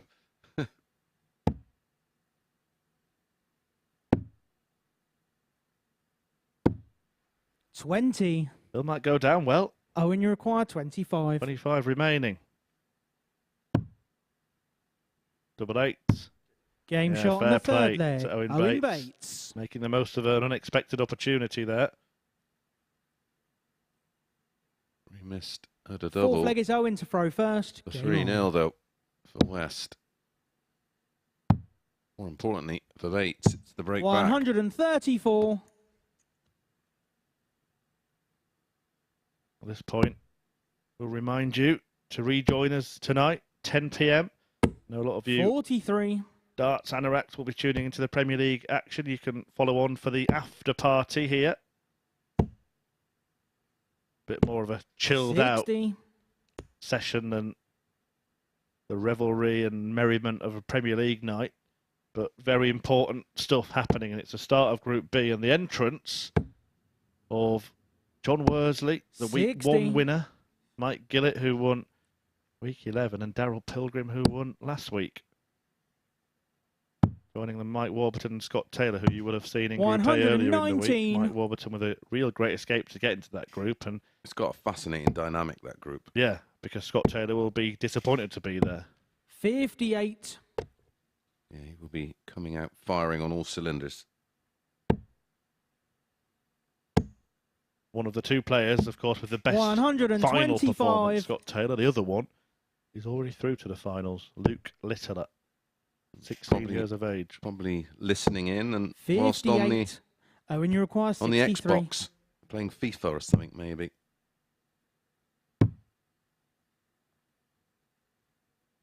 And yet again, 31. we're seeing a player picking off two single numbers to leave a desired double. Definitely a pattern emerging of players doing that 44. now. Yeah, and not it- settling just for 32. Well, the norm. It's also awareness of where your opponent is in the leg, isn't it? Because you're gonna go for the treble if your opponent's on a finish. Yeah. Give Game yourself shot on the maximum fourth chance. leg. But if you know Owen they can't, Bates. then you might as well give yourself 3 darts when you come back, or 1 in that visit, and 3 when you come back. Yep. But it's 2-2 in Fifth this. leg is West Steve to throw first. getting a Game dose on. of his own medicine here. He's trailed 2-0 twice and won matches. Now he's let slip a 2-0 lead. Well, he fired out of the blocks, didn't he? Back-to-back 13s. 43. Missed 3 at a double and has just completely gone missing.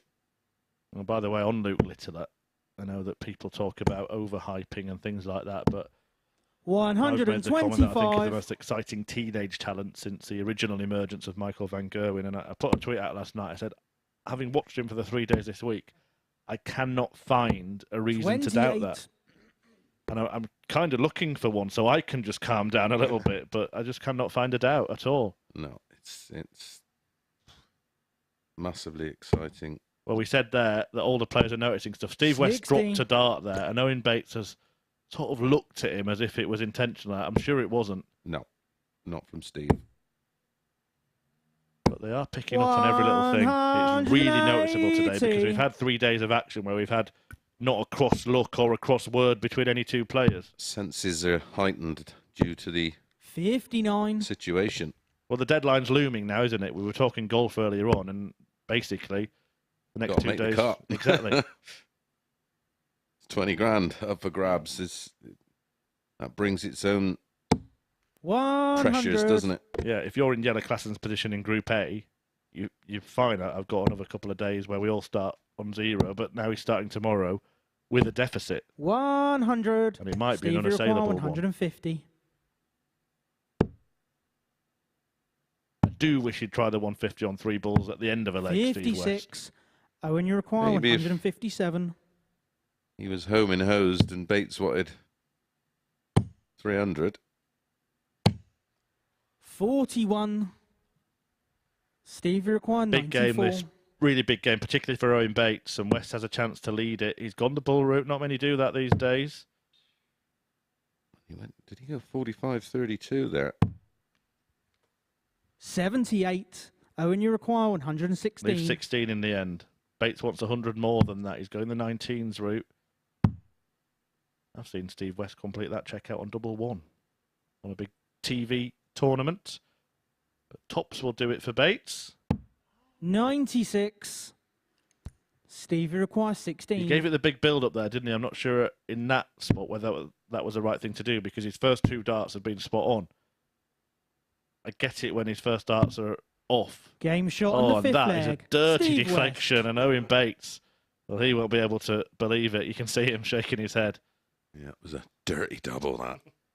Sixth leg is Owen to throw first. There was a time when I'd be playing 43. certain players who I was extremely friendly with, where I'd say, are you really going to take that?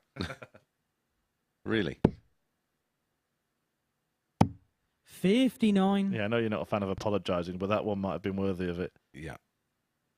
Well, this next leg could decide where Owen Bates is pitched. 60. Not just this next leg, but then the next match, because if he loses it, he's in that similar position to Jelle Klaassen where he really needs Justin Hood to beat Jacob Taylor. Otherwise, he will be not just 4 points off top spot, but also 4 points off second place. 60. And that could be the difference between staying in or checking out of the Bates Motel tomorrow night.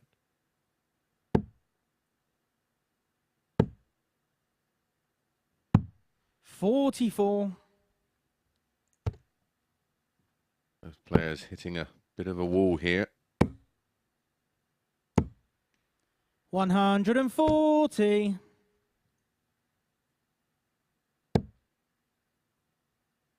When Steve West is a bit of a darts 100. fanboy myself, who does like to have a throw. I'm rubbish. I'll hold my hands up to that. But when he was at his brilliant best and was really starting to threatening in some of the big major tournaments, it was his throw that I tried to copy for a while. When it's on, it just looks so easy. Yeah. And that's what you kind of do as an amateur darts player, which looks the easiest. Yeah, I'll copy that. Yeah. He's seriously 94. talented. Stevie requires See him in 62. exhibition, some of the things he can throw and get to stick in the board is mind-boggling. Well, that was his fourth 180. He hit 4 in his first Game, match. shot. He's hit And 4 the in his match, last match, Steve and he West. bookends the day with brilliant performances. Not quite the high average that he produced in the opener, but the middle match kind of lull for Steve West, one he gets out of. 4 maximums, as I said, and it means that West finishes with 4 wins from 5, and he's sitting pretty going into the final day in this group. One more match to play today then. Justin Hood takes on Jacob Taylor, who is looking to join West on 8 points. That's coming right up.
Welcome back to the MODUS Super Series, where Steve West has bookended his day of impressive victories, getting the better of Owen Bates by 4 legs to 2, including 4 maximums en route in that one as well. So Steve West, top of the table, going overnight on 8 points. Right, next up for us, it's Jacob Taylor against Justin Hood. But before that, it's time for the answer to the tungsten teaser, because we're asking you, apart from England, which 16 nations have been represented in Series 3. Now, you got the usual Scotland's, Wales and Ireland's in there, but of course you had the likes of Belgium represented by Kenny Nayans, Poland by Sebastian Białecki, Vítězslav Sedlak from the Czech Republic, John Michael of Greece. There was a real cosmopolitan feel. 17 nations represented in Series 3 at the Super Series, and expect more next time out, courtesy of ADC's Europe and Oceania. Right, next up, Justin Hood up against Jacob Taylor, where a win for the Canadian would see him join Steve West on 8 points going into our second session. Watching this one, the two Chris's. Thanks, Henry. Yeah, we've just seen an announcement that 20 players from that affiliation with the ADC Europe have already accepted their invitations to the Super Series in Series 4. Where does the time go, Murph? Yeah, no, we are about to crown our third grand champion, if you like. And we should make sure we pay homage to, well, a couple of players from different nations. England's Conan Whitehead, who won Series 1, and Australia's Raymond Smith, who won Series 2. Now, interestingly, just to highlight the international flavour of the Super Series, if Jacob Taylor were to go and be crown the champion on First leg, it's Justin to Saturday throw night, first. we'd have 3 different Game winners on. from 3 different continents.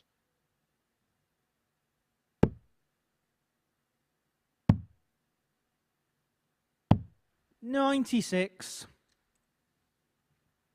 We might have some little fella from Glastonbury. Well, this is true. 140. It seems to be, present company included, a little bit of a hotbed for darting talents at the moment.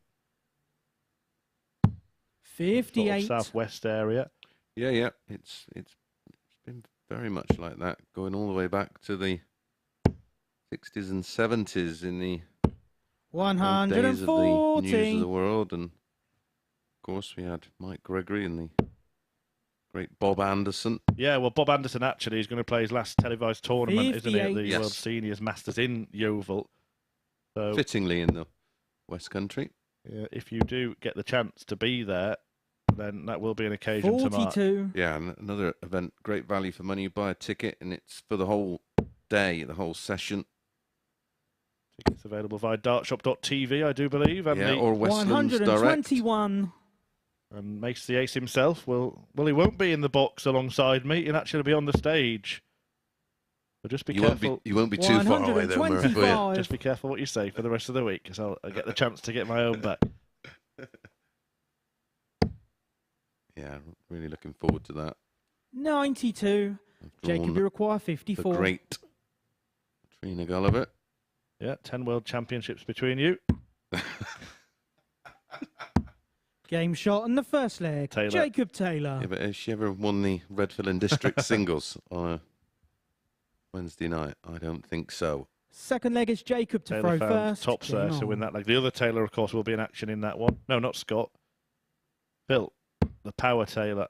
And I'm not sure how many more chances you'll get to see 100. him either. Unless he starts winning soon, I think he might get pretty fed up. Yeah. He has committed for another year or two, hasn't he? has, But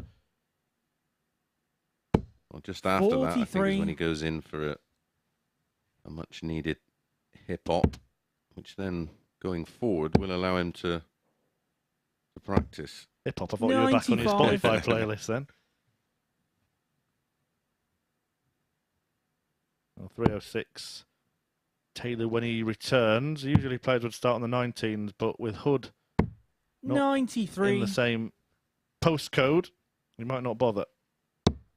There was a theme to the final match of the day 95. for Justin. They were 2 averages in the mid-80s, but that trend was bucked yesterday. It was still a defeat 55. to Warby. It was a fabulous match actually between Warburton and Justin Hurd. It was eventually 1-4-3 by Warby, who averaged 96.18. 100. Justin averaged 94.59, which was some 8 points higher in terms of average than the two averages on Monday and Tuesday in his final games. Yeah, well, the issue here for Hood is that his week is getting worse as it goes on, isn't it? At the end Jacob, you require 111. Tuesday's play, he was actually second in the group table.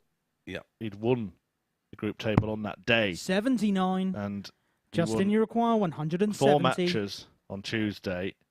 He won 2 matches yesterday, and it looks like he may only win 1 today.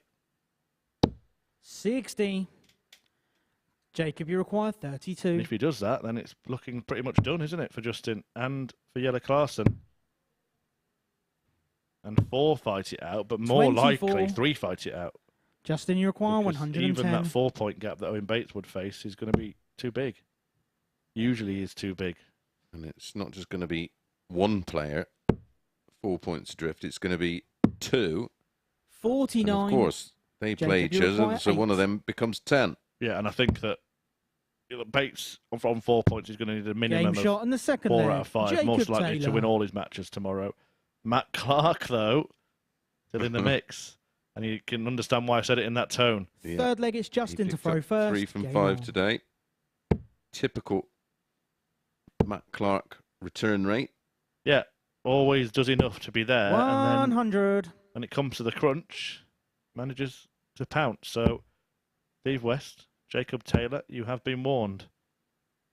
The best thing they can do is both beat him 55. tomorrow and give him too much of a hill to climb. But you would think, just going back to your point, Mace, that if Taylor does convert this, that 140. whoever wins that match between West and Taylor tomorrow would pretty much be through. Yes. And it's the 4th match of the day, so their second one. In fact, if they win the first match and then win that match, it would mean that, of course, one of them would be on 12 points, and that could be enough. 14, I think, definitely will be enough. 91. Well, that goes down to that rule of 3 again, doesn't it? You can lose 3, but if you win 7, then that's it. Yeah, and it's going to mean, I mean, look, we're writing off Jelle Klaassen and Justin Hurd, but 170. to have any chance, they're going to have to win all the matches. That's the easiest way of putting it.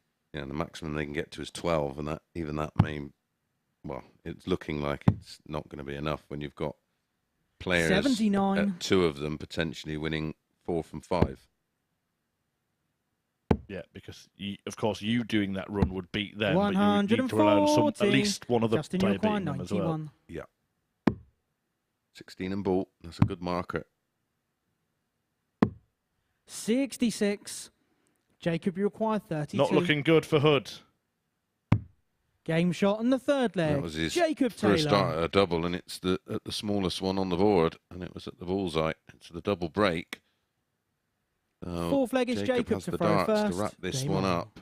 4-0, which will see him top the table on leg difference. 93. 10 p.m. return for us tonight on Sporty Stuff TV for viewers in the UK and, of course, on the YouTube channel, where the action 93. can always be followed wherever you are in the world. The last match may be the last leg of the day, and that means that I am flying solo for 42. the duration of it because Chris Mason is heading up to have a chat with HD in HD to reflect on what we have witnessed today and have a look ahead to tonight 180. and tomorrow.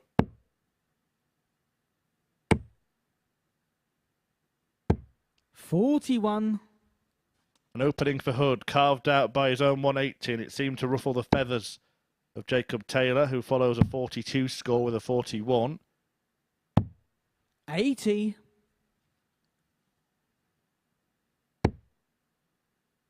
Needs a lot. Won't leave a finish. 100. Justin, you require 148. So 6 darts for Hood to avoid being served the bagel. 140. Jacob Taylor looking to completely turn around 100. his day after losing his opening Justin, match to require Matt 8. Clark. He's won. He's following 3.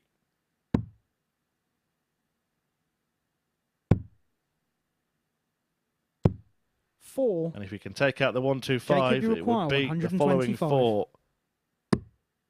Brilliant. 25 and bull. Just flicked off the flight. There was the option to go treble 17, double 12, but he was too tempted 75. by the flashy finish. Justin, you require 4. And it allows Hood another go at double 2. To the left. To the left. No score. Just stayed there magnetically Jacob, you require almost. 50. And Taylor can complete the route. 34. Hasn't yet crossed the line. Well, it could have been Justin, a route you that require effectively 4. put Justin Hood out of contention. All but mathematically. Game shot Finally, on the 4th he lands a leg. double. It took Justin 9 Hood. attempts for him to get there. But happy feet. Still in with an outside chance of getting a 5th second leg, it's victory of Justin the to throw day. first. And it would Game be a on. victory that would actually really open up the group for all the condemning 100. to elimination for 2, maybe 3 of the players. If Hood can win this game, then suddenly it's very much game on for everybody again.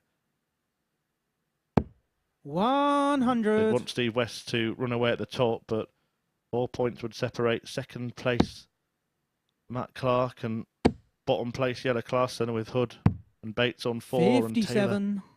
on the same 6 that Clark has.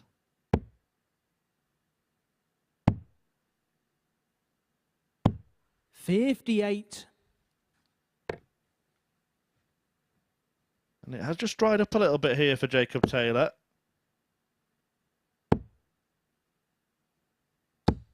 Hood 100. can hold his throw here. He does put a little bit of pressure on.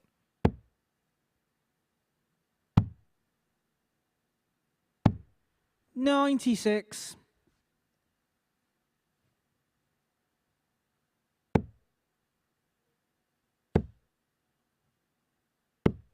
$85.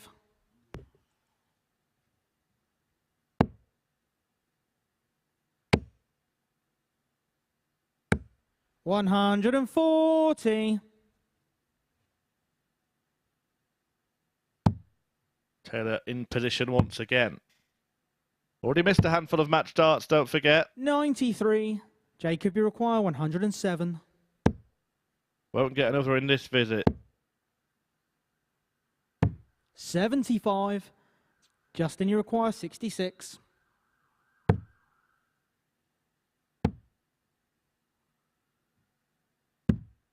$30. And I missed a couple of match Jacob, you darts in the require previous 32. leg. Now has 3 more. Game, And he gets the shot, job and the done. match, Jacob Taylor. And that could be, unfortunately, his opponent done in terms of qualifying from this group and getting through to finals night. That win for Jacob Taylor causes a bit of separation in this group. In a moment, Henry and Mace will go through the details of that, but the details of this match are what you can see on your screen there. 4 out of 13 on the doubles. Not great from Taylor, but even worse from Justin Hood. 1 out of 10, and Taylor was allowed to win at a canter. A 4-1 win that sees him joint top here to divulge the league table and look ahead to tonight and tomorrow. It is Mace the Ace alongside Henry. Chris, thank you very much indeed. Chris Mason joining me up here on the balcony. Jacob Taylor is just so solid, isn't he? Proved it again there. Yeah, and he's done it without playing anywhere near the level he played in the week he played to qualify. He's, I think he's got plenty left in the locker, and the one person who would probably be over the moon with how it's gone today, despite not playing anywhere near his best, is Jacob Taylor. Most certainly. I was just talking to you on the balcony. In the 4 games that Justin has lost today, the lowest one he's lost to was that one, and that was an 87. Yeah, he's walked into a few today, and that can happen. You can just be a bit unfortunate on some days, and people just manage to find their best matches against you. And that's the problem when you don't particularly make a great start. You just feel like you're chasing, and then you don't play your natural game. And we saw that from well, the main one was Jelle Klassen, wasn't it?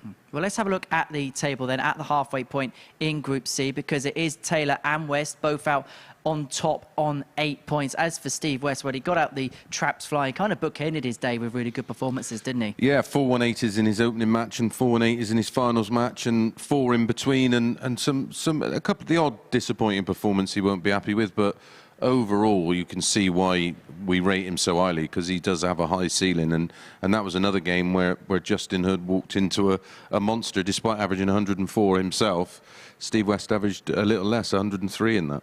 As for Matt Clark, well, he just puts himself in the mix every single time, doesn't he? Yeah, I just spoke to him on my way up here, and I said, grinding away, mate, and Steve West was echoing those thoughts, and he's a grinder. I played him 23 years ago, and he's not changed. He plays at the same pace, and he just grinds you down. And even when you think, well, I should be miles in front in a leg, and you sort of have a glance at his score when you're on a 70-odd, and he seems to be there or thereabouts. And more often than not, if you give him a chance, he'll take it out. Let's talk about Jelle Klassen. What would be your assessment of the day? I mean, we saw glimpses, but yeah, there's something not quite right there. I'm not sure whether it's a reoccurring problem with the wrist, where he's had operations on that, hasn't he? And yeah, he's just not looked settled all week for me, and that can happen. You can't, with form, you can't pick a time. You know, it's not like you're going into a training camp where you can peak at a certain time.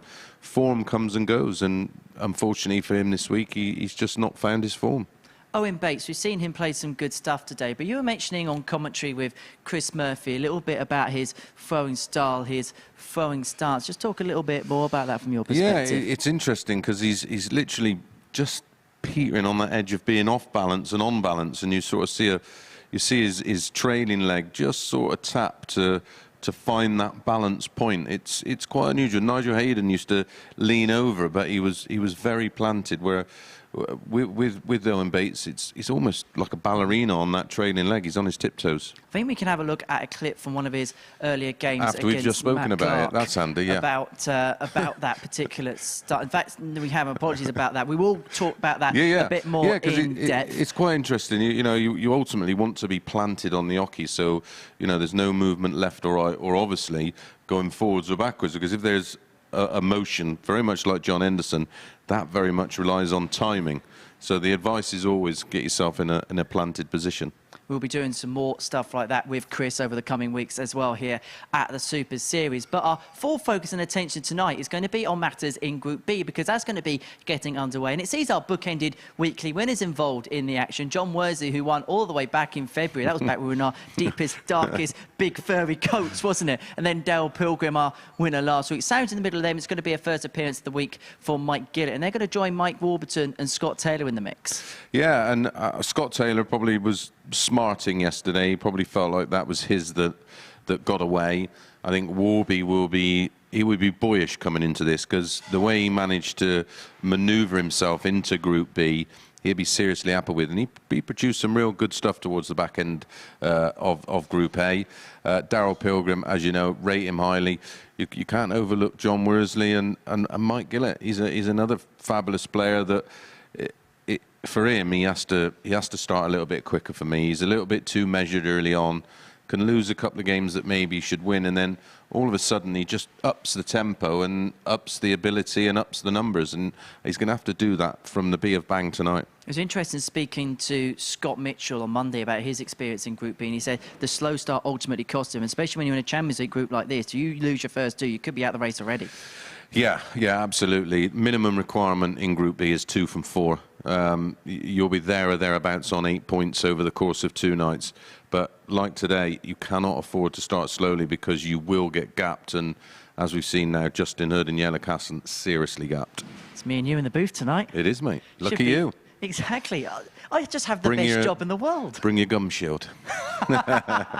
See, I told you, the best job in the world. Right, we're going to be back at 10 o'clock this evening here on Sporting Stuff TV and on the Modus Super Series YouTube channel for all the action in Group B. But in Group C, Jacob Taylor and Steve West, well, they're the two players to prize apart. We'll see you later on tonight.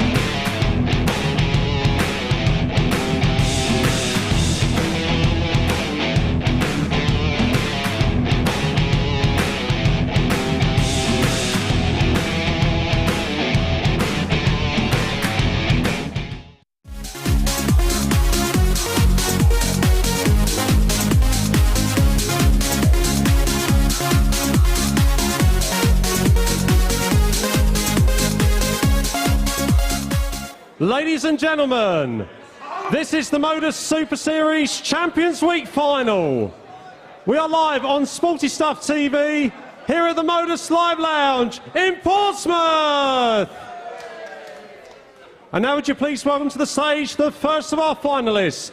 It's the Barbarian, Conan Whitehead.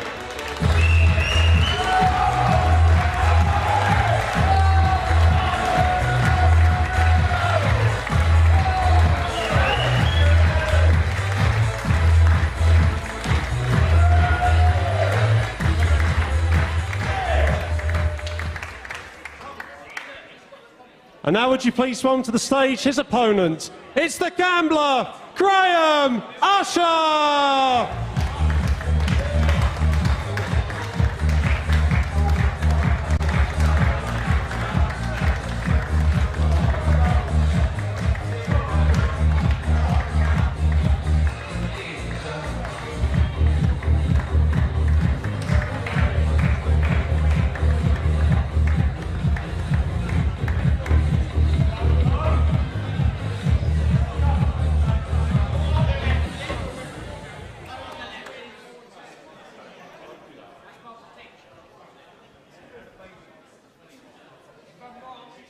Let the mood settle here at the MODUS Live Lounge.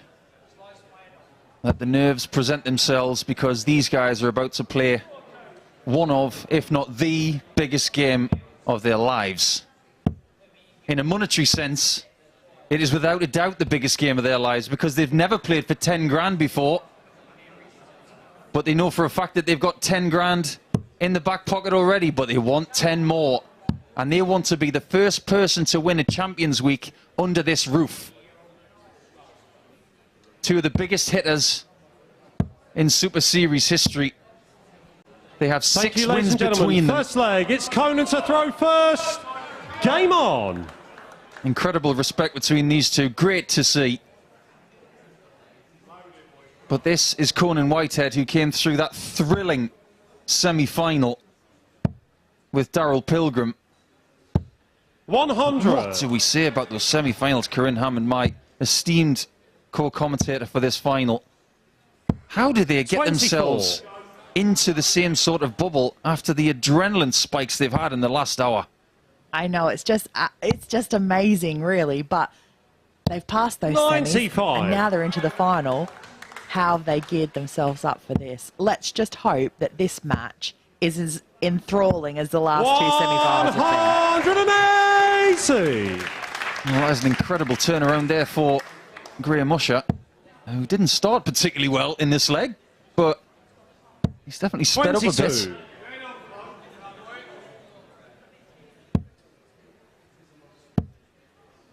Not one person has left 100. this crowd over the last couple of hours.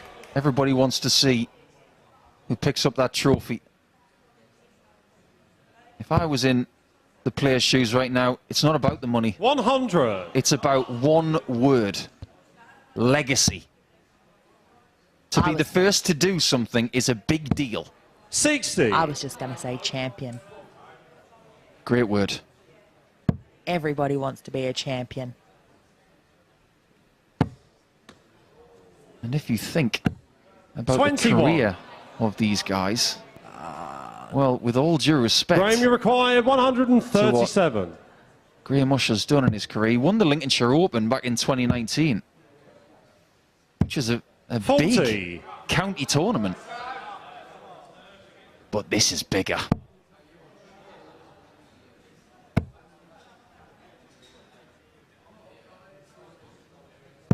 Absolute fantastic. Graham, you shot require from Conan 97. there to put the real pressure on Graham to take out this 97 for the opening leg. Does he go double-double? No, he doesn't. Doesn't need to. 85. Conan, you require So 32. much in the way of tension out there as Conan goes for double 16. Game shot First on the blood, first one. Whitehead. Conan Whitehead. Look, he's definitely got some fans out there. That's probably just Shira Lee that you can hear. Second leg, it's Graham to throw first. Game One on. down, 3 to go. When you're playing against Graham, You don't have to wait too long for your turn.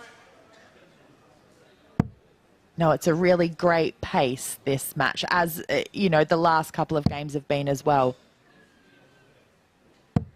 42. That treble 18 switch does not come up trumps this time. 121. Just looking through the career of Conan Whitehead, he was part of the England international team in 2018. Playing for England with the likes of Daniel Day, a good friend of his, Mark McGeaney, who we saw very recently here at the Super Series, Scott Baker, who we also saw. Some great England players in that squad, including someone who was sitting in this very seat 7 days ago, Scott Mitchell. If you're watching, Scott, very good morning to you. But if you look at the individual efforts of Whitehead in his career, he doesn't have a title of note. So by that virtue, and looking at Graham's career as well, this is without a shadow of a doubt the biggest game of their lives.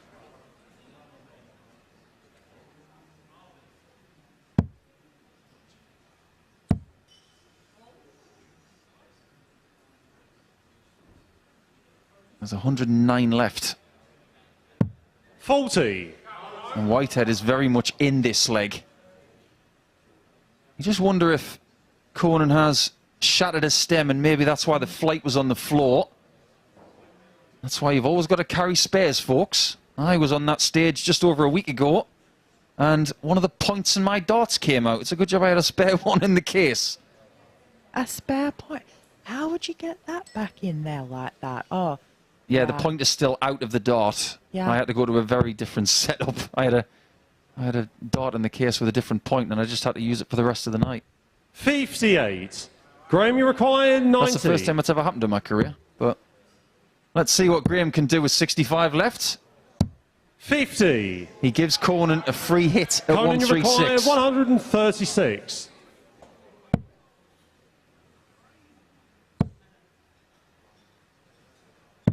96. Graham can't miss this time. Graham, you require 40. Double 10. Thank you.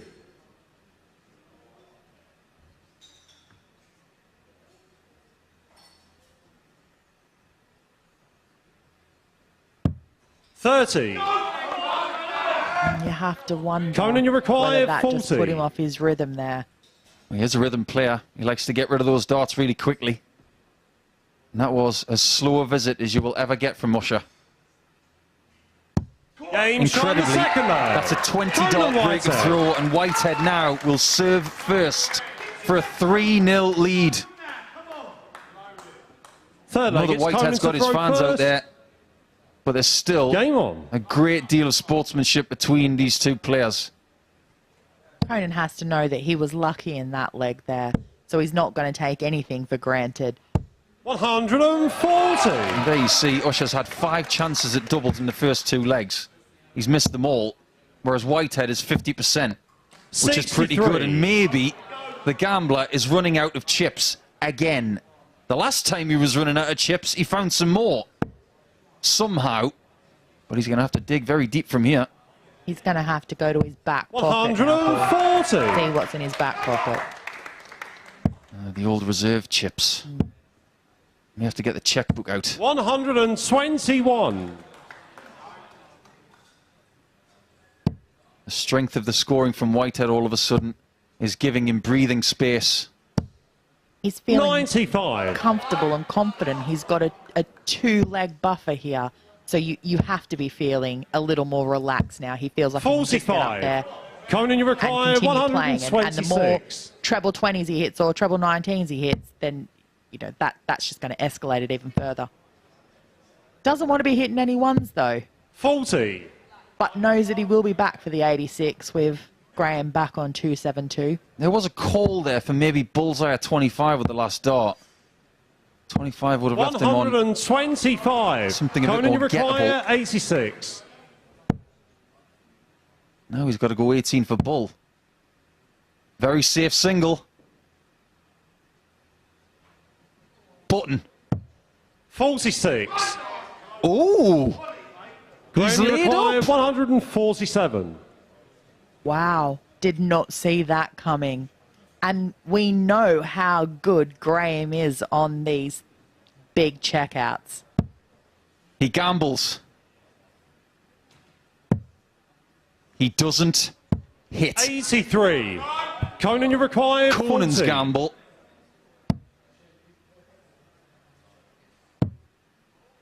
Does it pay off? Game shot. Double the third five. round. Conan What a story that double has had tonight. 3-0 Whitehead in the final. And Usher now needs to double Fourth down leg, it's Graham to throw twice first. if he Game wants on. to get the jackpot. Incredible stuff.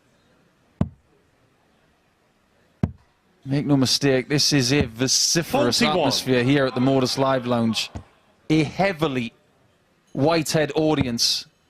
Maybe a touch of genius in bringing so many people here.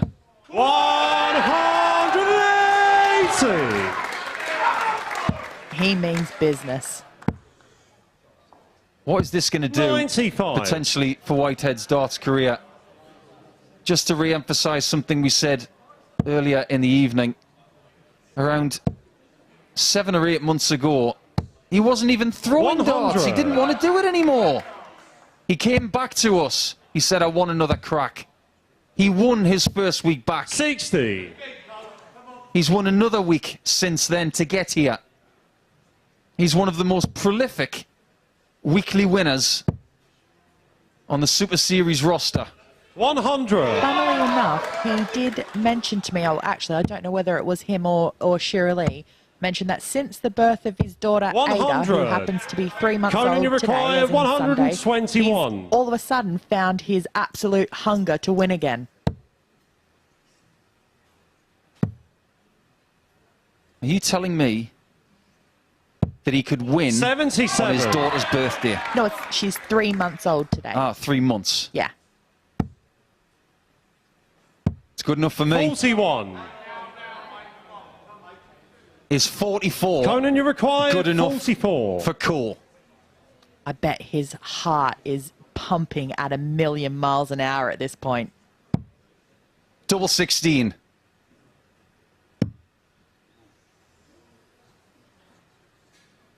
Game Whitehead shot. wins the And title match. and wins And the MODUS jackpot Super along with it. Series champion. Under the confetti here at the MODUS Live Lounge. Whitehead is the man. He is the last man standing, and he is the person that cannot be moved from the pinnacle here of stage 1. 4-0 in the final. He just had too much in the arsenal for the gambler. What a stage. What a Champions Week. What a finals night. And that may be the catalyst for the career of Conan the Barbarian.